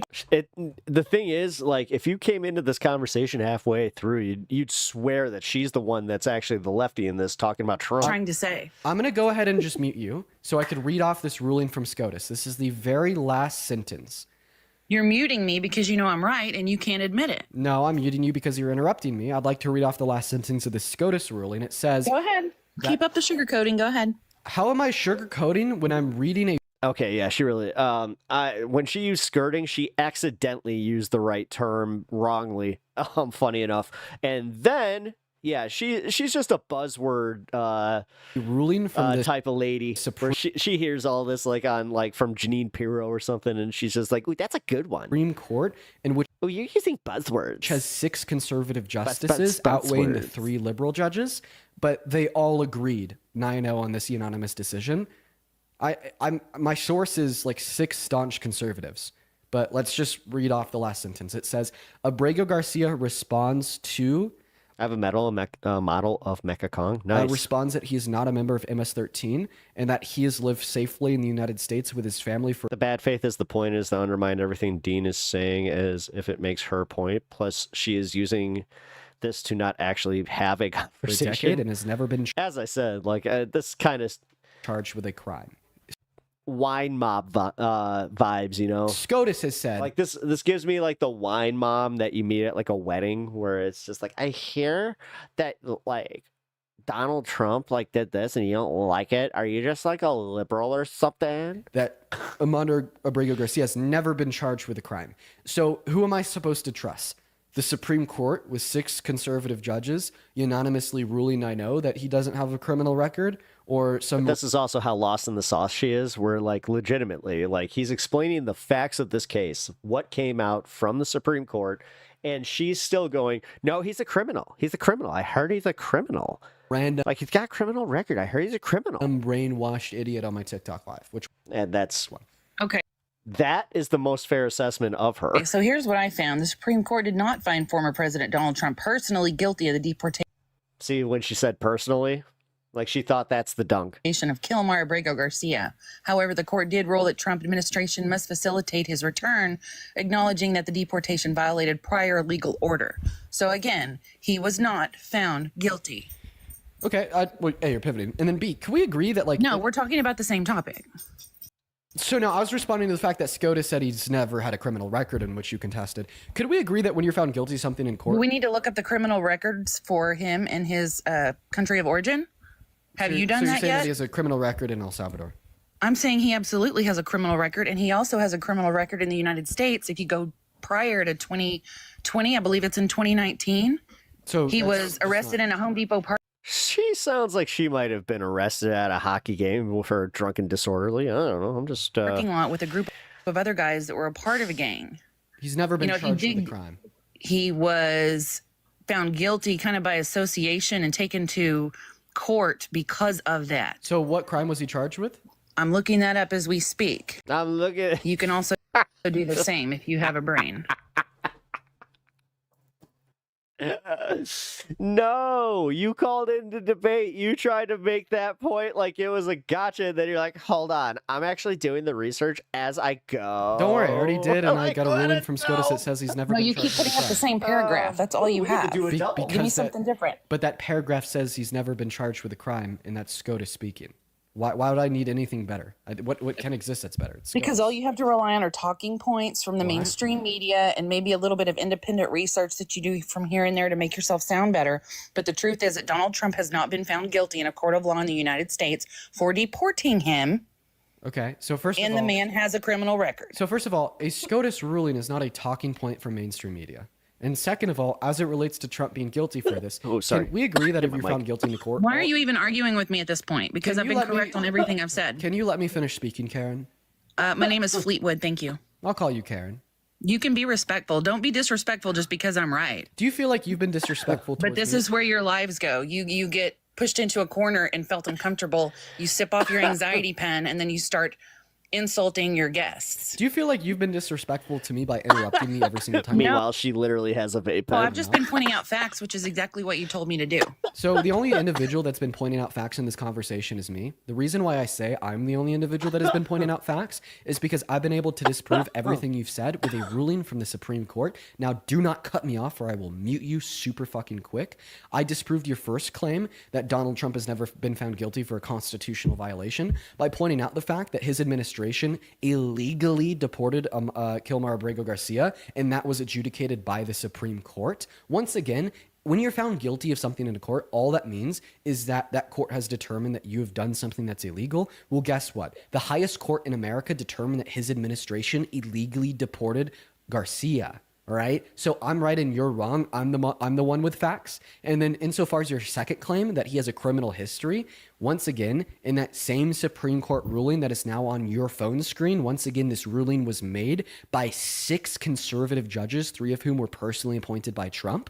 Okay. Very clearly points out the fact that he has never been charged. The boldness of absolutely illiterate fucking morons. I have had these conversations, guys. Like, I unfortunately have had a handful of drunken discussions with family members that they love to do this. They love to do this. And then when you come at them with facts, then they'll be like, oh, that's just what she was kind of saying. That's just a talking point from, your YouTube. That's a YouTube talking point. What I have is facts, and it's like, then it's literally a talking point from Fox News. With a crime. Now, I know as soon as I stop At least in my family's case, I could say this with certainty. It is a Fox News talking point. And you start talking, you're just going to reject the facts I just gave you because you're a cult member.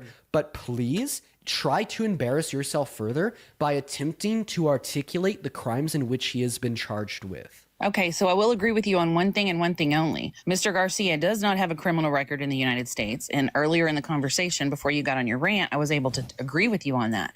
But despite this, the Trump administration deported him to El Salvador in March of 2025, right? Citing alleged ties to the MS-13 gang. So these allegations were based on unverified claims such as wearing clothing associated with gang culture, information from confidential informants, et cetera, et cetera. Garcia was not charged or convicted of a crime in the United States, and he was not given the opportunity to contest those allegations in court before his deportation.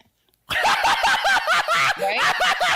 Oh my God! Are you loving that? Internet laugh. The good old internet laugh. Oh, I am loving it because you just chat GPT'd it, but you didn't even think before you read it. Oh my Hit that gain hard. God, the AI just slam fucking dunked you. She did get dunked. The AI just slam fucking dunked you. No, yeah, what you don't the little realize is AI I'm prompt that you just read off proved you wrong. That happened with me and Honeybee, where Honeybee was trying to make this point, and she's just like, "Hold on, oh, but it wasn't ChatGPT." In her defense, it was Grok. But it still proved wrong. It proved you wrong. The AI prompt that you just read off said that he had no time to contest these unverified claims in court because they deported him without giving due process. Dude, that was so good. That was so good. I am doing the same thing you are. We're actually going to roll the tape back. All of your responses are Chat GPT, and how your guests don't realize that yet is insane. You could see. But I did the same thing you did. Oh my God, she actually thinks. See, guys, that's it. Like, every single accusation is just them telling on themselves. It's an admission.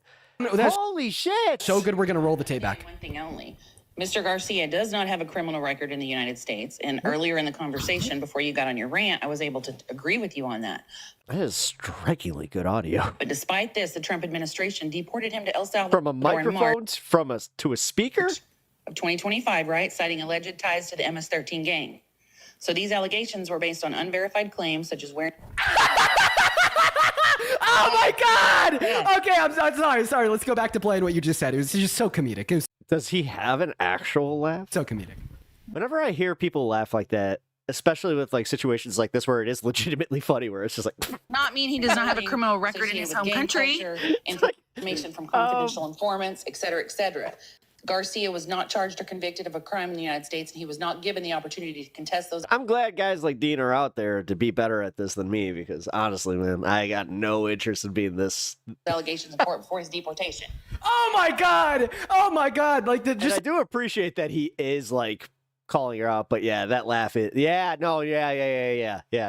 Like this. The first time I saw this, it pissed me off too, where to the point where I was kind of like, do I really want to bring this to stream? But yeah, because honestly, it's a special type of stupid to not realize that you just read off a prompt that proved you wrong and then just go, huh? Sweetness of victory. The sweetness. I'm so right. It's like of watching a guest slam dunk themselves because you're looking up the information. He's not and when you find the well, I mean, that's not fair. Looking up the information's fine. That's being my God. Oh, don't use a thesaurus, guys. The facts prove you wrong. That has got to be one of the best things that has ever happened on my live stream. That is like a top 10. Using an AI as a thesaurus and then getting dunked on by it, that's a different type of thing. Best moments ever. Go ahead. Okay. I never disagreed with you that he didn't have a criminal record in the United States, genius. What I was trying to say is that he has one in the country that he's from. So much so that his own president doesn't even want anything to do with him. So first and foremost, you did argue that he has a criminal history in America. Why don't you look that up? One second. You did argue that he has a criminal history in America. You argued that his criminal history was getting arrested at Home Depot in 2019. I did not. I never said he had a criminal history in America. I never said that. So how hard? That's where you're wrong. On a scale. So laugh and scream again and act like you're right. On a scale of 8 to 10, how hard are you trying to gaslight 10,000 people watching? When you think you're right and you one up someone, you mute them so they can't speak. I think that's hilarious. I've only muted. Oh my God, she really does just have like. You since you have a big problem with interruptions. You brought up the chat GPT She's the intellectual equivalent of a fucking 4th grader. Response, right? Yeah. Why don't you turn your phone screen around and show everyone the multiple screens in front of you, because one of them is chat GPT. You're a hypocrite. Where are my hands? Turn your phone screen around. Don't even play the game. Show the other people the other side. I'm not on a phone, but I actually do have my phone. Move the monitor. Show them. I mean, see, right there, I'm just like, here's the lesson. Don't entertain it. Your screens. Yeah, for sure. Sounds good. You can't do that because you know I was shadow banned energy. that I'm right. No. Hey. Oh, over here we have the YouTube. I have been shadow banned, so hey, watch it. Stream. Over there we have now you're just sucks. Like watching your numbers literally go from like the highest you have had on your channel to just like, huh. That's interesting. I know that I have more than 12 people. You're skirting, Dean. Everybody knows use chat GPT too. Don't worry. What do you have Grok pulled up too? Okay, I'm going to disprove you and it's going to be hilarious. Are you ready? You're not going to Again, the fact that she was using it and now she's trying, like, he doesn't get what just happened there. She's embarrassed that she got called out for using AI, number one.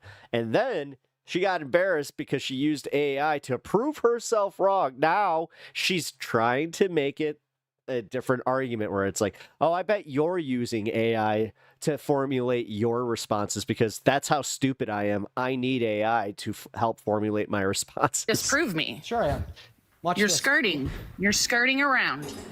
This is dumb. Watch this. Okay. Go ahead. Do you know? Change it up before you do. He keeps a blanket. Do you know I what should this probably is? keep a blanket. Ma'am, do you know what this is? It's a very cozy looking blanket. Looks like a whoopee to me. A little safety blanket. It's a blanket. A whoopee? I'm going to put the blanket over my head, and then I'm going to put my hands in the air, and then I want you to ask me anything about Trump, Biden, Harris, and I will refute whatever you I kind of see what he's doing, but at the same time, why even capitulate? have to say with a blanket over my head and my hands in the air. What point are you making by doing that, Dean? Yeah, that I'm not using ChatGPT. You can be embarrassed. It's okay to be I mean, you could also like see through the blanket. You never know. I mean, embarrassed and called out. Hey. Just don't hide. So feel free to go ahead and make a point. I'll refute it with Go a blanket ahead. over my What head. are you hiding for? So I'm isolating my eyes and my hands from being able to use any AI technology in order to respond to any point that you may have. The point of this demonstration is to refute your baseless he's letting the audience see. hope and claim. Okay. Okay. Do you think his audience actually believed that he was using AI props, though? I'm not going to debate with a blanket and someone hiding underneath it. So good luck to your next guest. Wow, you're running. You're running because you know that I'm about to prove you wrong and you're juvenile. scared of the embarrassment. How am I You're a juvenile for willing to do whatever it takes to prove your ass No, wrong? you can't have an intellectual conversation Or just turn around. with me. I mean, you have headphones on. Just turn around. Hiding under a blanket. So you turn around, face away from the computer, and then. So I then mean, prove it's better than the blanket defense, in my opinion. I was right. Wait, how is me? Where I would just go, okay, I cannot see the. Oh, you would accuse me of being able to see the screen, so I will point this way. Oh wait, you would accuse me of having a screen off camera. So where? Called you out for using ChatGPT for half your responses. So I'm You haven't unironically. said anything semi-intellectual since then. So then how come you haven't been able to refute anything that I've said? I love it when guests self-dunk by you. I think it's kind of funny to take them about as seriously as they deserve, which is still kind of way too seriously, but still. The effort's appreciated. Implying that I am not an intellectual. And there's Nice. nothing that I've said so far in this conversation that has been smart, What I'm even saying. though I've been able to destroy you on every single fucking point. Destroy. Is hilarious because how smart does that make you? But seriously, once again, he does have like baby Destiny energy. The reason why I put the blanket over my head and I'm willing to put it back over my head is because you made the claim that I only use AIs like ChatGPT or Grok in order to have these conversations. I want to be able to refute that in real time by putting a blanket over my head and my hands and 100%. There's people in the TikTok stream that will think in that. the air. So why? How about we do that? How about you do that? I want you to. Is that the difference though? The age of the audience? Tell me one reason why you think Donald Trump is a good president. Because somebody told me that. Like, I could say this without like breaking any rules. Yeah, they just kind of told me, they're like, yeah, if you're trying to break out to an audience, you know, of 18 to 34, that TikTok is like the best way to do so as far as like debating or trying to get your short form content out there. I was just like, yeah, but what about multi-streaming? They're just like, oh, no. And I was just like, oh, no. I'm going to tell you why you're wrong with a blanket over my head and my hands in He's the a air. good so I can't president possibly because say- we have individuals like yourself who try to get on lives and prove that he's not.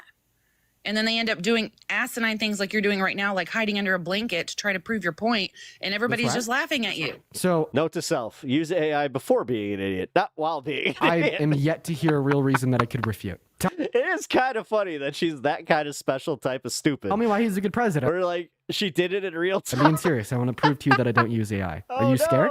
I think you're terrified. No, I'm not asking you a question that requires an AI response, Dean. So then ask a question I'm that you asking think you would to require acknowledge an the AI fact that- response. It's crazy that we now have a legacy long enough to have the next generation of debate lords and have old debate lords who no longer debate. Yep. You're scared. Yeah, Vosh, he doesn't really do it. Has Destiny actually debated recently? Because I know that like he's pretty much done with that, from my understanding. You know you're wrong. You know that you're bullshitting. You're scared of asking No, the question. I'm not bullshitting. then I'm just running out of time. That is kind of crazy though. Like now I'm really thinking about that. Yeah. Then ask me a question that you. Meanwhile, here I am, new to the space, but also just old enough to be like, I don't want to do that debatey stuff because it's not. That's not what this is about. Do you think would? And if that's what entertains you, then go watch those guys. Acquire an AI. This kid. Why don't you pull the phone out of your lap because you know you're looking at it on your phone? My phone's on the fucking table, literally. Which, ironically, I think that I might also have the same thing where I'm more interested in debating, like, you know, certain elements on our side than just going hard against Trumpers. I don't believe you. Dude, Just try it okay, out. I'll hold the phone in the air. Destiny is a weasel that shouldn't debate. I don't like him. Ask me anything. Yeah. I'm asking. What about the other four? You've got 4 or 5. Oh my fucking god! What about? Okay, Come on. Okay. How about this? What? Turn around. What if I were to look Dean, up? I've got to go. I've got to go. No, you're running. I like debates with prominent people. You're running and you're scared. No, I'm not running.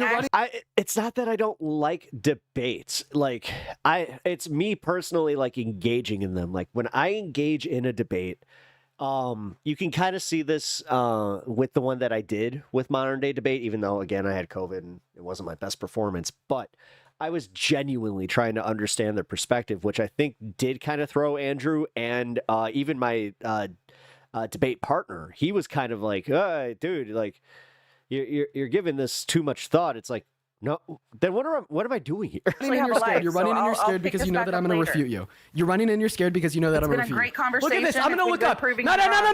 Don't run away. Ask me anything. I'm going to look at the sky.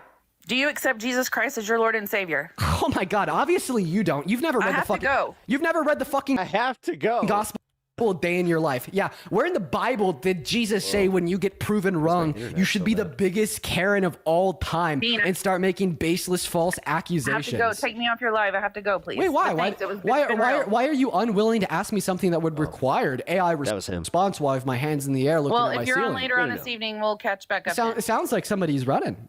No, I have a life. I have other things to do. So, but yeah. What do you have to do? Fucking scroll through Truth Social, Facebook, and Telegram for the next 3 hours? I'll let the next person put you under a blanket too. Okay. Well, the only individual who got fucking destroyed in this conversation was you. Yeah, keep saying that, but that's not true. I'll happily keep saying that. The thing is, this is the fact that it's ending like that, and she learned nothing. She does genuinely think that she won. Nothing was gained here. Nothing. It's not true means that it is true because everything that you believe in is except for us just going false. You feel better? Yeah, I feel good. It was I fun. got you all worked up. I didn't mean to get you worked up. Oh, there it is. I look worked up to you? There it is. That's the win. That's their win. That's their version of winning. I got you worked up, didn't I? You're all sweaty because you had that blanket over your head for so long hiding. Where do you see sweat out? Bye. I gotta go. Get dunked. Get dunked. All right. Funny little insult at the end there. Yeah. It's why being super aggro is not advantageous. I don't get it. I personally don't get it. I'm not looking like I don't know. Examining tutorial. That doesn't look good. Oh, they took that down. I'm always interested when I see a video that's just like they took it down. We're going to do a quick little news break here. Take a look at the updates.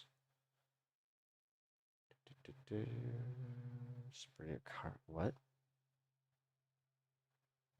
Oh, good. To hear a private prison company appeal and suit over immigration detainee, $1 a day wages. Man, they really just... We used to have documentaries after documentary to, like, get this stuff to even be admitted. Now they just come out with it in the news. And they're just like, yep. Sylvie, number one. Ichiban, number one. All right, so what we're going to do is we're going to smoke together in 1 minute here. Literally 1 minute here will be the 4:20 mark of the program. If you're new here, number one, welcome. Number two, hit that like button. Number three, hope you're smoking with us. So, yeah, but beyond that, god damn. I think we should find one more of those. I don't know. I kind of want to find one that I haven't seen and do like a live react with you guys. That could be fun. He shall see.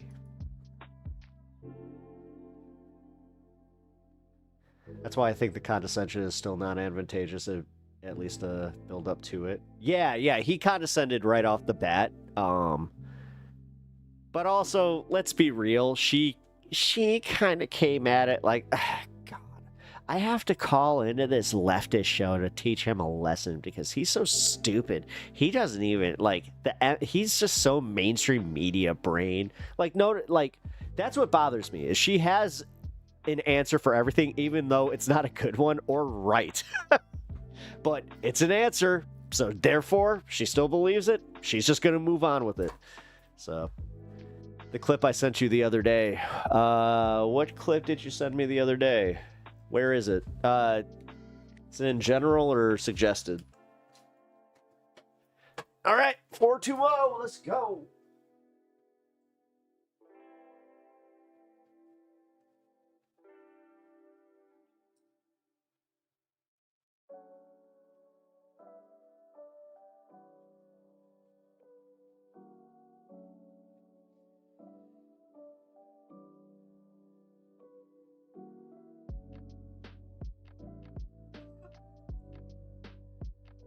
Oh, yeah.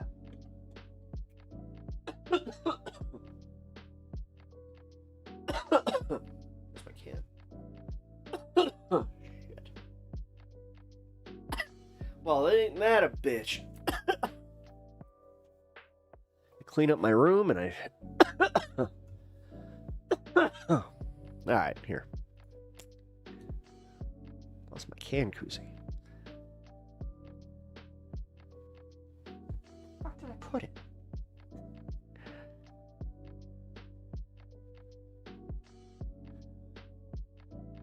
Must be in the sink, you know? You ever have that moment where you're just like, but I don't remember. Like, you have something, you take, like, oh.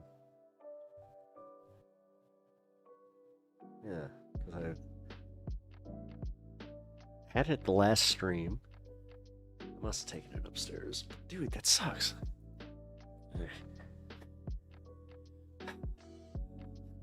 I'm figuring this out in real time, by the way, guys. Just so you know. Caller hates paying for school lunches. Didn't we watch that one? No, it's...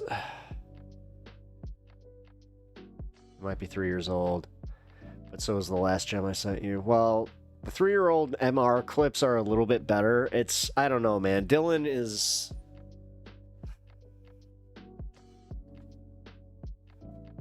I like him as a content creator, but I don't know, man.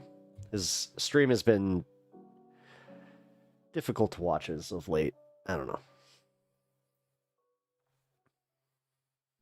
I'm just gonna say it. Like, what? Let's see. He's on right now. Let's see what he's talking about. U.S. nuclear deal.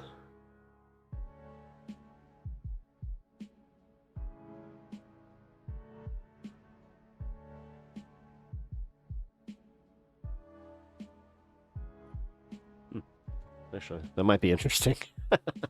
All right, fine. You know what? Screw it. I also just know that we have a few people here that really don't like Dylan Burns.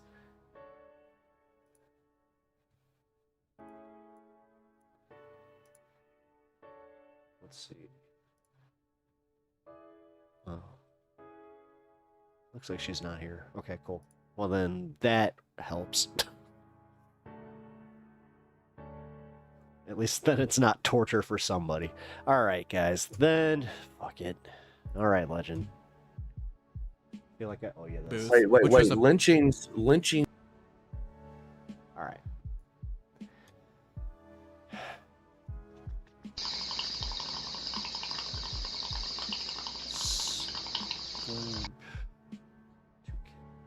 Yo. Thank you for the follow, man. Appreciate that.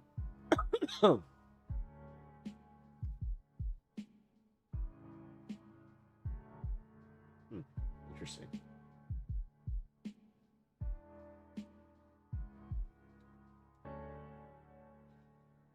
What has Trump done that was bad? What? Oh, TK wants to go. All good, free Palestine in a real way. Yeah. Like, I don't know. Stop bombing people. Get this... Yeah, like, yeah, literally. I want to first see that. Like, god damn it. Can we get their food? Like, so. But yes, 2000%. Anything that, like, stops any of the suffering, that would be really, really nice. All right. This is a request. We We'll check out like the first half of it, and if it's good, then we'll keep going. But it is 420 fun half, so whatever. Hell yeah, man. Well, let's watch some old Dylan Burns debating about racism.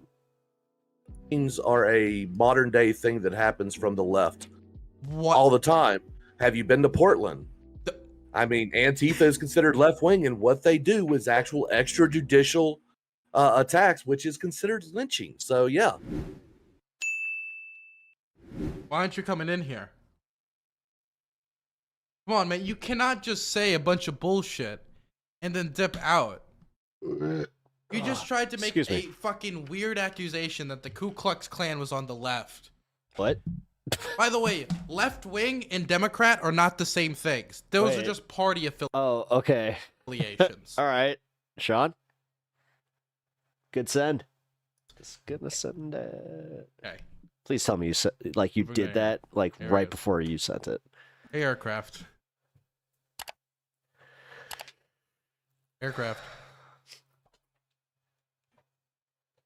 Can you just admit you're screwing with me? So I have to say that's one of the funniest damn internet videos. I can just save. Are you silly? Still gonna send it, and then he just whips on the fucking the snowmobile. Just gonna send it. 20 minutes. Yeah, I had to turn on my ears.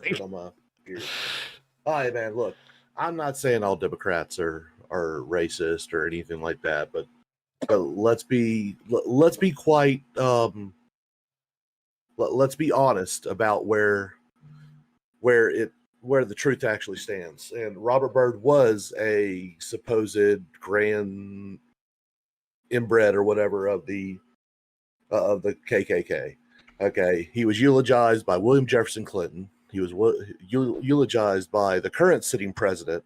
Why does he call Bill Clinton by his full name?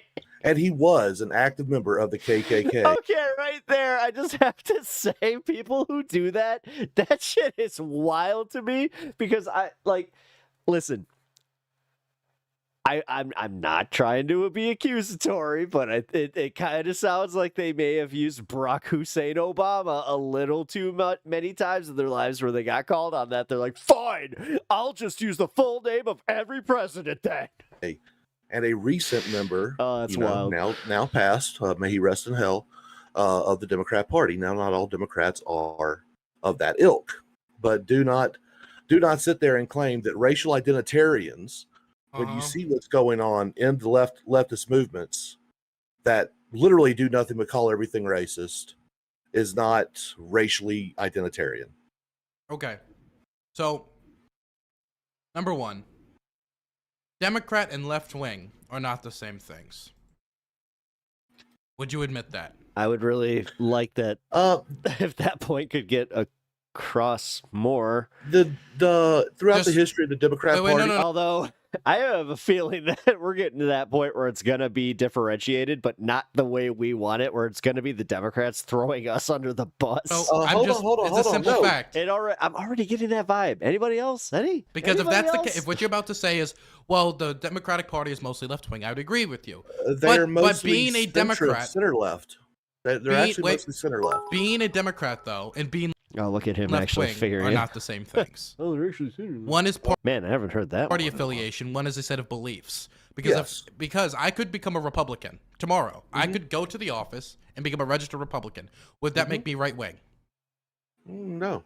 So you're saying if Nancy Pelosi became a Republican tomorrow, would she be a right wing conservative? No. Okay. She'd still be center left. She would still be center left or whatever, but she would be on the left, center, whatever the hell anybody wants to call her. But she wouldn't be a conservative Republican because party affiliation and identity and beliefs are two separate things, right?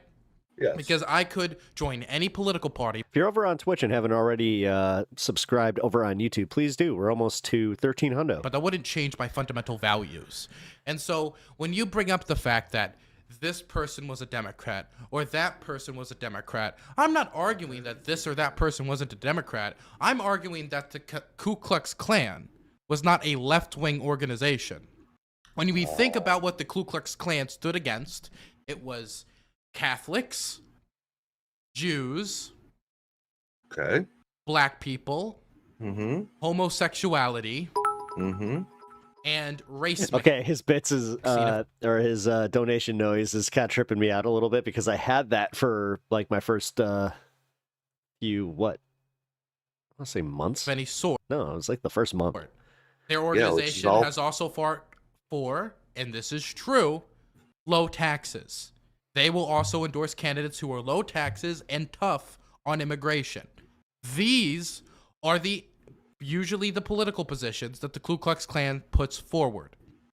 Now, I don't know what political thoughts or affiliations you think's associated with that, but hatred of homosexuality is not associated with left-wing values. That would be a regressive value. Regressive values around homosexuality is not left-wing in any way. Regressive values around religion. To the idea. Hold on. So you're saying all regressive values are not left-wing? I'm saying I'm not about to. Okay. I'm not saying all regressive asking. Values, period, necessarily, but regressive values around the issue of homosexuality is not left-wing. No one could say that somebody calling me the F slur is a left-wing thing. Nobody could say that. No, it isn't. No one should call you that anyway. But someone could easily say that that's a far-right thing because it that is. Could be a far-right thing. Yeah, because the idea that so does this guy not actually like hold any of these positions? Like he's just a contrarian? Protection of the family, the nuclear family, promotion of that. That is usually that something does happen. That family values, quote unquote, is something that's associated with the right. And attacking homosexuality, which is a corruption of family values, quote unquote, that is right wing. And that is something that the Ku Klux Klan stands against wholeheartedly. They stand against homosexuality.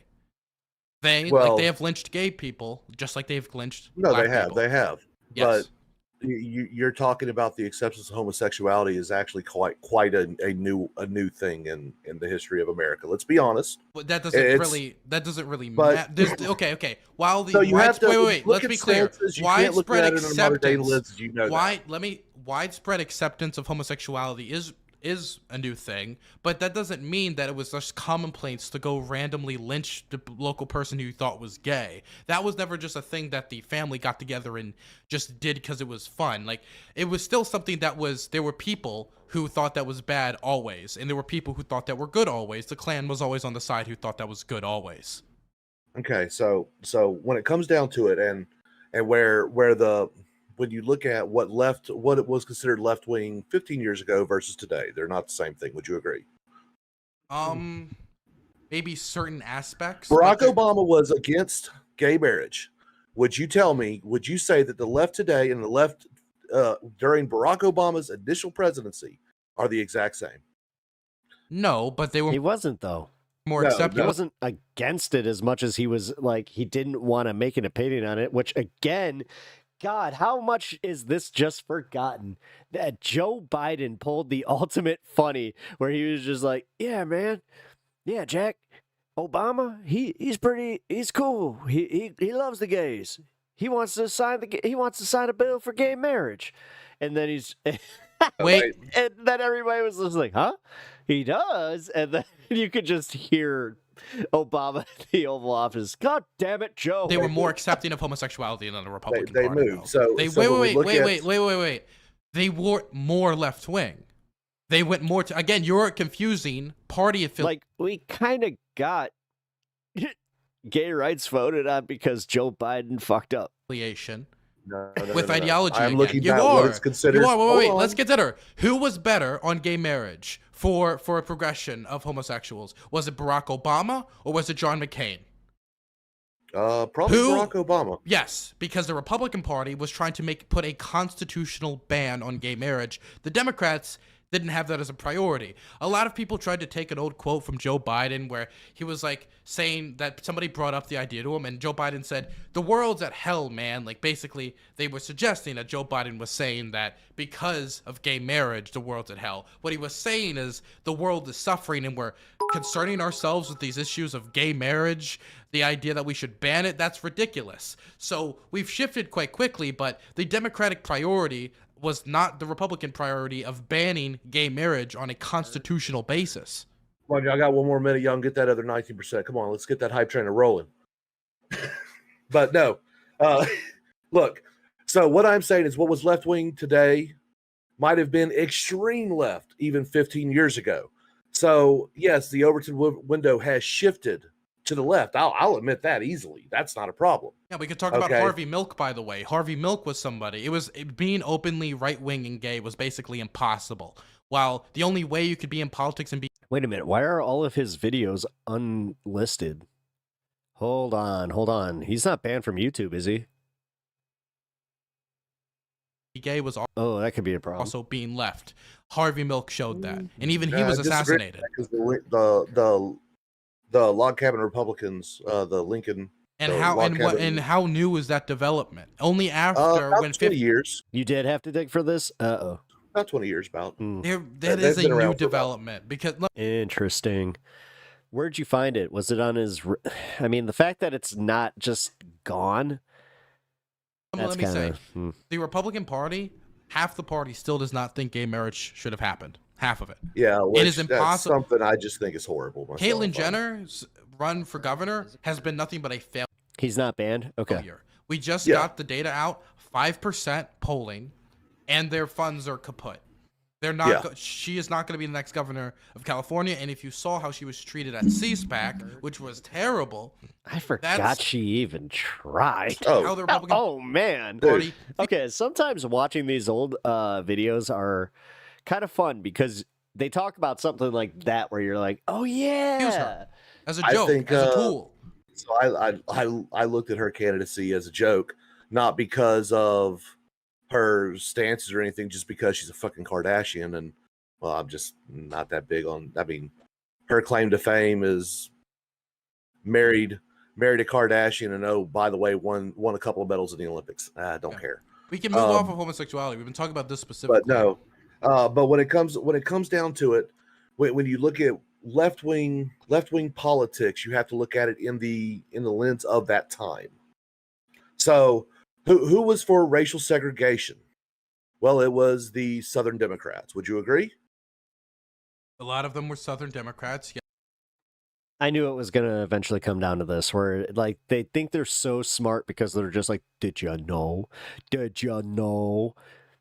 Excuse me for a second. I'm Jesse Ventura. I need to do my segment. Did you know that once upon a time, Abraham Lincoln was a Republican? Did you know that? Yes, but look, why does it have to, why party affiliation? Here we go. Who is for racial segregation today? Who is actively calling for segregated housing in colleges and everything else? Is this the right or is it the left? Where is that happening? It's happening in California now. The Democratic Californian Party, like Gavin Newsom has like made a speech like we need segregated housing or. No, it's not Gavin Newsom. It is some college students. Left wing activist over there. Okay, so it's again. This is the problem. They always do this. They always fucking do this, and they're good at it. Just admit it. Where they take a radical idea that they see on a college campus from like 5 people, and then they go, "That's it. That's what the left is producing," and they somehow get the narrative out there to be just so freaking like. I'm trying to think. Like it's viral, man. Like they make all of it viral, and like through that, that's all people remember. They're just like, you remember those college kids with this really absurd idea. So that's okay. That's one way. For racial. Before my mom passed, she used to actually like say a bunch of shit like that, and I'd have to call her out a lot. Where I'm just like, and again, she wasn't a Fox News person, but this was like that Grapevine bullshit, and she Like with Palestine, she was super I don't want to say uneducated, but undereducated on the Palestine issue. To the point where she was just like, you support Palestine? Why? I was like, whoa. This is nothing new. Okay, I changed your mind on it, though. That felt pretty good. Wait, let me do something quick then. Who's Nick Fuentes? I honestly don't know. I hear his name, but I don't know anything Nick about him. Fuentes is a white supremacist who, on top of denying the Holocaust, is someone who a lot of people see as one of the main pictures in the Groyper movement. It's also Richard Spencer, open white nationalist who talked about how the white man conquered black people and all these different Who voted for Joe Biden. Richard Spencer publicly announced he voted for Joe Biden. Okay, so let me ask you a question. Let's say that somebody who, you know why he did that, right?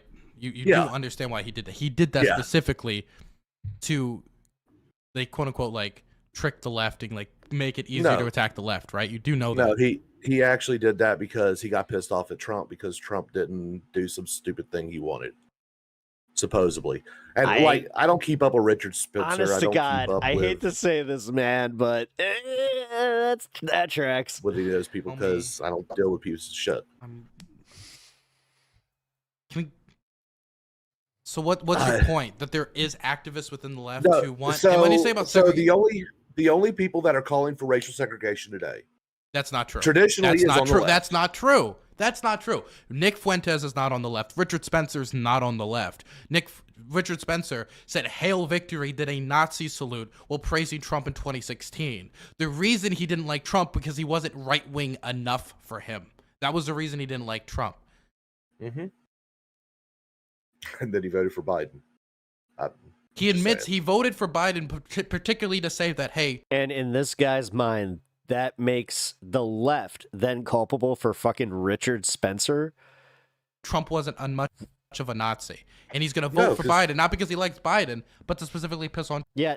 No, I hate these guys because then again, he's going to play the logic card where it's like, even if you try to say, well, what if a leftist voted for Trump? Does that mean that Trump and MAGA owns everything that they did? They're like, no, they just came to their senses. On Trump for not being enough of a Nazi. It had nothing to do with his support for Biden. What about Biden's beliefs does he support? The only thing that I know that they might have like agreed on was maybe like, I think healthcare. That was the most post 420 take I think I've had in a minute. At one point, maybe, and I don't even. That's it. There's nothing fundamentally about their beliefs that are similar, because there's nothing similar about their belief structures. Now, can we go back to the Klan's values? Because my allegation. The Klan's value, one of their biggest things was racial segregation.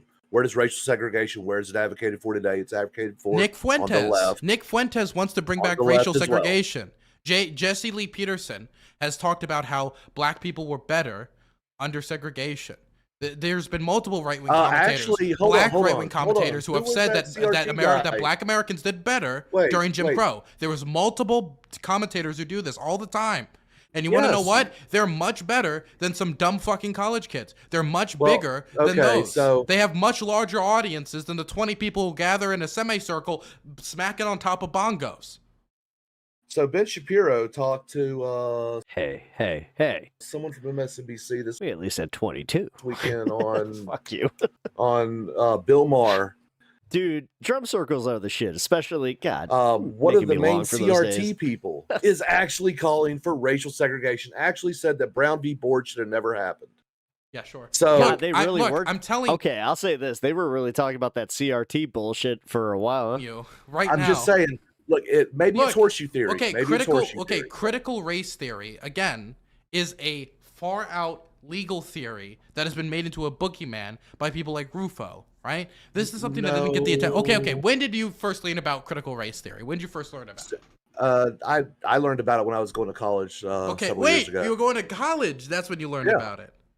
Yeah. Huh? Isn't that interesting? That you would specifically learn it because it's mostly an academic. Yes. It is an academic theory. No, That's I what get I'm all talking that. about. I get all that. Can we go back to the Klan? This is all pivoting. No, pivoting because you don't want to talk about the Klan's values. No, you're pivoting because you don't want to talk about one of the elitist leftists right now who is calling for racial segregation, happens to be a CRT professor and activist, for Christ's sakes. And yeah, he is pivoting. You were just not Dylan. This other guy just pivoting because it's like, nah, bro. To avoid this now because you want to obfuscate. Do you believe CRT has the same beliefs of the Klan?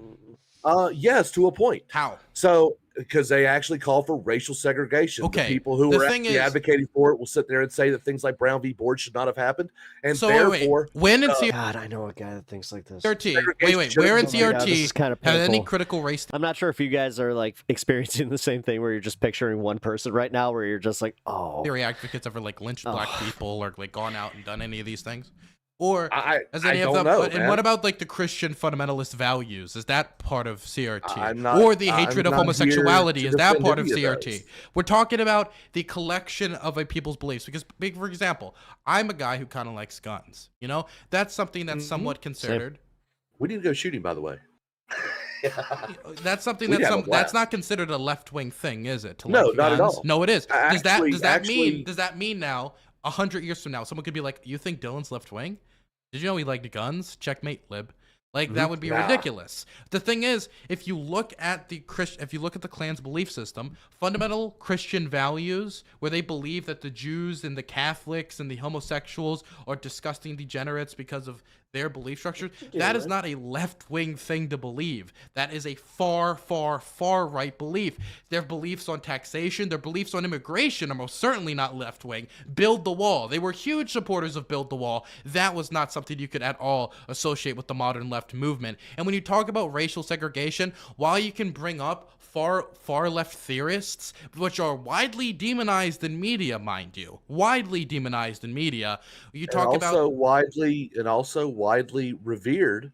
Ibram X. Kendi is one of them, who is revered by the left. What are they revered for? Are they revered for that take or that opinion?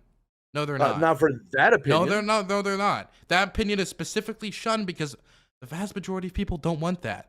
I would say most people on the right and the left don't want that. But the thing is, when I hear Jesse Lee Peterson say his opinions about how black people actually had it pretty good during Jim Crow, when I hear Nick Fuentes and Richard Spencer say it, you know what? They do get the heat. Jesse Lee Peterson doesn't get the same level of heat, though.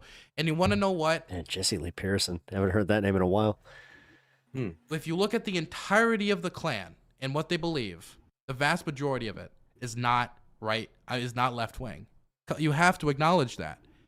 The only thing you're trying to stringe on is some college activists advocating for segregation. But let me ask you, why are those segregationists? You cannot hold the past under present standards. Why are those segregationists advocating for segregation? Can you tell me why? Because it's for totally different reasons too.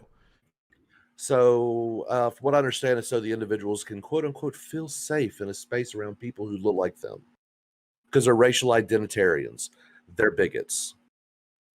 It is what it is. Why don't we just wait 20 years, Adam, and then we can figure out which political positions are the most embarrassing in retrospect, and then we can pretend the right had nothing to do with it. That's a good idea. Oh God. Hey, what's up? Hey, Adam. Sorry. I brought him in because he had some opinions on things. No, but when you look at what is a left-wing opinion versus right-wing, you have to look at the time period in which it is given. During the time of the foundation of the Ku Klux Klan, it was considered to be more of a left-wing opinion. It was not. It was not. It was. It was not. It was. Okay. The thing is, if you look, the thing is, are you telling me that fundamentalist Christian values, which was a big stake of it, lynchings, which was a big part of it, trying to keep black people from the voting booth. Wait. Lynchings are a modern day thing that happens from the left all the time. Have you been to Portland? I mean, Antifa is considered left wing, and what they do is actual extrajudicial attacks, which is considered lynching. So yeah. Okay, so what do you think of the word lynching? Right, when we hear the word lynching in Americana, it means something different to people. Extrajudicial. Listen to me. Please listen to me. When people hear the word lynching, they get a certain idea in their head, right? They get the idea of somebody being strung up from a tree and hung, right? Now, extrajudicial killings happen all the time, right? But the problem is if we used it that loosely, then a ton of murders we can call lynchings, but we use the classification of lynching specifically due to its racialized history, not because of its specific literal definition. Because if we just use the word extrajudicial killings, then we could say basically any revenge killing is a lynching. For example, we could then classify the vast majority of gang violence that is revenge-based as lynching. But by using that definition, wait, let me finish. Please let me finish. But if we use that way of classifying the situation, we present it in a way it shouldn't be presented as, because gang violence on a large scale is not just large scale lynchings. We should refer to it as gang violence to give people a clear picture. Lynching has a pretty clear racialized history that you can't just remove to apply it to Portland. Oh, but I can use it because the actual definition states groups of individuals doing extrajudicial killing based on a single thing I said. I did exactly listen to what you said. Then you would understand why I just explained the problem of that. I understand exactly what you were saying, but the definition still exists. Words mean things. And so I'm not going to just, because you may not fully agree with it, I don't look at just historical context of what America thinks. Okay. I'm going to look at the actual words, how they are used. And is it accurate? Yes. Well, the problem is this is similar to the word terrorism, right? I'm everybody knows I work in foreign policy. That's my career path. That's what I do. And the word terrorism is used very He's still doing that loosely by people who don't understand it. They use it to apply to everyone. They try to say Antifa are terrorists. They try to say that the people who tried to do an insurrection on January 6th are terrorists. They tried to say that basically everybody who's ever engaged in political violence is terrorists. They are terrorists. The problem with that word is we use it so loosely so that it equivocates people who throw a bottle at a protest with people who crashed a plane into the Twin Towers and killed 3,000 people. There's a huge gap between that plane and me throwing a plastic bottle at someone during a protest. There's a huge difference in intent, planning, impact. And so when you use words like terrorist that have very clear meanings to Americans, they think of 9/11, they think of 3,000 dead, they think of living in terror. To somebody throwing a bottle at a protest or stopping cars in traffic, what that does is it ramps up rhetoric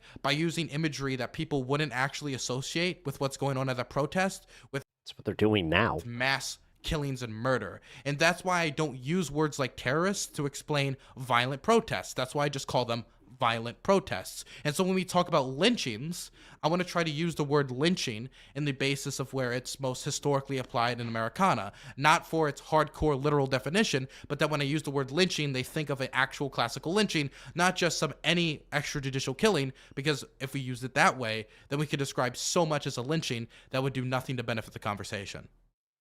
And that's fair. That's fair. But I'm just playing the game. Look, man, when it comes down, look, when it comes down to it, buddy. Look, at least I'm not giving the twin rabbits deal. There was a lot of bodies somewhere and therefore mass grave. Come on, man. Which, by the way, I'm so proud of you. You didn't just lose your shit all over those people. Man. But no, when it comes down to it, what you see going on in Portland, maybe not the exact same way, but it is actually definitional, in a definitional way, a form of lynching, where they are actually carrying out what they deem to be the proper form of retributive justice based on some crime that they perceive. The problem is, this is just like when Justice Clarence Thomas compared what was going on to him when he was being nominated to Supreme Court as a digital lynching. It's the use of these historical words, which have massive emotional ties to them, in ways to pivot away from the actual issue at hand, instead of addressing the fact that the Ku Klux Klan did lynchings on a large scale, and the far majority of terrorism in the United States is far right. And if you look at any unclassified Department of Homeland Security report, they will say the vast majority of domestic terror threats is from far right militias, and there's not a lot of left wing militias in the United States, I'm going to be honest, and ethno-nationalist threats. And the vast majority of ethno-nationalist threats are white supremacist threats.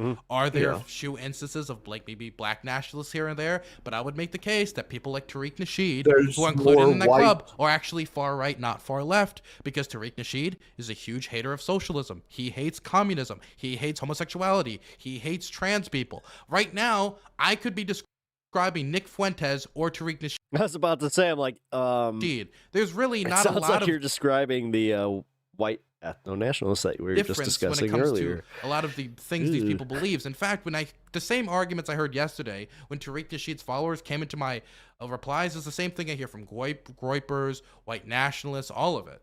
So, I mean, again, what I'm trying to say that Tariq Nasheed fundamentally is not a left-wing person, and the Klan, like you've tried to assert, is not a left-wing organization. They don't have left-wing beliefs. I don't know, man. I would say they're a little bit more left-wing than myself.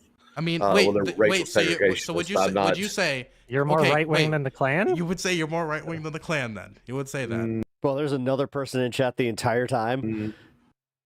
No, not fully. That tripped me out a little. Because I think... So you're about on par with them? I'm sorry. I'm just not a racial segregationist. Look, it's like this. I don't mind homosexuals. Don't mind trans people. I like people. People are people. I love people for who they are. But I'm not a racial segregationist. And well, that's maybe it's the extreme left and the extreme right that are the segregationists altogether. But to sit there and say that they are strictly right wing, no, I don't agree with that. I do not agree with that. Because why are you uncomfortable calling the Klan left is flat earth talk? You're more it really is. right-wing than the Klan if you say they're left-wing then. Yeah. Why are you walking back on whether or not you're more right-wing with the Klan? Because if you're serious about what you're saying and they are left-wing, then you should be perfectly comfortable saying, you know what, I am more right-wing than the Klan. But you just got embarrassed and you took it back. So clearly you don't believe that, right? Sorry. Okay, so I don't know who you are, dude. I hear you. Don't care. When it comes down to it, look, can't you guys just admit when you're wrong? I will tell you that there are some portions of the KKK that are right wing. That's right. But Pep Talks is also some portions of the KKK that is quite. He admits when he's wrong. Left wing. Can I ask you a question? It is what it is. Can you find me a single Klan member who voted for Bernie and is like favorable towards gays? Like these are because I don't know any Klan members. Let me tell you something. I don't know any Klan members. I mean, but I'm sure I can find you a few that voted for Trump. In fact, I can show you them wearing MAGA hats. Hell, I can show you MAGA Klan robes, actually. MAGA brand Klan robes. Cringe. You know how they have like Gucci, like brand clothing? I can find MAGA brand Klan robes if you want. That's wild. I mean, that's what you're into, man. I ain't going to judge you on your fetish. Yeah. I mean, I was actually a supporter of Trump. No. I don't look into that stuff. Can I ask you, like, why are you so determined to prove the Klan isn't right? Is that Adam from your movie suck? You could easily, because you want to know what? I can say that Pol Pot was left wing. I can say that Stalin was left wing. These are people who were left wing in many aspects. Yeah. But I would just say. But you don't have to be a socialist or a communist to be left wing. Can I finish? I would love to finish my Go ahead. sentences. So I can say that and just say I disagree with them. I disagree with their left-wing beliefs. I disagree with a lot of left-wing people's beliefs. I can just say that. So why is there such like a determination from you to specifically try to separate the Klan from the right? Because if you ask the Klan members and you ask them if they're left-wing, not a single one of them is going to tell you they're left-wing. They're going to say, no, we're right-wing. We are right-wing. The left is crazy in this country. They're SJW nonsense. That's what they're going to tell you. I don't know. I don't talk to those people. Because the Klan is taboo, and you can't possibly admit that that's a part of your own party. That's why. No, because it's not a part of my own party. It's not a part of. It's part of the Democrat Party. Nathan Bedford Ford was a Democrat. Nathan, yeah, but you also have to acknowledge that parties change with times, right? Parties do change with times. Times. Robert Byrd, who just died a couple years ago, eulogized by whom? William Jefferson Clinton. Can I ask you a question about Robert? Biden. Also, the NAACP. Did you know that? Yeah, the NAACP. You want to know why they did that? The NAACP sent their condolences to them. Because he. Let me. Can I read it? Let's let the black people speak for themselves. Okay. Senator Byrd reflects the transformative power of this nation. Senator Byrd went from being an active member of the KKK to being a stalwart supporter of the Civil Rights Act, the Voting Rights Act, and many other pieces of some seminal legislation that advanced the civil rights and liberties of our country. Senator Byrd came to consistently support the NAACP civil rights agenda, doing well on the NAACP annual civil rights report card. He stood with us on many issues crucial importance to our members, from the reauthorization of the Voting Rights Act, the historic healthcare legislation of 2010, and his support for the hate crimes prevention legislation. So let me just say something quick. Supporting the hate crime preventions legislation doesn't sound like a thing a Klan member would do. Now, I don't like Senator Byrd, even though he went through a transform. It's still just a weird, like, I just had that wave like wash over me where I'm like, are we still arguing the point that it's like, no, but the Klan is definitely, they were a left-wing idea. Transformation through his life, he's still much too right-wing for my tastes. But the NAACP was trying. This is that same argument where they're just like, you know what, the Nazis, they got socialists in there. To praise the fact that through the power of understanding, love, and even though I think it's a little hippy-dippy, they don't think about any of the ideas. It's all about just like the nonsense. Branding. You hear that? The brand? Yeah. Hippy-dippy. It's kind of some nonsense. They were trying to praise the fact that he had changed some of his beliefs over his life and then went on to support some of the most important civil rights legislation in this country's history. They were not praising him because the NAACP likes black people getting lynched. That wouldn't really make much sense. The same with Biden and anybody else who eulogized him. By the way, Republicans eulogized him as well. Should I bring that up? Sure. Who eulogized him? Multiple Republicans. Such as? Let me go get them. Is it him sitting president or previous president? Wait, why would it matter for them to be a president? Just asking.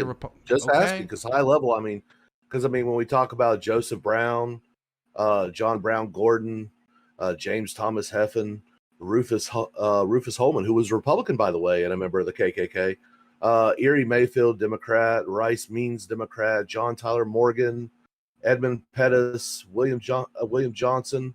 Okay. We've had several politicians, by the way, who were members of the KKK. Now, out of that, every time, 2 of them were Republican. Now, and I think Republicans anymore. are shit, by the way. Just gonna go ahead and throw that one out there because I think both parties are garbage. The fucking uniparty's terrible. But when it comes down to it, if you want to look in the closet of who was members of what organizations, the vast majority were Democrats, and the Democrats have always, quote unquote, been on, at the time for their period, on the left. That's not really the case. The thing is, parties. The left today and the left 10 years ago were different. We can all agree on that. Okay, can I ask you a question?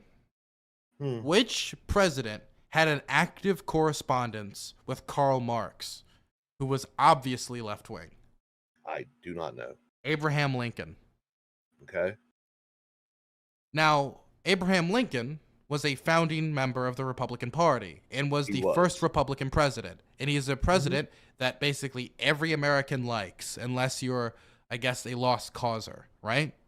Yeah, I don't know who doesn't like Confederate sympathizers. Like yeah, Confederate sympathizers. But he had an active correspondence with Karl Marx, and while they disagreed on many issues, Karl Marx had very pleasant things to say about Lincoln. Karl Marx, when it comes to his beliefs at the time, had what would be considered progressive views on race when it comes to the issue of abolitionism and more. Today's beliefs on race, of course, it would be backwards, but at the time, it would have been considered progressive. He was left-wing when it came to racial beliefs. Yes. He was a Republican. So obviously, saying that the Democrats were the left-wing party is a huge simplification of when talking about those times. And again, as I said earlier, party affiliation doesn't equal political beliefs. If I became a Republican tomorrow, that wouldn't make me right-wing. Well, I would be remiss to even claim that Lincoln was left-wing. I mean, the most revolutionary thing that he talked about was slavery abolition. Everything else, he was pretty conservative on. And the idea of abolishing slavery was kind of a conservative movement. What at the about time. what about Ulysses S. Grant? One of the best American professional wrestlers in history. What do you think of him? No joke. He was a drunk. That's about, he was a general. He was the best general in the entirety of the war, in my opinion. Okay. But besides that, what was he? I don't know.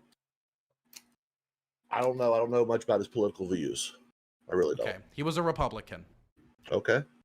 But he was also a huge advocate for the maintaining of a whole. I'm gonna end this like right after this because I have a movie to review. That's cool, man. He was a huge advocate for continuing the occupation of the South.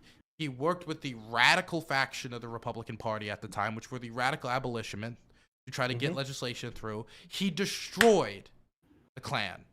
He smashed the Klan. The first version of the Klan he smashed. And he smashed it because they were a terrorist organization, lynching, burning, and killing black people. And they were considered the white man's organization, defending white man's honor from Catholic, Jews, and homosexuals. Now, again, these aren't things you associate with the left wing in the United States. Hatred of Jews and homosexuals is not something you associate with the widespread left-wing movement. I don't think if Joe Biden tomorrow got on stage and said, these homos are out of control, it would play very well with me or Adam here. It's, I mean, like, this is backed up just by polling, like it's backed up by like what you see each party a campaign for. Actually, for can we actually just look at polling for which I don't know party? if this is even like debatable. Like this is. I would be so bold. I don't understand why this is even a conversation. I would be so bold to say that if we polled, and I actually have seen polls on this before, so I'm saying this because I know it. If you poll most Republicans, much more Republicans wish the South won. I appreciate you bringing this to my the Civil War. My feed today. This was fun. This was appropriate for the fun half. Then Democrats, and even though the Republican Party was all those Democrats waving around Confederate flags and that right there is the perfect example of the party switch being real. The fact that most Republicans wish that the South won the Civil War, and most certainly at least more than Democrats, is a show of the party switch, because that was the very party that destroyed slavery. Another one of my favorite restaurants is closing. You've got to be kidding me, dude. This is how they do it. This is how they do it. They destroy our happiness. What was it? First, don't believe the party switch. They took the circus, then they took the food. Which happened? But I just showed you a huge piece of evidence for it. Why take my comic books and now you take my food? No, you didn't show me anything. First of all, you just believe talked. it. Do you want me to just? Do you want me to send you to it? Viva. Please send me that information. I'm not fishing that. I would love to read it. Because I have not read that. So when it comes down to it,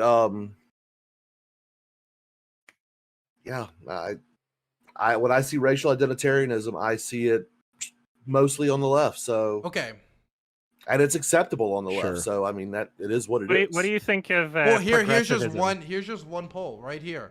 Nearly 4 in 10 Trump South Carolina supporters wish the South won the Civil War. 4 in 10. That's a massive amount. 40%. 40% is a massive amount of people who wish that the party and the rebellion to preserve slavery won. Like if I said 40% of my friends wish the slavers won, I would say that's pretty concerning percentage. 40%. That's massive. So 4 in 10. What was the sample size? That was. Let me send you the sample size. Please just send me something, man. Because oh, by the way, only 24% say they wish they're glad the union won. So it's a plurality. This is from Public Policy Polling. Okay, cool. I'll send it to you. But anyway, I gotta watch this. I gotta watch this movie. You want to put it off for 20 minutes. All right, man. And enjoy that. And I read the bill that you sponsored. I read the one that you were willing to say yes to. Republican town halls are so bad that clips like this from 2016 still remain relevant to this day.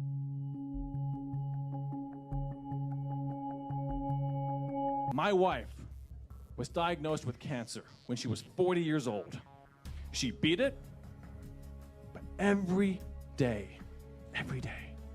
she lives with it. She thinks about it. Every pain. He has preacher voice. Every new something going on somewhere. Is it coming back? Is this cancer? Do I have it again? I mean, literally, like, if this guy was talking about, like, Jesus, you'd just be like, yeah. Is it going to kill me this time? Is it going to take me away from my children? Speaking of which, my children both have pre-existing conditions from birth. One cardiac, one thyroid. What happens if I lose my job? It's almost got like a Macho Man-esque delivery. But now my wife, dare I say, who every day is wondering if she's going to get cancer. That really is, though. Like, just on the side, like, I'll go back to this in a second, but, yeah, like, when I was, like, starting to notice the pivot, because, like, there was the old guard of pastors that would totally do it the way he did, but then you have the guys that would be like, bro, Jesus is pretty fucking, well, they wouldn't swear, but they'd be like, Jesus is pretty cool, right? Yeah, man. Is it happening now? Well, it didn't happen now, but what about now? The cool youth pastor. Now also has to contend with, what if my husband loses his job? If I lose my job, we can't afford Cobra. We can't afford to get private insurance. We get it from my employer. I work in healthcare. Yes. But Cobra can afford you. It is complicated. The only one that doesn't believe that it's complicated is an orange-haired buffoon sitting in the White House. I don't appreciate that. I don't appreciate that, Cobra Commander. What do you think? I think that he's onto something. And you're working with him to take something that he doesn't understand, that he won't. Let me tell you something. I like Destro. I always thought that Destro should have been the leader of Cobra, but look at this. Look at this. We got this mirror-faced idiot. I don't understand. But then again, every time that I look at him, I see my beautiful face. So technically, I kind of like what he's got going on. Be responsible for, because he's going to be fine. You're working with him. You're working with Ryan. You're working with people that don't care about us. If you want to make something better, you could have made the ACA better directly. You could have made sure that all the funding that you're saying that we need right now, just put it in there. Introduce a bill. Show me what you're made of. Healthcare is not a good. You do not. He should just make a comeback with this. I mean, damn. Buy health insurance the same way you buy a.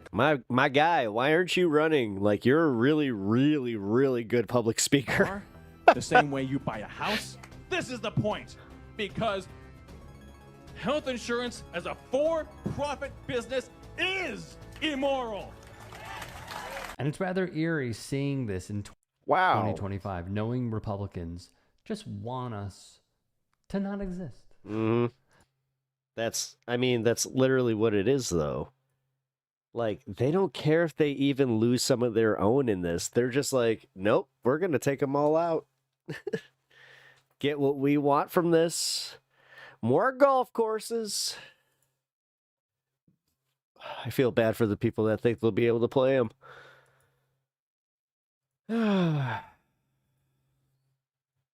Ooh, we got one more thing here. It's the Cenk Uygur debate. Let's take a watch. Why not? Load them up, guys. Smoke them if you got them. This is going to be, well, that's definitely not Cenk Uygur, but we'll see. Really appreciate you coming on Uncensored. Thank you, sir. Thank you.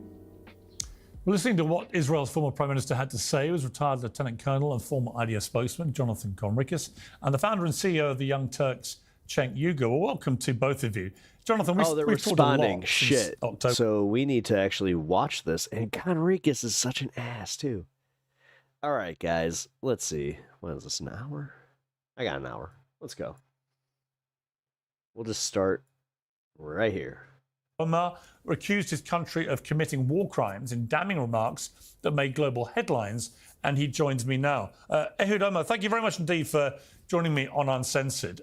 You made some comments last week, which, as you know, generated a huge amount of attention. I happened to be in the Middle East at the time, and they were the main news item for several days. First of all, let me just ask you, what has the reaction been from where you sit now to what you said? Have you been surprised, not surprised? Oh, I get mixed comments. There are many, many, many Israelis that call me, thank me, message me, thanking me for speaking up for them, for what they think and what they feel.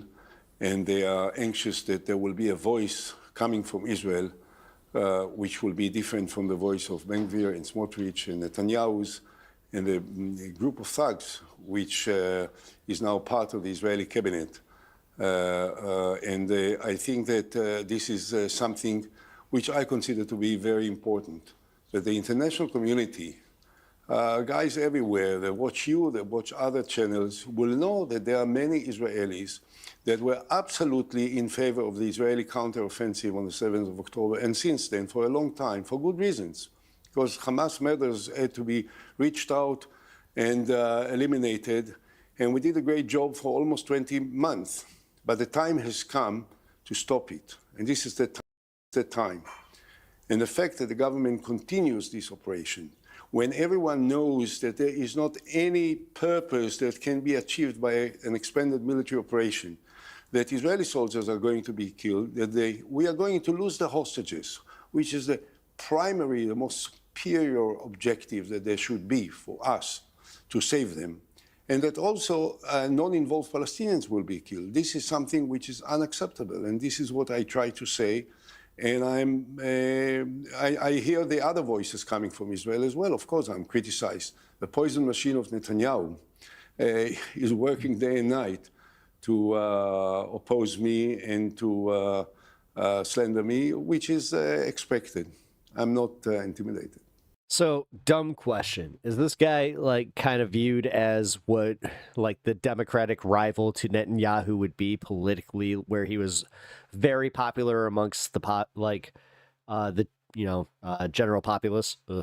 Or is it one of those situations where he was only really popular like with like the left leaning in Israel? I'm always kind of interested by these dynamics. One of the sticks they use to beat you in terms of criticism is that, of course, you were convicted of receiving bribes, and you went well to prison for that. What does it have to do?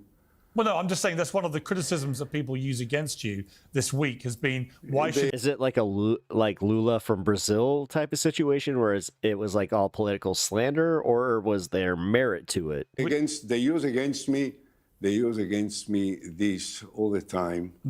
I'm not going to run into this, certainly not at a time when the Israeli present Prime Minister of Israel, who is defended by some, is facing charges of bribe and whatnot for a court case which runs already for 4 or 5 years. Was that his best way of just being like, we all do it, and this guy, he's trying to make he's trying to make me the bad guy when he's doing the same thing? Hey, pot, meat, kettle. It has nothing to do with the question of whether or not we should continue the war now. Yeah, just to be clear, it wasn't coming from me. I'm repeating. I'm back. Fell asleep in my chair like the old man that I am. I fell asleep watching Deep Space Nine last night in my chair. As you know, well, in my recliner. It's been one of the criticisms that people have leveled at you to try and silence you. They say, "Well, why should we listen to this guy?" What do you say to them? Those who don't want to listen to me, they can shut up the televisions or the radios or don't read my articles. The fact is that there is... My mom would have liked this guy. A demand precisely for... She was all about that, where she's just like, if you don't like what you're hearing, why can't you just turn off your TV? Because it's like, right? People know that when I... Or just, I don't know, find something else. It's almost like people just, they need that as the excuse. Was Prime Minister, things were done in an entirely different way. I was never, by the way, indicted or even inquired about anything personal that I did at the time of prime ministership. So my record as prime minister is completely clean. And it will be a waste of time to even plunge into this kind of controversies. Those who don't want to listen to me, don't listen. Those who want to listen to me, and there are quite a few in Israel, and I believe overseas, I get reactions from across the world after watching me, probably now even more after watching you with you, but at CNN, at ABC, at NBC, at other places, and they entirely sympathize with what I have to say. When you say that Israel's forces are now committing war crimes, that's obviously a very serious charge. Do you believe that this will inevitably now end up in the international criminal courts at The Hague?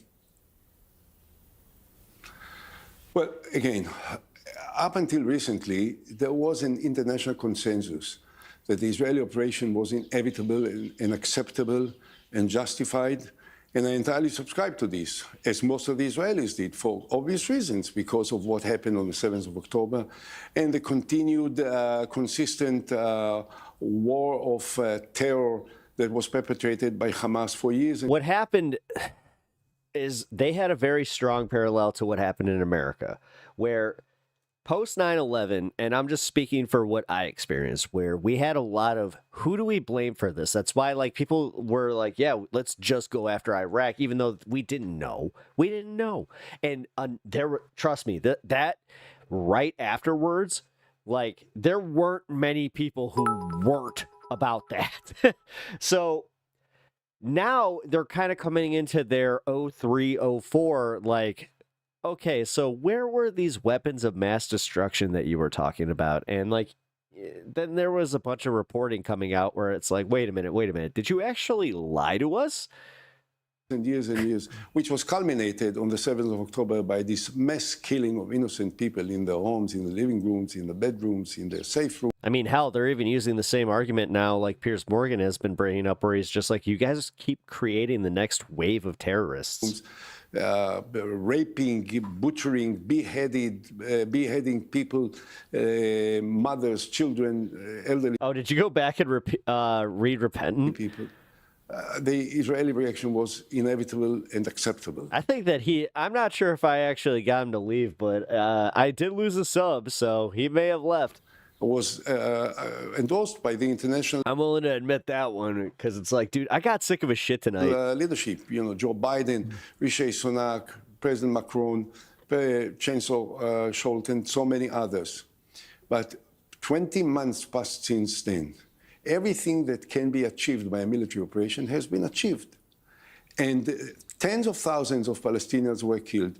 Probably a large number of them were fighters of Hamas, and they deserve the punishment, okay? But thousands were not. And now the question is, what else can we achieve by expanding the military operation which can justify the cost? The cost for us, the cost for the hostages, and the cost of non-involved Palestinians. And the feeling is that we have come to a point thanks for the 10 bits, by the way, where a leadership decision has to be made to stop it. And the majority of Israelis believe that Netanyahu carries on and wants to expand it, not because of any... For 1,000 bits, you get Tim Pepper. National interest that justifies it, but because of political considerations. What is it, if not a crime? Or is it right-wing pep talks? Who knows? Crime. So do you think he should be at The Hague one day for this? Look. I didn't ban him. There should be a voice. Wait, I didn't time him out either. No. He might just be I don't know. He might be gone. I don't know. If as a result of the fact that... Because honestly, dude, I went pretty hard at it. I was prime minister and I'm fairly well known. I may have used R word, C word, and I kind of snapped where I was done. In the international community, that people want to hear what I have to say, I have to say it, yes. Oh, much better than being banned like I was recently. I wasn't being trolly at all. Were you banned on my channel? No. I'm prepared. Wait, who'd you get banned from? I'm ready to. I'm already in the middle of the heat, of those who oppose me. Shit, Chi-Town, I got you and I got a few other people start, like, Rip Haven. Like, he starts, like, actually standing up for me in Honeybee's chat. But I think it's been kind of wild. Or they're like, we may not agree with him, but you know what? He's a good dude. You should do that. Tax day has passed, but for millions of Americans, that's where the trouble begins. That's kind of wild to me. The IRS is now... Oh, screw your live read. It seems to me, and I don't know what your assessment would be, but it seems to me that Benjamin Netanyahu has been hijacked by some very right-wing people like Smodrix, Ben-Gvir and others in this cabinet who have always spoken in a kind of genocidal language about their aspirations for what should happen in Gaza and to the Palestinian people. And that Netanyahu has been dragged, as you say, for personal motivational reasons. Sometimes just make your point and then move on. Pounding the point into a pancake and kind of defeats the reason that you're in the argument. To their way of thinking, because he knows the moment the war is over, then he will be held accountable for what happened on October the 7th. And secondly, he will be facing a corruption trial himself, as you said. So there's no motivation for him to end the war. And now it seems that the whole attitude from the Israeli government is being fueled and driven by these very right-wing people like Smodrich and Ben-Gvir who really do want to see all the Palestinians out of Gaza. They want to see the Palestinians out of Gaza in order to resettle there. They don't want to see them deported because they want to prepare the ground for a Trump Tower hotel, as maybe some interpreted statements of President Trump to mean. Well, that's why I thought it was a bit, because like he was kind of trolly about it, but then he would go from trolly to preachy to, I don't know, man. All I know is I finally, it ran its course with me where I'm just like, dude, just go find somebody else. Wanted because at this point, I don't care. Again, the bit ran its course. I got what I wanted out of it. I have my content with him where we were all like, repentant man, look who's in chat. And now I'm kind of like, all right, if he's not part of this anymore, cool. They want to resettle there, and this is part of their grand design. It happens. They want to do the same in the West Bank. Already now they are inspiring the Hilltop youth, which I call the atrocious youth, for almost daily attacks against Palestinians in the West Bank, Palestinian Arabs in the West Bank. And they are burning their groves, olive groves. They are burning their homes. They are taking people. They are killing people. This is totally obnoxious and something that can't be tolerated. And unfortunately, it's tolerated because the fact is that it continues, and in most cases, the ones that are arrested are the victim Palestinians. Oh, I talked to my vet, by the way. It's not the that was a phone call that I had to take, and yeah. They just told me, do not let me get near his face for the next 2 days. So the Israeli attackers, and this is part of what I am campaigning against. Now, question that you have outlined is whether Bibi is captive by these guys. He's willing. If you guys are just joining us, my dog decided to go full hound and find some bunnies and use your imagination. It didn't go well. Captive. It's not something that he's fighting against, that he's trying to stop. He is willingly captive by these messianic, extreme fundamentalist right-wingers, supporters of Jewish terror, because it's true that this is probably the only escape he has from what awaits to him. But also because the fact is that for the last 15 years, Netanyahu was the guy that ignored the Palestinian Authority, which was a potential partner for peace negotiations, and was supporting Hamas, the financing of Hamas through Qatar, but with the agreement, support, and cooperation of the Prime Minister of Israel, was the thing that changed the balance in Gaza and allowed the Hamas to build a network of tunnels and the infrastructure for war. So this has been the policy of the Prime Minister of Israel for a long time. Until the 7th of October, it could be argued that somehow there was not an evidence of what may be the terrible outcome of this policy. But after the 7th of October, I think a large number of Israelis understand what was the tragic consequences of this reckless, irresponsible, treacherous policy of the Israeli Prime Minister.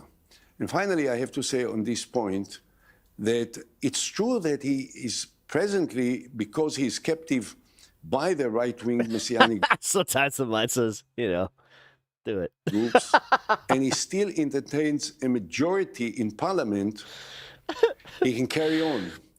But already now, according to all the polls that are... I mean, you literally saw how he looked at me just like...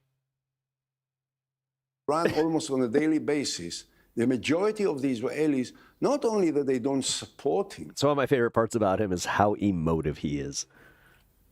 They don't trust his motivation. Sorry, keep pausing.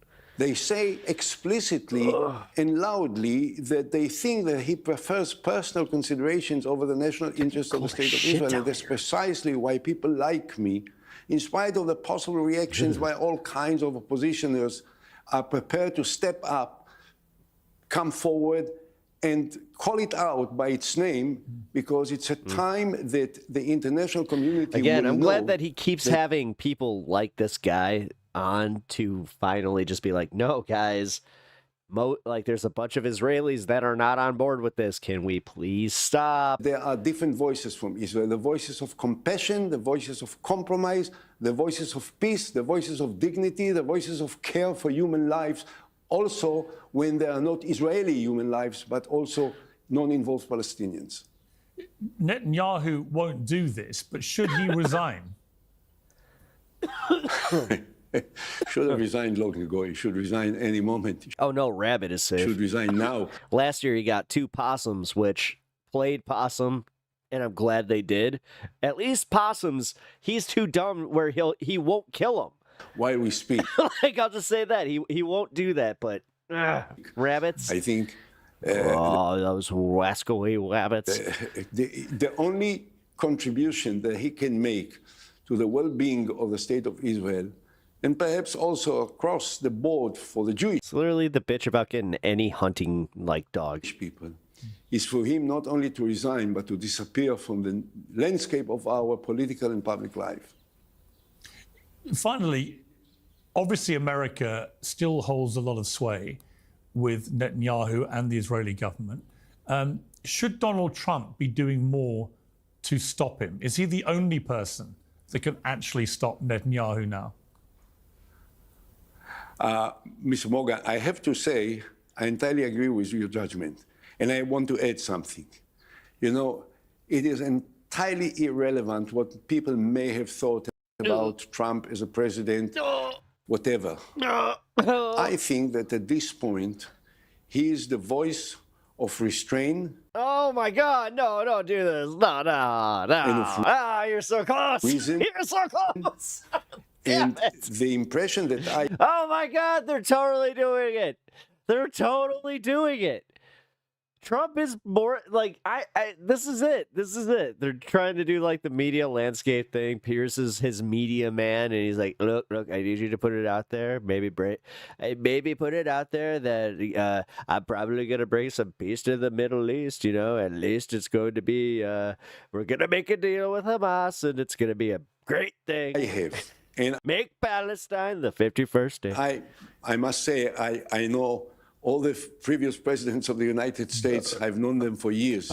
Him, I don't know. I haven't had any contact with him ever. But he impresses me as the only guy at this point that can make a change of direction, which would I feel like it just got like enormously helpful to the real...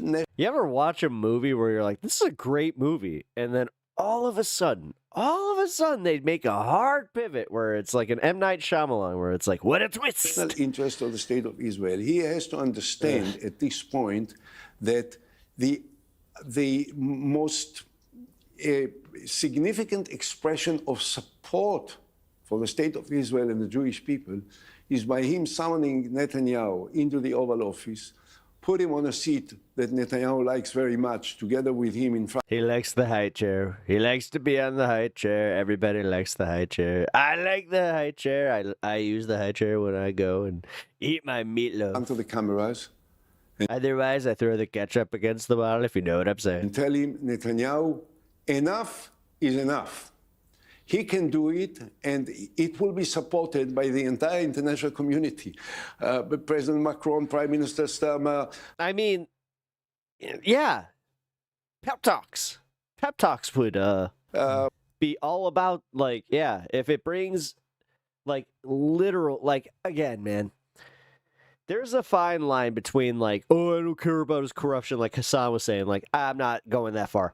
But if he does actually stop bombing, and if he doesn't do the Libya thing, because the Libya thing is something that a lot of people don't talk about, is about the whole relocation of people. And they're trying to, like, do this thing where they're like, well, it's not genocide if we move them. It's like, no, it's still ethnic cleansing. Well, we don't want to use that language. Chancellor Merz, all the others.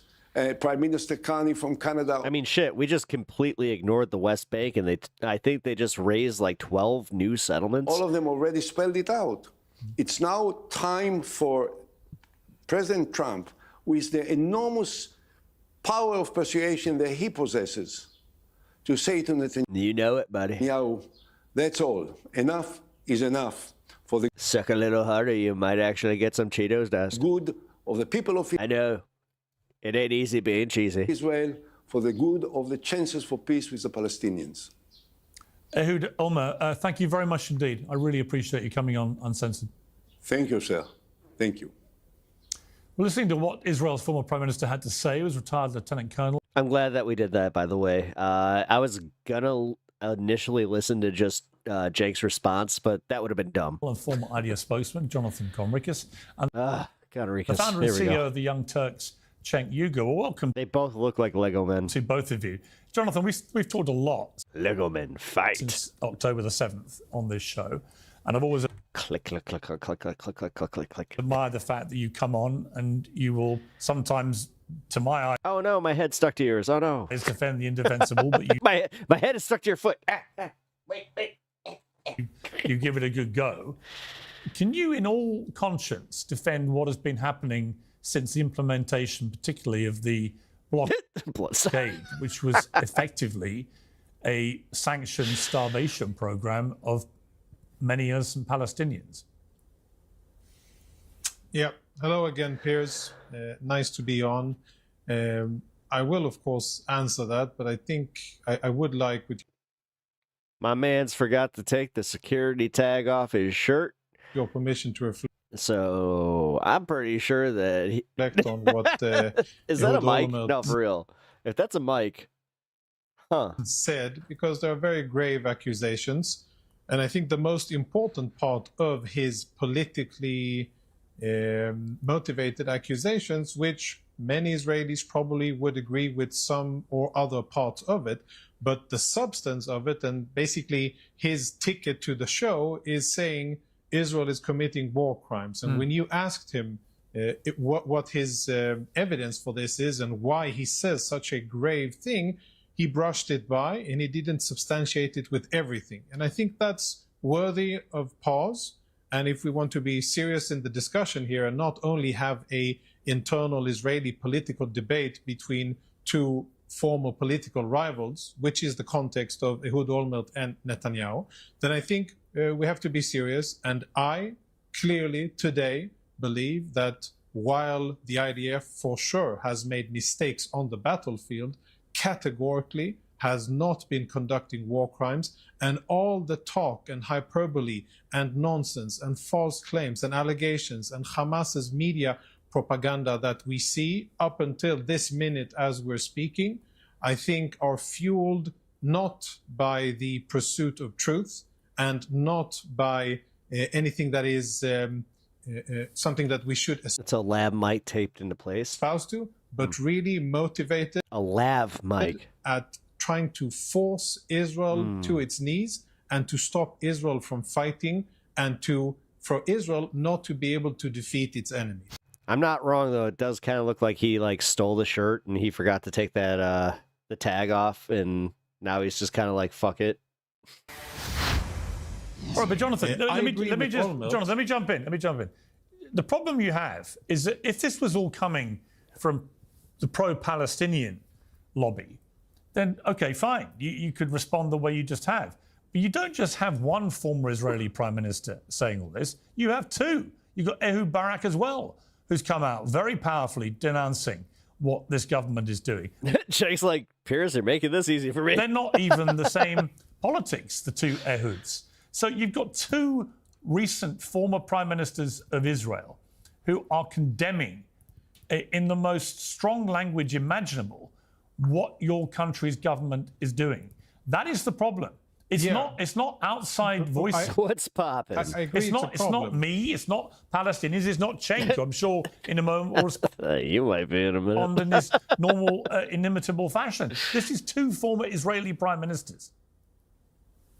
Yes, these are two former Israeli prime ministers who have political vendettas against Netanyahu, which many Israelis share. I'll put myself out of the context of the political situation, but I will say this. These two people have also been campaigning against Netanyahu before the war and during the war. And I know from personal experience that nothing gets you a redder carpet in international media than an Israeli hoping and gladly bashing Israeli politics. I've seen it and experienced it myself that the moment that I was willing to criticize the Israeli government, their Uncle Tomming, all the IDF come on, man, on TV, red carpets and open doors everywhere. The moment that I indicated that, in fact, I was not going to be bashing Israeli politics and I was not going to slander the IDF or the Israeli government, whether I agree in whole or I don't agree with the Israeli government, or whether I feel that they represent me or not, but I wasn't going to criticize it on TV,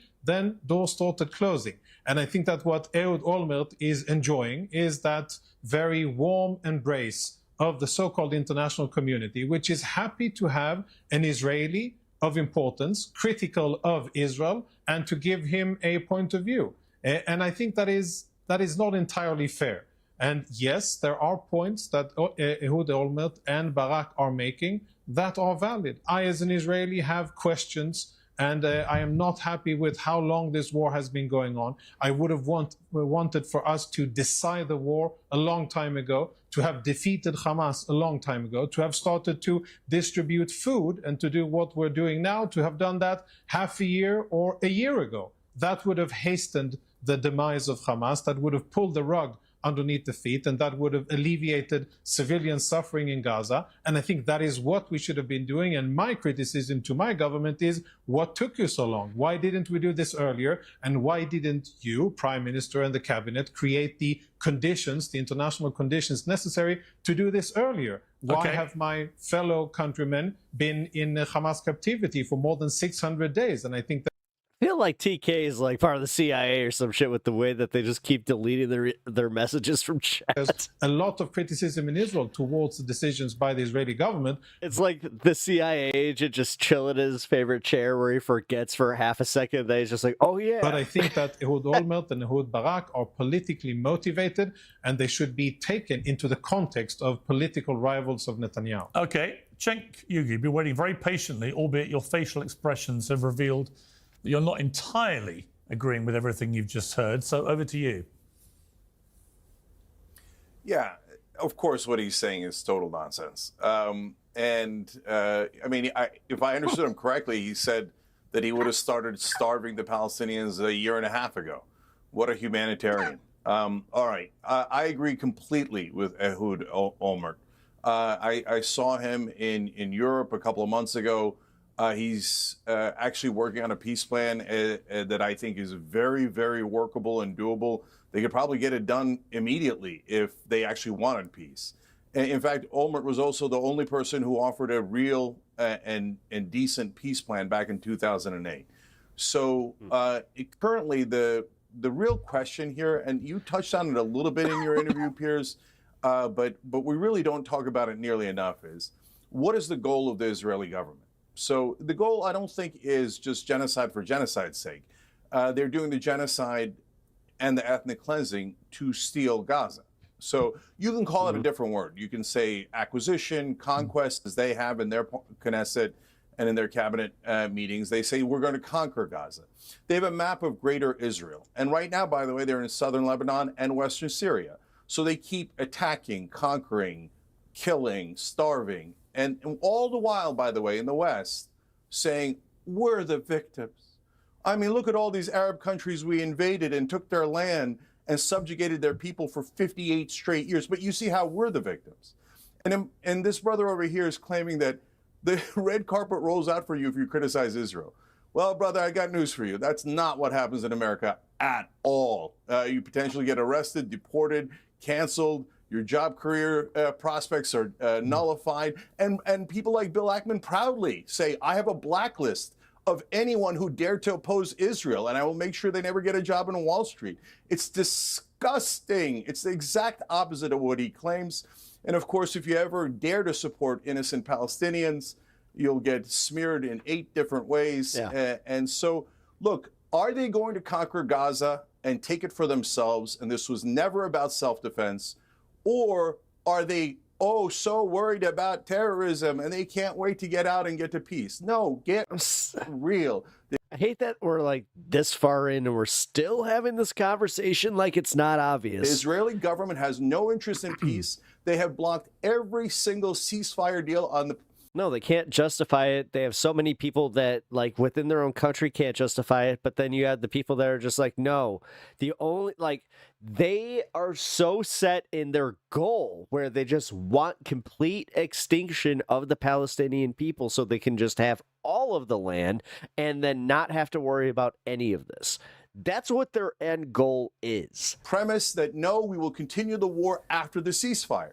So, well, that makes no sense. Why would the other side? I want them to release the hostages. I think it's terrible.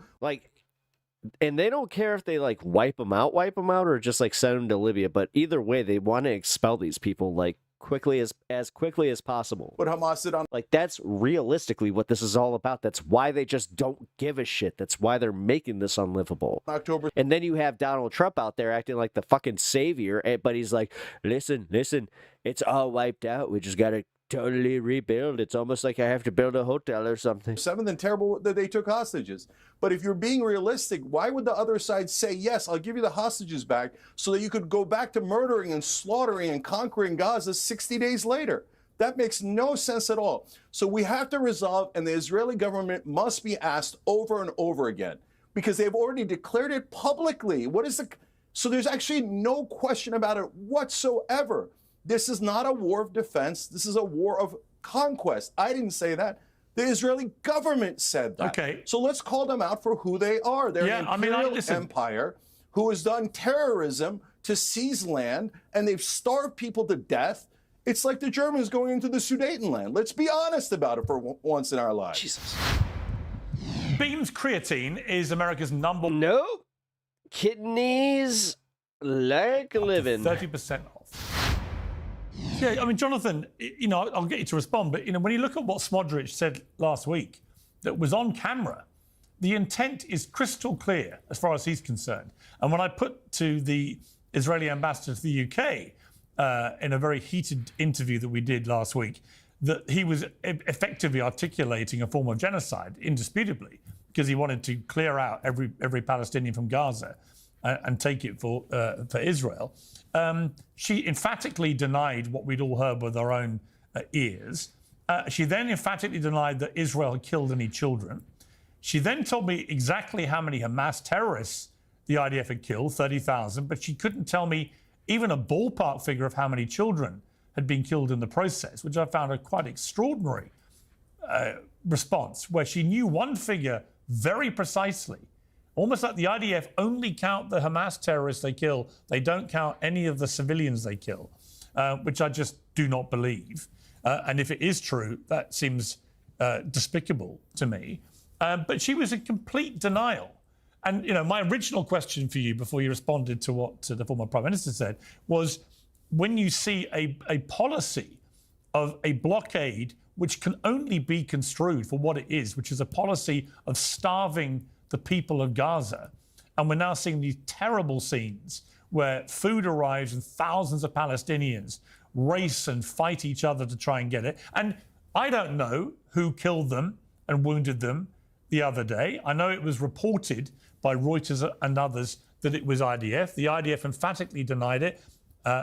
They said it must have been Hamas and so on. We don't know, but the main reason we don't know, Jonathan, which is another of my massive bugbears about this, is that the IDF still refuses to let international journalists go and do their job and verify this stuff for themselves, unlike in every other war zone there's ever been. So for a number of reasons, this Israel government's policy right now has completely lost people like me that were very prepared, as you know, and as Cenk knows, for a long time to defend Israel's right to defend itself. This has gone way past defending the people of Israel. This has moved now. This has moved now to taking control of Gaza, kicking all the Palestinians out, starving civilians if necessary for the last 3 months.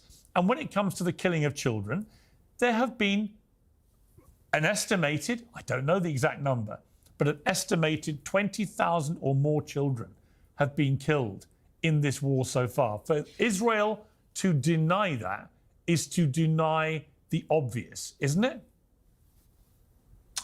Okay, so a lot to unpack. I would like to respond to what Cenk said before, but I think you touched upon an issue which I think is key, and that is the whole the issue of intention, one issue, and the second one being the humanitarian one. Now, I'll remind you and Cenk, and I'll remind everybody watching, that Israel was not occupying 5 points in southern Lebanon, was not deploying troops in southwestern Syria along the Israeli border, and definitely did not have any troops inside Gaza on October 6th. We were attacked from all those fronts by various terrorist organizations that very clearly sought to conduct genocide of Israelis in their homes. And I think this is well established. And I think that I completely agree. Yeah, I think we should recognize this. Of course. Yeah, and I think we should recognize it because that is how we started. Second thing, with comments that Minister Bezalel Smotrich did or didn't make, I've heard many of his comments, and I'll tell you that personally, I do not agree with many of them. And I would say that while he, as a minister and as member of a cabinet, certainly has influence, based on the actions on the ground by the IDF in almost a year and a half of fighting, I wouldn't say that that is the real policy enacted on the ground. I will not deny that there are parts of Israeli society, democratically elected, that espouse certain types and have certain feelings towards Palestinians. I do not think that that is what the IDF is executing on the ground, because had that been the case... Jonathan, hang on. Jonathan, hang on. Just on that point, on that one point... But I want to touch on humanitarian I before we go but let's come to that. Let me just jump in. I need to challenge you when you say something that gets my hackles up. The idea the IDF... Gets my hackle. ...is not pursuing this policy. When the IDF is systematically destroying Gaza, 70% of Gaza reportedly has been destroyed. Again, this cannot be completely... Well, there's good reason for it, Piers. Well, hang on. Oh, shut the fuck up. Hang on, Piers, I'm going to come to... good reason for infrastructure being hang on, destroyed. Jonathan, let me finish. When you destroy 70% of a place like Gaza and you reduce the population to a shuffling herd of people, move from pillar to post with no home, who are being bombarded on a nightly basis by the IDF from the air, who are, as we saw last week, just a family of 9 children out of 10 are killed in one of these airstrikes. And you're starving them with a 3-month blockade, right? You put it all together. No, we're not starving them. Hang on. Everything you said, I agree, but we're not starving them. Okay, we'll come to that. And I want to speak about the humanitarian as well. Okay, yes, and you can when I just finish the point. You say, Smotrich may or may not have said this. He indisputably said what we heard him say. And he's not just any old minister. He's the finance minister for the Israeli government. He's one of the most powerful people in the country. And he's been one of the most vocal people in that government from the start of this war. So the idea he's not a driving influence for this government is for the birds.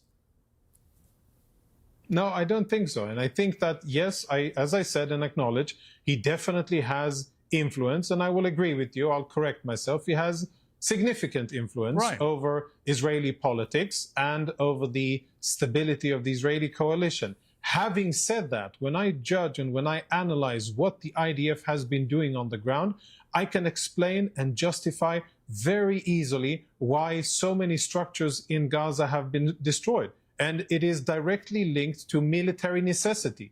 Each and every house that the Israeli troops have encountered has had military infrastructure in it. Each and every mosque, each and every hospital, some, not all, but many UN facilities. Jonathan, that cannot be stupid. It cannot be true that every single... It is, Piers. You're saying it that... is. Hang on, just to be clear. No, not every single. You said every house they have encountered in Gaza has contained military infrastructure. That is obviously not true. Obviously, you know, based on what, Piers? I can tell you that based I know on the fact that there have been thousands of civilians killed in homes with no military infrastructure. I would disagree with you, and I would say this. The percentage of so-called civilian houses in Gaza that Hamas has used either for the placement of weapons or for the location of fighters, otherwise known as terrorists, or for infrastructure or for collecting intelligence is tremendous. You wouldn't, I understand that you refuse to believe it because the numbers are how can we believe it when you won't let when the IDF won't let journalists, or the government won't let journalists from outside of Gaza go in to examine this stuff? Cenk, your response to this? Piers, here you and I are in agreement. Well, yeah, but it remains a scandal that international journalists are prohibited from going in. It is a scandal, and it makes it very hard to believe, frankly, anything that the IDF now say. Because how can we verify it? Well, you know they launched their own inquiries. You know what I think is a scandal, Piers? What? Go on. I think what is a scandal is how international media, including in the last 36 hours, have been taking and regurgitating Hamas propaganda and talking points and reporting them as truth. And in your introduction, okay, but I didn't. In your introduction, Piers, you made a very correct. I think you made a very correct connection between events in Israel and events in the US and in Western Europe, where we see anti-Israeli propaganda and hatred spewed in international media. And we see the results in real world. Yes. Yeah. And by the way, I haven't heard you, Mr. Champion and progressive leader, condemn any of the terrorist attacks against Israelis. Oh, well, let me... Oh, bullshit. Let's check that very question. Look, Jonathan, I gave you a long chance to respond. All right. Cenk's getting pissed. Would you like, first of all, to address that point? By the way, do I get a half an hour to respond to all of his nonsense? But go ahead. Go ahead. Well, first of all, your response to the attacks that have been happening on Jewish people in America. Yeah, it's disgusting. It's immoral. It's stupid. It's counterproductive. I loathe it. So I'm for peace. I'm against violence. You didn't waste 5 minutes to write about it on Twitter to speak about it. You didn't waste a minute to speak about it out of your own volition. No, you didn't. I've checked before coming This genocidal freak has talked for half an hour straight. And Piers, do you see how every time I go to talk, the Israeli propagandists talk over me on your Jonathan, show? You must let him respond now. Every time they speak for 30 minutes, and then when I go to speak, they talk over me. Let Cenk speak, because I gave Jonathan... I just think you're being dishonest. Jonathan, I gave you a long chance to say your piece. Shut up, John. Jesus. Just mute him. You do realize that somehow Twitch moderators have a better, system than Piers Morgan. Let Cenk respond, please. Cenk. No, I'm not going to take shut up from you. I think you're being dishonest, ironic. And you sit on high horses and lecture others. Here we go. Do you see, John, you see this, Piers? You haven't. This is Israeli propaganda. I'll remain calm, but understand that every time I go to talk, the Israeli propagandists that you bring on continue to talk over me. Jonathan, let him speak. You've now done it every single time. Jonathan, unless you get this Israeli propagandist to stop talking. Let Cenk speak, because he let you speak, Jonathan. Cenk. No. Okay, so he's obviously trying to defend the terrorism of Israel. Respect. They have killed over 20,000 children. So are they the most incompetent military in the world? Oh, golly gee, we missed 20,000 times. Or are they doing it on purpose? Or is Hamas hiding behind You remember civilians? in the beginning of the conflict? So justify killing kids just to further their agenda. People still buy it because it's war instead of condemning it because killing kids is wrong no matter what. So here we go. Here we go. Okay, so do you remember in the beginning of the conflict? Yeah, white Christian conservatives do this though. When they pretended to be outraged that there was an accusation that Israel had hit a hospital. And they're like, how could you say this? Israel would never do such a thing. They have now destroyed 20 out of the 22 hospitals in Gaza, totally leveled them. You remember Why? the incident? Because they want to make life unlivable in Gaza, because they are terrorists. That is part of the reason why that I abhor violence. I hated what happened on October 7th. He makes it sound like October 6th was perfectly lovely. No, October 6th is when Israel continued to have a 57-year brutal occupation of the Palestinians, demeaning and basically enslaving the Palestinians for 58 years now. There he is. When are you going to let them There he go? is. You have 5.5 million hostages, those Palestinians under the thumb of despotic Israeli rule. So now Smotrich says, look, we were happy starving them to death, and that's what I would like to have done, but it's bad optics for us. So we have to bring them to the brink of starvation so that the West will continue to let us do what we're doing, which is the genocide and ethnic cleansing of Gaza. These are indisputable facts. Now, when you include women, they've killed over 30,000 innocent women and children. A stadium full of dead bodies brought to you by the IDF. The IDF is murdering those people every day. By the way, they've killed 12 Americans. And both the Biden administration and the Trump administration goes, Americans. A 14-year-old boy who grew up in New Jersey was just murdered by the IDF in the West Bank. And both Trump and Biden go, as long as the money's coming in from AIPAC, I'll let you murder any American you like. I'll let you murder any Palestinian you like. And let's be honest. Hey, brother, Jonathan, why don't you tell me? Here, I'll let you talk now and give your BS Israeli propaganda. As you claim that the worldwide media and the U.S. media are too harsh on Israel, they've given Israel a pass on everything. If they held Israel to the same standard as Hamas, right now, the whole world and the whole media would do nothing but condemn Israel. They have killed over 400 times the number of children that Hamas has killed. The IDF is the biggest terrorist in the world right now. So tell me, are you going to take Gaza and prove me right that this was always a genocidal attack on Palestinians to steal their land?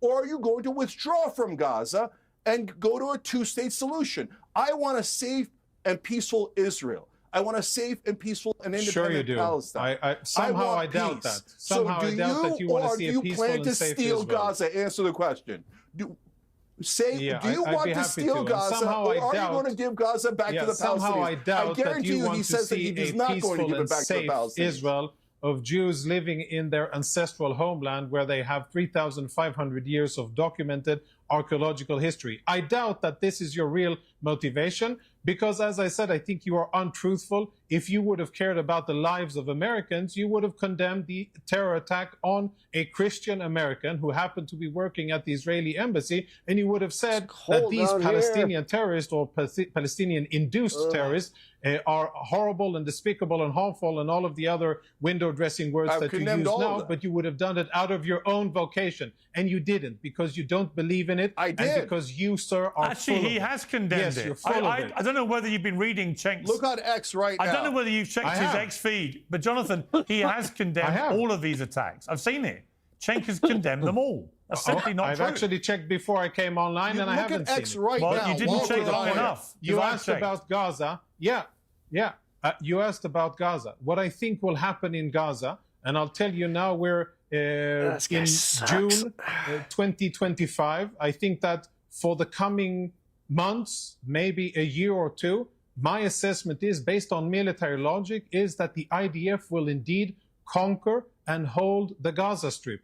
As, no surprise here, is what happens usually at the end of main combat operations in any war. The winning side, which, despite what you and many other people want, will be Israel. Israel will defeat Hamas, and Israel will take and hold over that piece of terrain, and for a transition period, which I, as an Israeli, hope will be as short and as benign as possible. Yes, a transition period, just like the Allied powers did in Nazi Germany after the Second World War, and just like many other winning militaries have done at the end of main combat operations, there is always a transition period.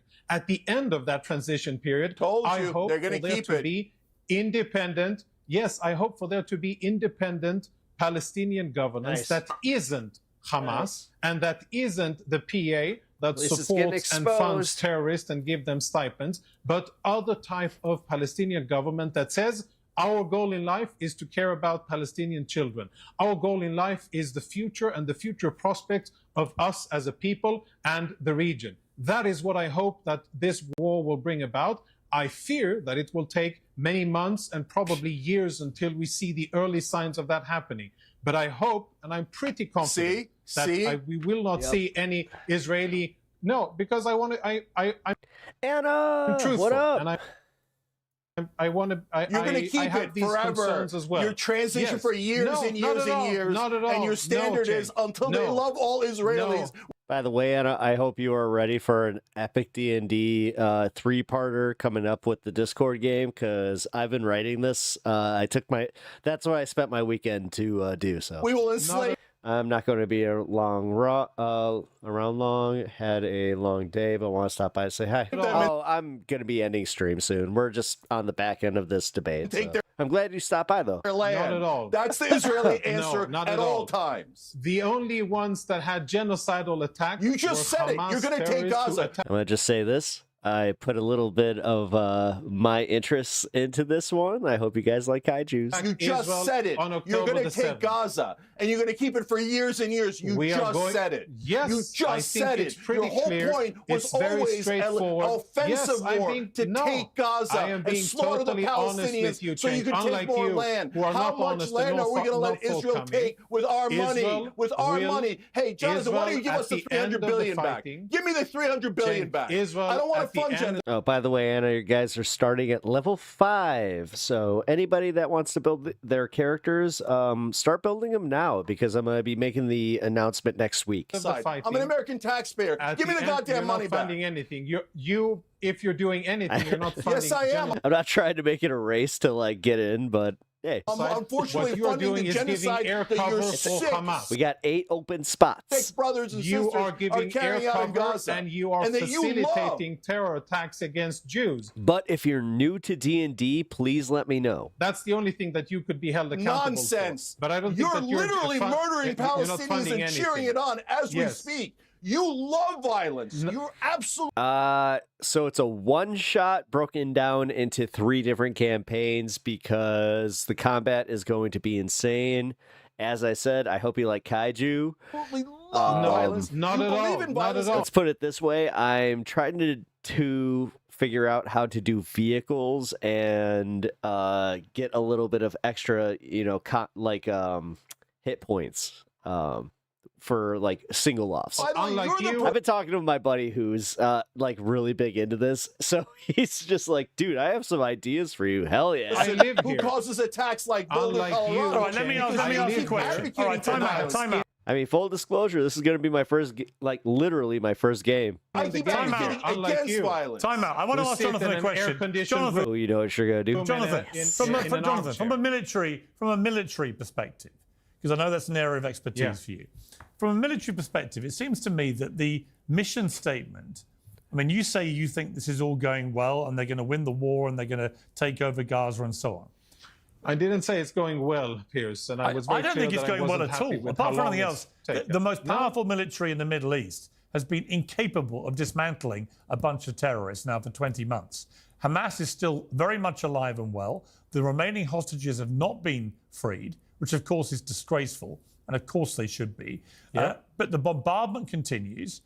2/3 of Gaza is now in ruins. Presumably the rest will be reduced to rubble if this carries on as well. And yet all the intelligence that the American military are getting is that actually, far from eliminating Hamas, all that's been happening is for every Hamas terrorist who's been killed, the ideology has been replaced by 4 or 5 more people, which seems to me to be an abject failure.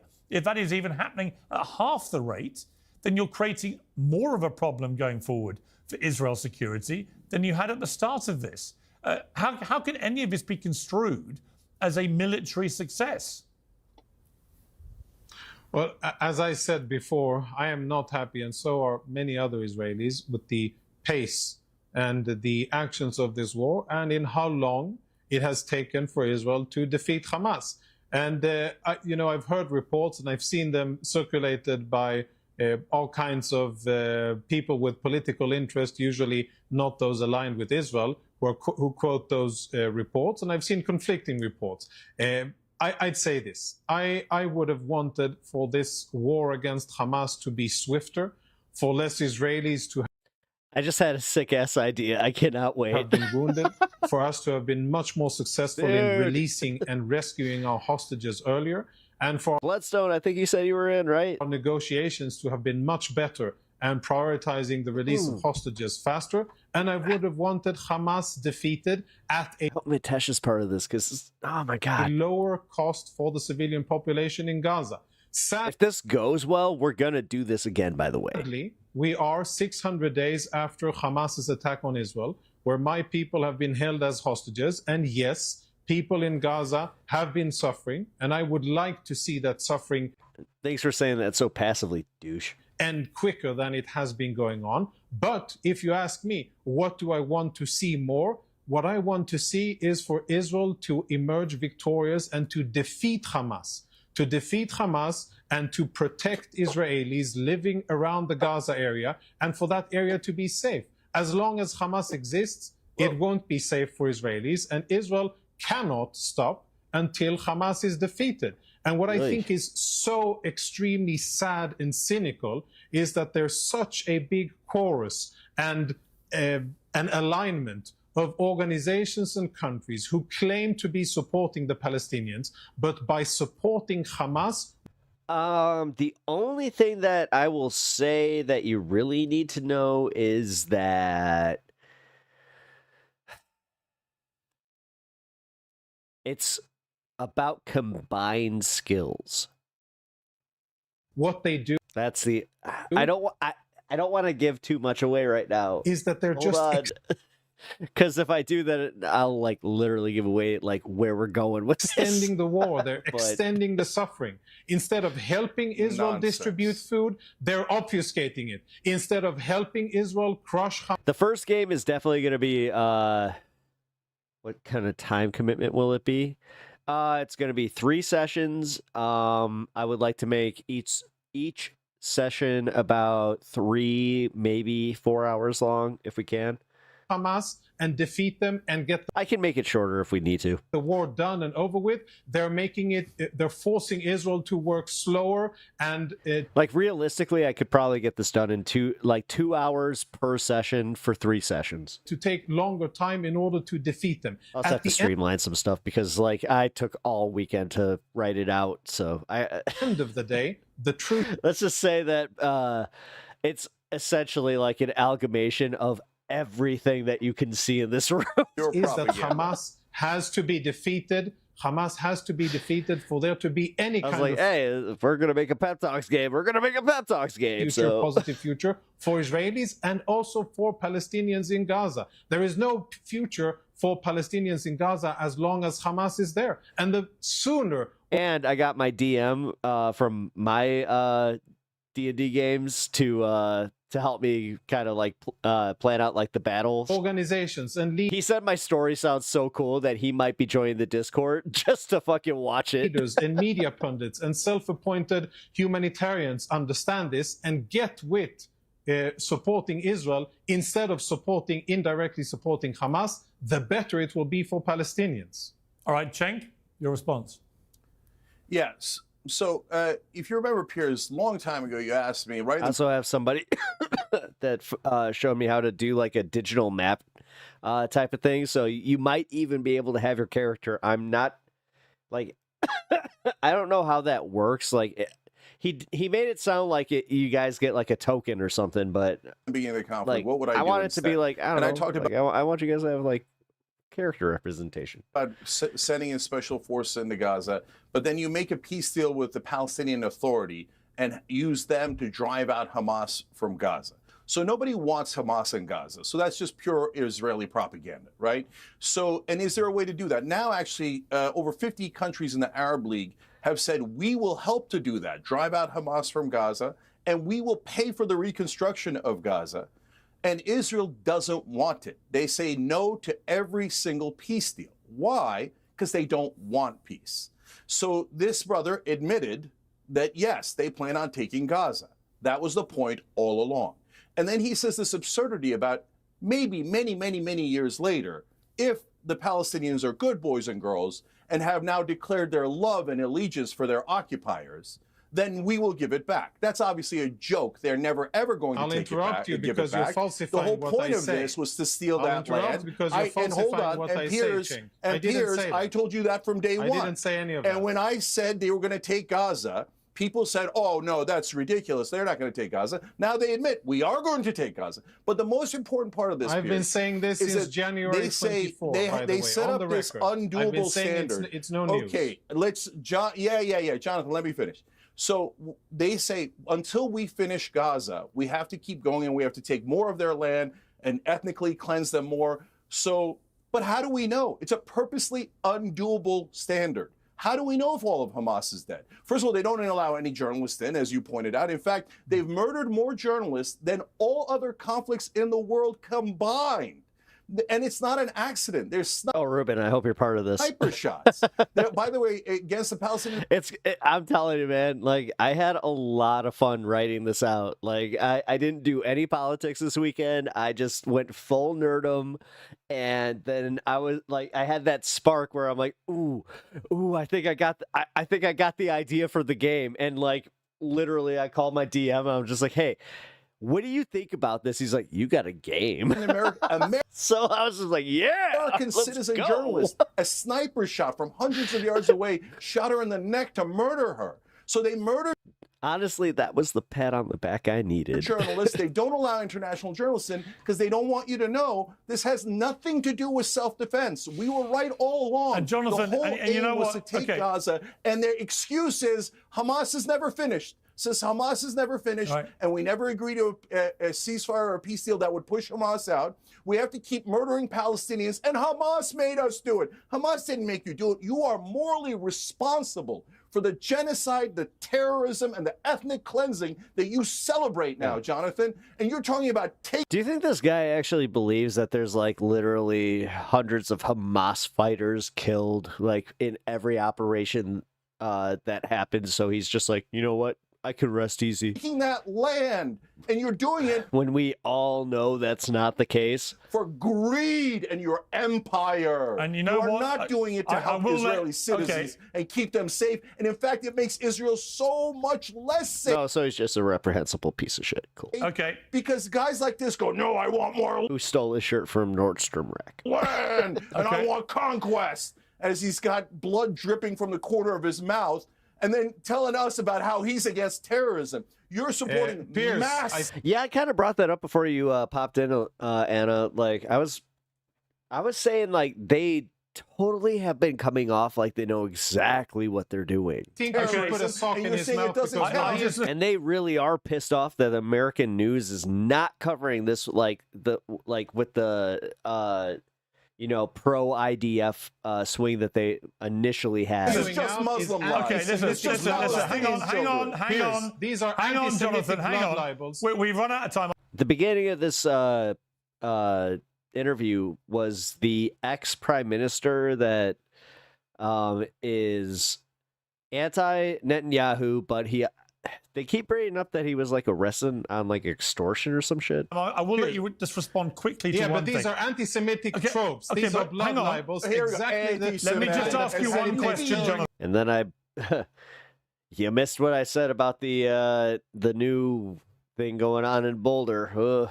Definitely catch that playback of all this VOD. At least go back and watch that. Jonathan, I know. I think that was in like the second hour. Support the murder of hang on, Chang. thousands of Palestinian children. Hang on, you made your point, don't get to Chang. speak about bigotry. You made your Yeah, point. second hour. But Jonathan, the problem you have when you try and say the plan is not to take everything over is right in the middle of all this last week, with Israel being branded a global pariah by many people, with two former prime ministers coming out condemning what they see as war crimes and so on.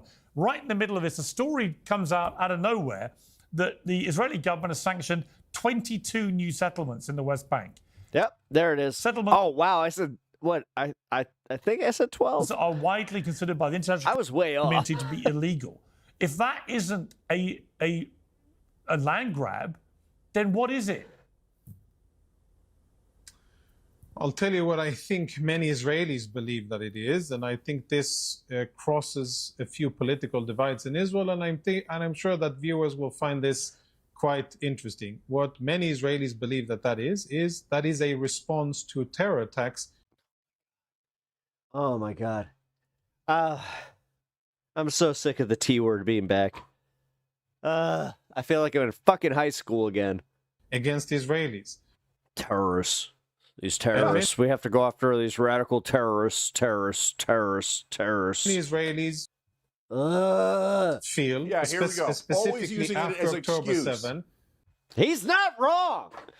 Jake's not wrong. Specifically after October 7 is that sadly, there's very little currently, very sadly, little currently to be debating. This guy sucks. With Palestinians because their true nature, whether it is Gaza when you could just kill or them in instead, Judea and right? Samaria, what you call the West Bank, many of them have been Judea and exposed Samaria, as people that's the whose language only of wish and occupiers, that's the desire language is of to kill land Jews. acquisition and of an frankly, imperial Oh my God, I just realized this guy has like an 18-inch collar. empire. I think Why you are should we be paying Just when I thought Jenk's collar was big, this guy. for their land acquisition? Your monologue was a textbook monologue of the lowest 15 and a half here. kind of cheap, old, used anti-Semitic As you tropes. murder Nothing 50, above that. 60,000 Yes, it was civilians, despicable. you're lecturing me about textbook terrorism? You're advocate. You're a cheerleader for terrorists. Hatred, Why don't you put on an outfit is and a beneath pom-pom? this show.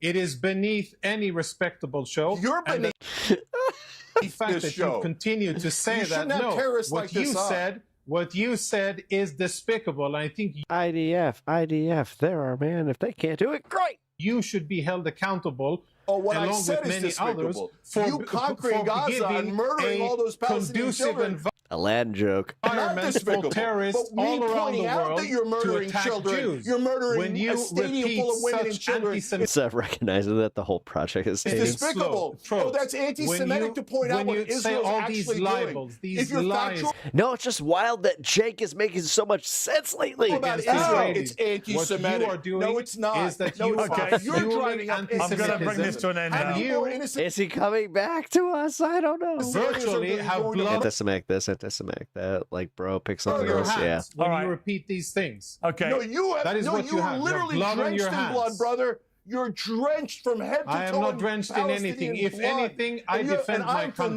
That's the only nonviolence. thing I'm for that I could be accused nonviolence. of. All right, I'm gonna You're bring an for end I to don't know this. what massive you stand violence. for and who you All right. defend.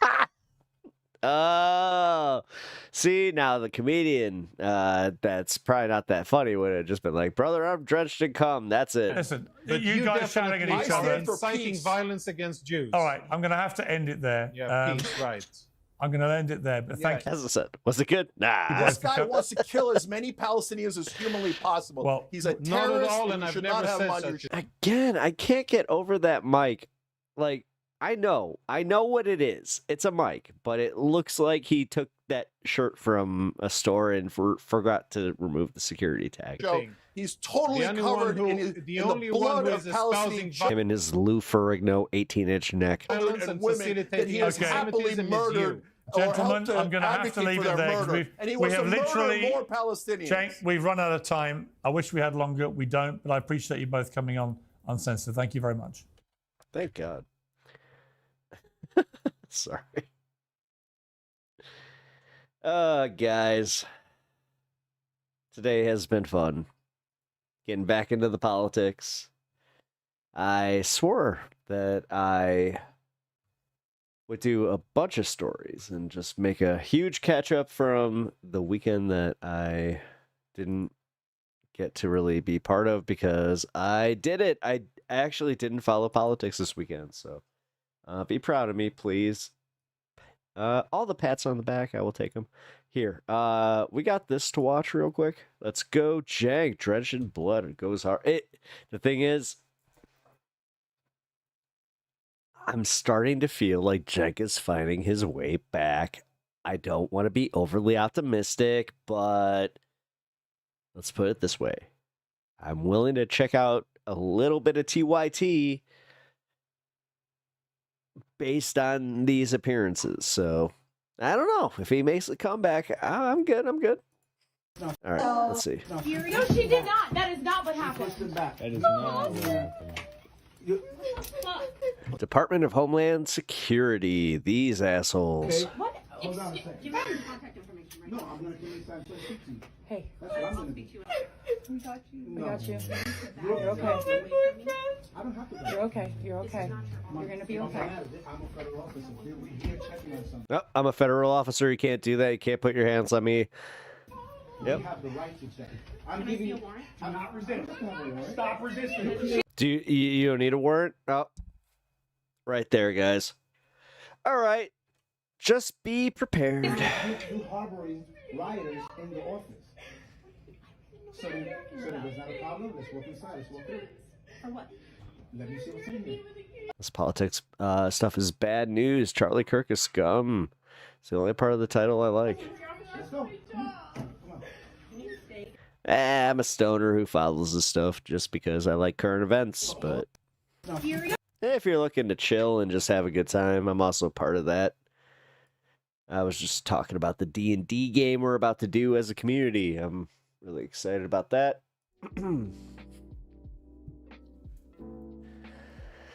Oh, God.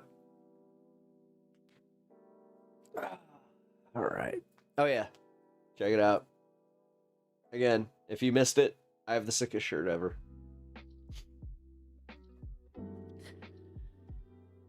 But also, I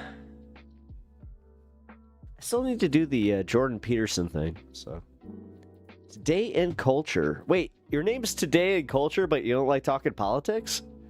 I'm actually genuinely confused about that. So, like, do you not do current events? Like, what's up with that? Ugh. All right.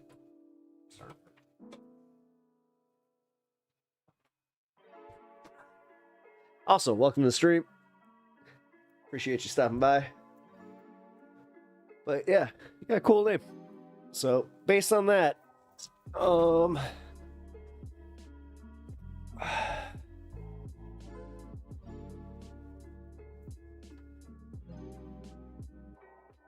like, why do you think politics is bad? I mean, it is. It sucks. It's something I'm not happy to really go that deep into. Despite the fact that, yeah, we kind of need to know this stuff, man. Ish. I've been wrestling with that a little bit, where I'm like, how much of this do we actually need to know? You know? But I think you guys are like me. You can correct me if I'm wrong, but there's a part of us that really enjoys following this type of stuff. Did you change your name? What's up, dude? How you doing? I hope you are doing well. We were just talking about the wrap up on the Piers Morgan Jank. Well, Jank being based, which is weird. Today in Culture sounds like the name of someone who only does culture war coverage. Long day. I'm sorry, man. Did you get my message? I did want to just incognito. Gotcha. Well, I just wanted to let you know, yeah, Stan, this little boy, this baby boy, he he did something today that made me look at him just like, oh no, your nature is vicious. Dude, it was rough. I'm being real. Like, it was rough. Trying to get caught up with work. Boss and clients biting at the heels. I'm sorry to hear that, man. Oh, God. I hate that shit. Nothing's worse than a bad client, man. Steak and style. Dude, he went after an entire family of bunnies. Like, it was such a bad day. God. Just the way he did it too, where it's like, I'm sorry. Meanwhile, these things are in pieces. Went to the library though, got a library card, felt like Matilda looking around. You know, you've inspired me.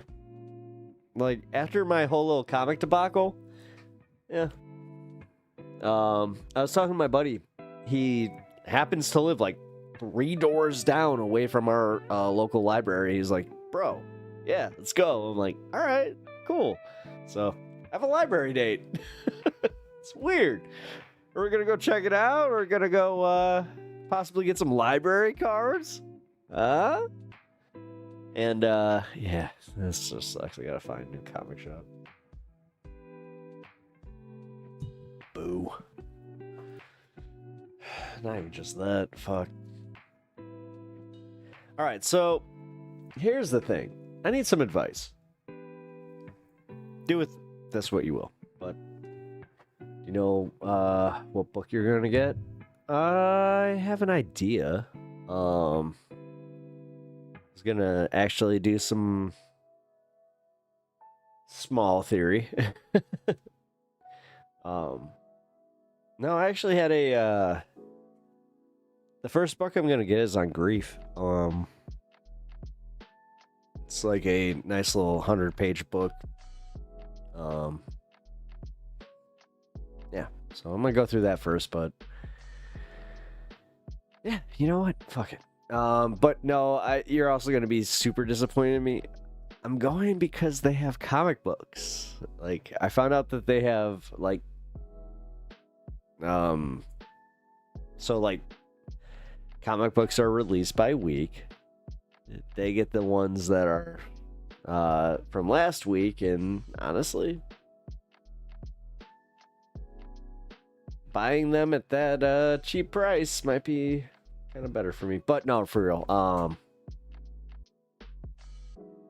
I don't know, man. I'm also going to a grief counseling thing, and like, I also realized that I might be trauma dumping on you guys, and I'm sorry.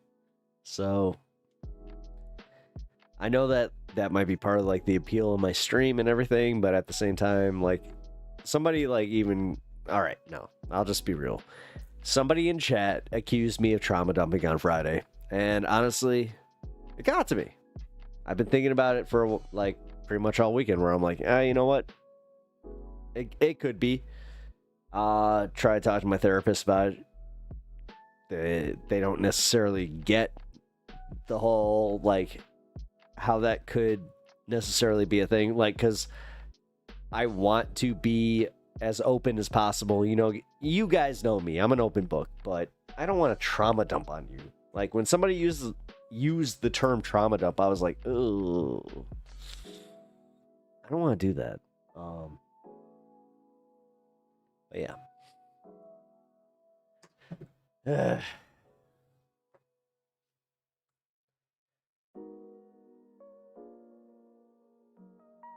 Yeah, I'm kind of trying to also figure out what's going on. Like, it's actually pretty cool. Got movies, TV, video games. You can rent laptops. You can also get access to free online video game or free online movies, documentaries, and audiobooks. Dope. You're not trauma dumping in my opinion. I appreciate that. I don't know. Somebody said it in chat on Friday, and it bothered me. So I'm not immune. Especially, like, with this. Like, I thought I was being open. I thought, like, I explained this to somebody recently, where they were trying to say, like, is your stream like a source of, you know, extra stress, that kind of stuff? And I was like, no, it's actually kind of where I de-stress. Like, I enjoy talking to everybody. I enjoy going through the news, because honestly, this is taking the one annoying thing that I had where I didn't have anywhere to really like channel this stuff before, so I would go to like, you know, a party, and I was that guy for a little bit where it's like, oh, you think it's bad? Well, then you should, how about Palestine? And, or like, just bad example, but you know what I mean. Like, it was always like, I would make a fun time not so fun just because I had to bring politics into it. Got a lot better about that recently, gotta say. It's not like you're holding us hostage or anything. If we didn't like what you're saying, we would respond or leave. No, I know. Well, I've had that though. Like, for as much as you guys may be cool with it, I've had other viewers kind of let me know that I don't know. I don't know what that is either. I think you have expressed yourself appropriate. Thank you. I appreciate that. I mean, I don't think that I'm like going too far with it. After Googling, I think I done a lot of trauma dumping on people. See, that's the thing I did. No, like, I'm gonna be real with y'all. So this comic shop that I go to, like, we have a good group of guys. Like, we have known each other for 9 years. We've gone to like Comic-Cons, movie premieres, all of it together. So like we'll go to we'll like get together at a bar, and I had a moment where actually it was like before my mom died, where like I just realized I was trauma dumping because like this dude, he was like talking, because he was a cop, and he was talking to me about like how he had witnessed so many like deaths, and like how he didn't hold me smoking pot against me, and how he actually thought like as like my leftist policies were right, and how he thought that like he was actually a pretty base dude. But then all of a sudden I realized that I had trauma dumped a little bit, and I was just like, oh yeah, you know, I've got somebody in my life that died and blah blah blah. And like I had that moment where like it was about my brother, you guys know, my stepbrother. Sorry, I should probably clarify that, because somebody also did kind of like come into the chat saying like, oh, I thought you guys, at one point I had explained my whole family dynamic. I was just like, okay, you know what, fuck it, I'll just be as clear as with this as I can. So okay guys, trigger warning, I'll be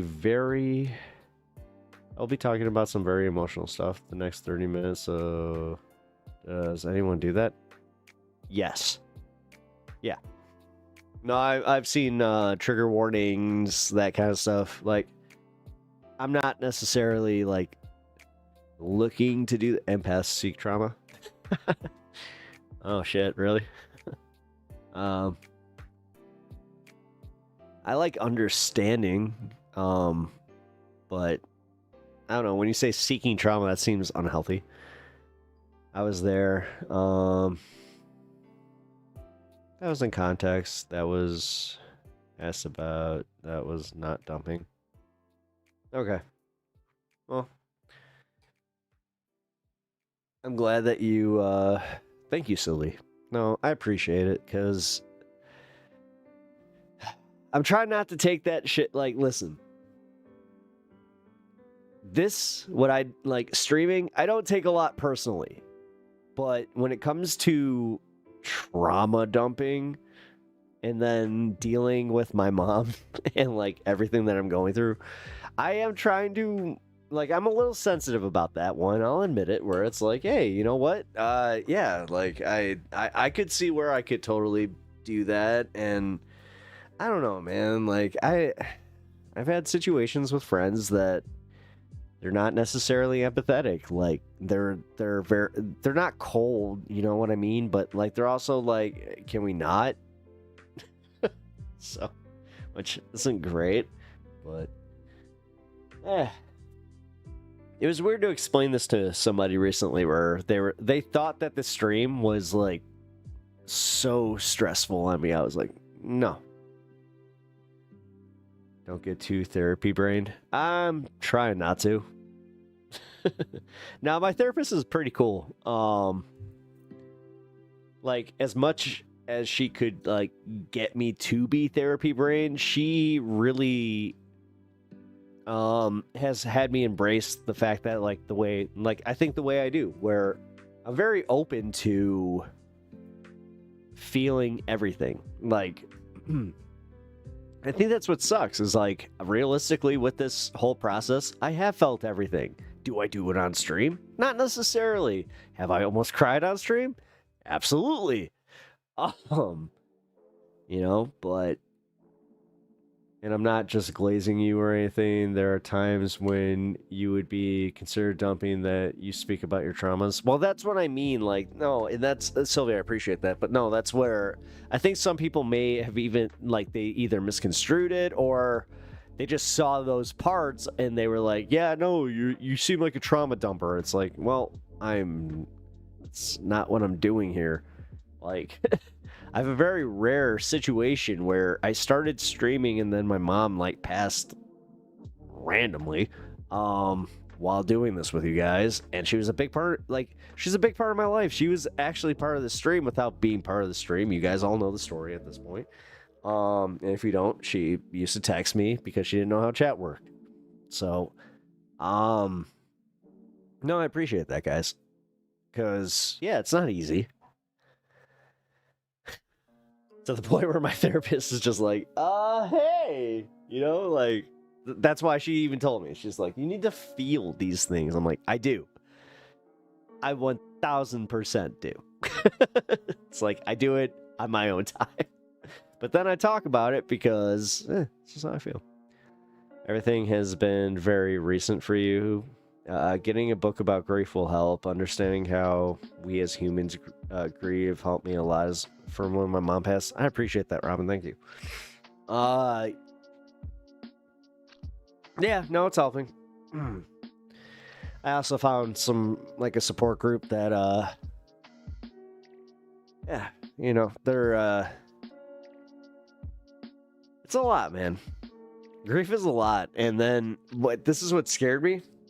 And I think you guys might understand this, is by going to that, like, place with other people, it's wild, man. Like, you start feeling things about, like, their grief that, like, is applicable to yours that you didn't realize before. I think that, I know, wild. That's what it's for. Like, this is what grief counseling or grief, like, therapy is for. But when it happens, it is something that you're not prepared for. Like, I'm just going to be real. So, very little of life fits into a perfect world or phrase. Oh, yeah. More uncomfortable. Like, listen, I'm not that self-conscious. I'm more so self-conscious. Like, I don't want to put my mom's death on you guys. Like, I was worried about that from the beginning when I came back. Like, dude, realistically, like, I came back the Monday after my mom passed. And my mom passed on a Friday. Like, I had the weekend to really process it. I'm gonna air quotes that one because I didn't process it. Like, dude, you guys have... You can watch back this content and realize that you're watching a real-time grief process, like a real-time dude processing grief is what I meant to say. But at the same time, not trying to pat myself on the back or anything, but I do feel like I'm doing this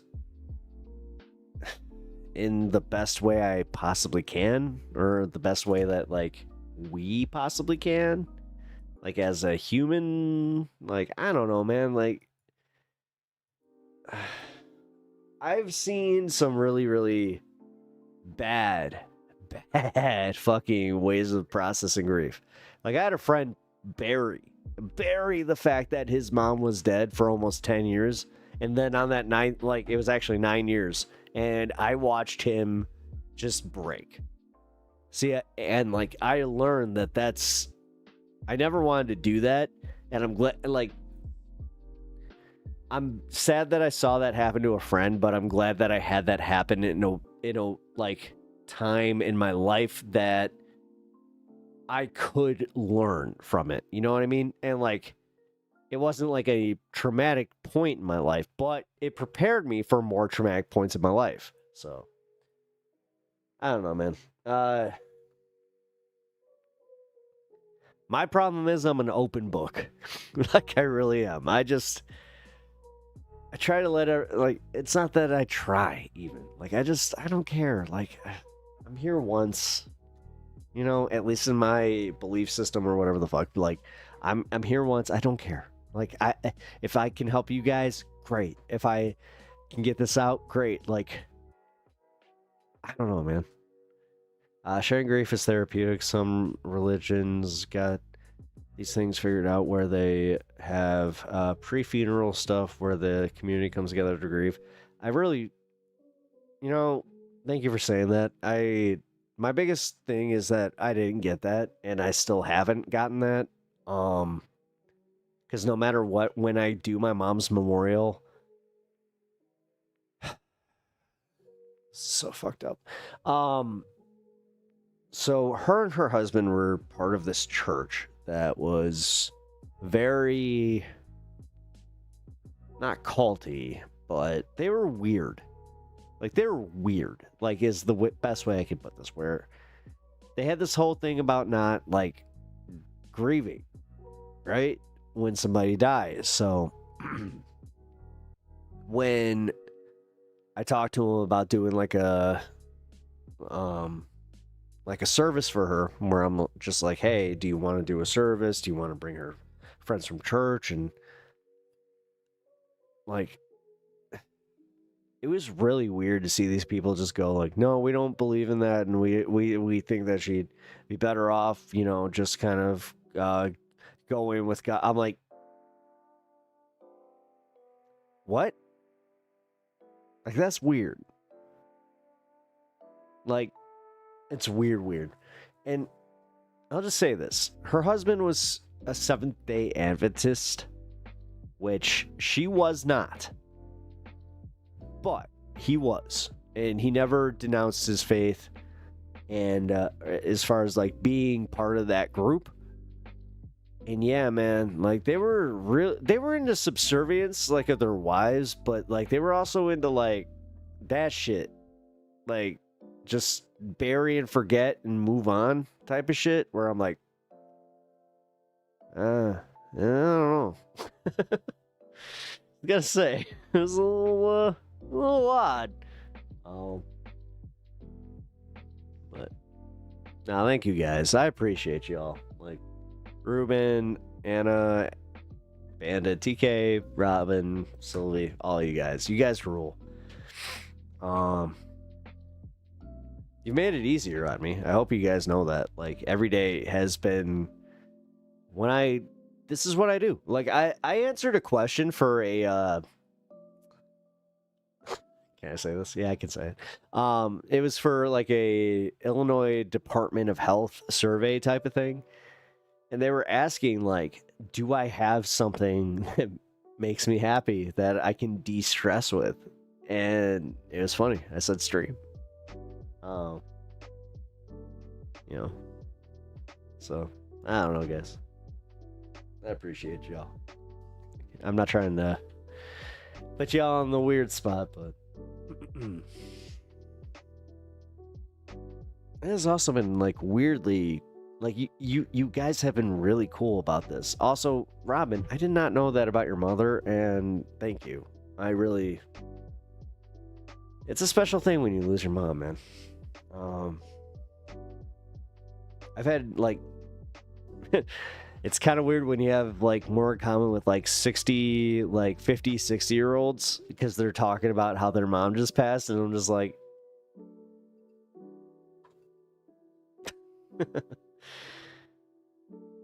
should've been like, yes, looks.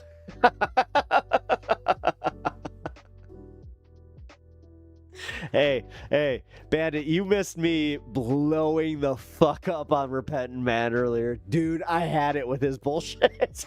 Oh boy, did I have it with his bullshit. If you get to watch the playback, I think it was like right around the second hour, I had it. I just absolutely had it with him. It went from being fun to just like, you know what? Fuck you.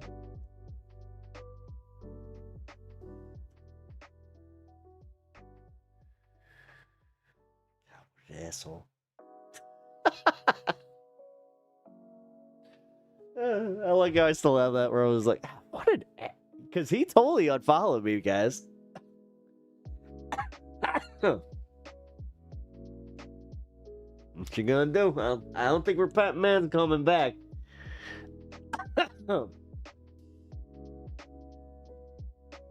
If he does, I will be shit shocked. Cause yeah,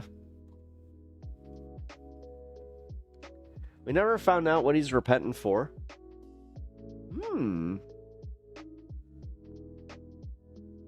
Wait a minute. Do you think that like this whole thing was like he was a smoker? I don't know.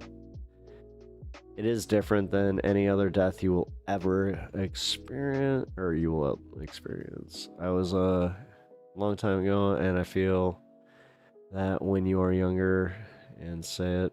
Oh yeah. Yeah, he did. Yeah. Yeah. He. Yeah, no, dude. Natasha, I may have unloaded on him. Like, pretty hard, too. Called him the hard R word, called him the C word a few times. Told him that he was disingenuous, and that, you know, I did, like, stipulate. I'm like, no, I'm done. Like, if this was a bit, like, I don't care anymore. Like, all right, cool. You're good at what you do, whatever. What if Repentant is you, Pep? From the future, any time travel back? He's my Cable. I'm you, son, from the future. I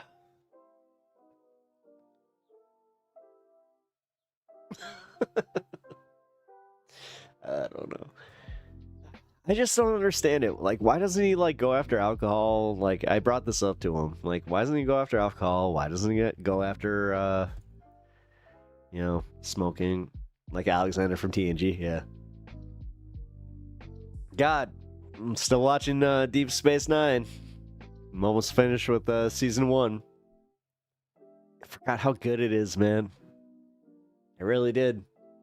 Although I'm not sure if you know this episode, but when they welcome this delegation that's like from the Gamma Quadrant that comes through the wormhole, and they like specialize in like doing this like psychic game where they trick Quark into playing a game where all of a sudden like it turns, you know, 4 of the commanding officers into like chess pieces. It is one of the craziest episodes of Star Trek. Like, I don't care like what series it's part of, but it was also so good.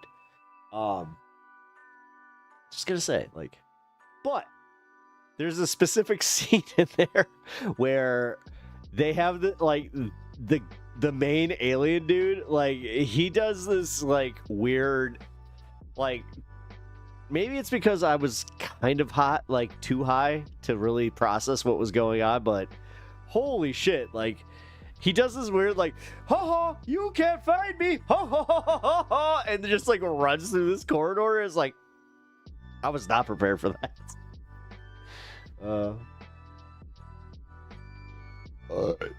Excuse me.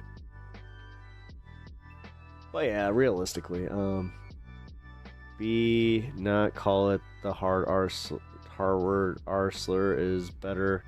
Oh, sorry. R slur, whatever. Listen, I'm not proud of myself. The problem is I'm a linguist who when it comes down to it, I like that's why I don't like what's behind it. Like, if somebody's trying to be hurtful with it and like actually be like, oh, you're like, when they try to say you're slow or something like that and say that, I want to punch everybody that does that in the face.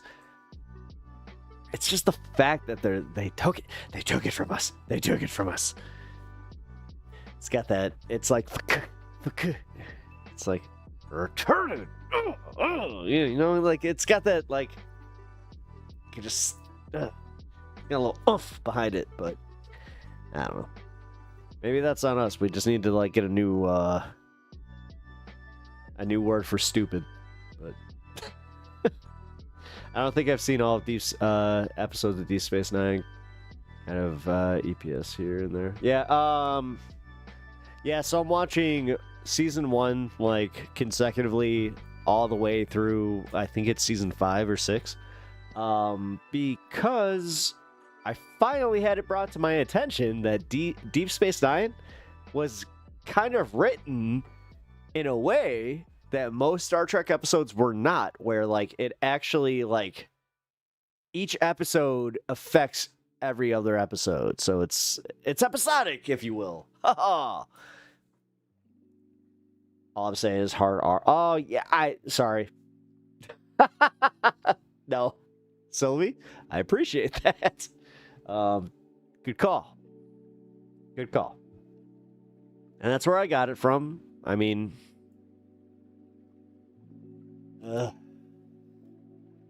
I do still feel bad though. Like,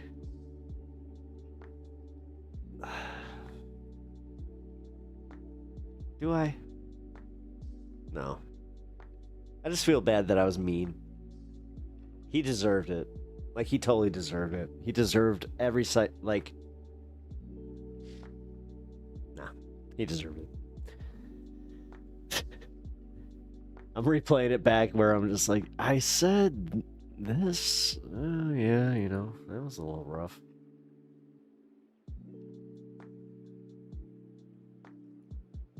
All right, what do we got tomorrow? It's tomorrow, Tuesday? Yikes.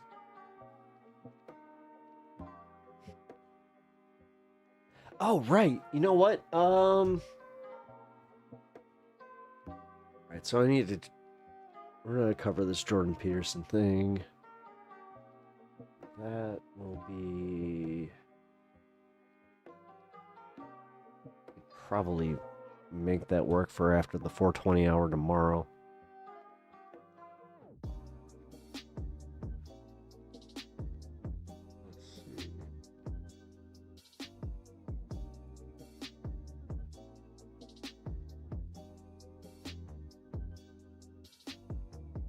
Looks like they can. Cool. All right, so tomorrow we're gonna do normal programming, and then in the back half of the program we're going to do the Jordan Peterson on the Jubilee. Cause yeah, I wanted to cover that this weekend, but had some stuff come up, so it was one of those situations that, yeah, unfortunately could not really do anything about. So, but let's see.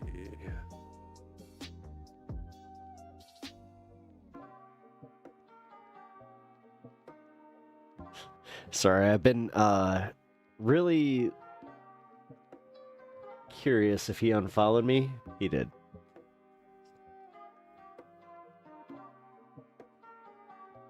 No more repentant man, guys. I'm sorry. Damn, did I kill a bit? I feel like I killed a bit. And like, I know I said it with conviction earlier where I'm like, yeah, it ran its course, but now I'm like, did it? Did it actually?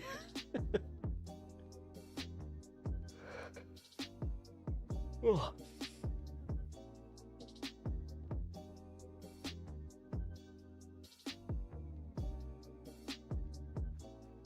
Wow. Turning to the humanitarian crisis in Gaza, where dozens of Palestinians were shot and killed near a food delivery zone Sunday, Israel and organizers of a U.S.-backed aid distribution effort are denying any involvement. But the International Red Cross says many of the victims were hit by gunfire or shrapnel. CBS's Imtiaz Tayyab in Tel Aviv has the new details. The grief for these young sisters, he will rise again, is unbearable. Their father was among 5 killed. Honestly, I didn't like the bit when they attempted to get near an aid distribution center in southern Gaza, according that makes it a little bit easier, Sylvie. To doctors. Yeah, he was kind of an ass. My dad went to get food for us, but he was shot, and then he died. Israel has denied responsibility, saying it had only fired warning shots. The killings follow what doctors working at Gaza's Nasser hospital have called a mass casualty event. On Sunday, the Gaza Ministry of Health said over 50 Palestinians were killed and at least 200 wounded when they tried to reach an aid distribution center run by the Gaza Humanitarian Foundation. This early morning cell phone video appears to show the moment gunfire first erupted. The bodies of those killed and injured can be seen lying on the sand as the sun rose. GHF, which is backed by Israel and the U.S., is staffed with armed American private contractors. In a statement, the group denied there were any incidents of gunfire within sight of or in the vicinity of their operations, and released this security camera footage of what they say were orderly aid delivery. He could have been anti-smoking, but been more normal in chat. Yeah. But eyewitnesses told our CBS News team. The thing is, he finally got called out on like why he only focuses on me and like that specific issue, and then he kind of like it seemed like as much as I was saying he seemed like he was genuine, I don't think he was. I think he was like the bit dissipated. Forces that had opened fire. I've been found out. It's very difficult to think that they were just looking for food and now they're injured and they're on our operating tables. It's a real crisis for us because we haven't had any medical aid since the 2nd of March and we are really on our knees. And in a statement, the U.S. ambassador to Israel, Mike Huckabee, singled out several media organizations for reporting what he called Hamas misinformation. That's mother. Saying there was no violence near GHF's aid distribution hubs, despite extensive video evidence and eyewitness testimony, including from international doctors who treated the wounded. John.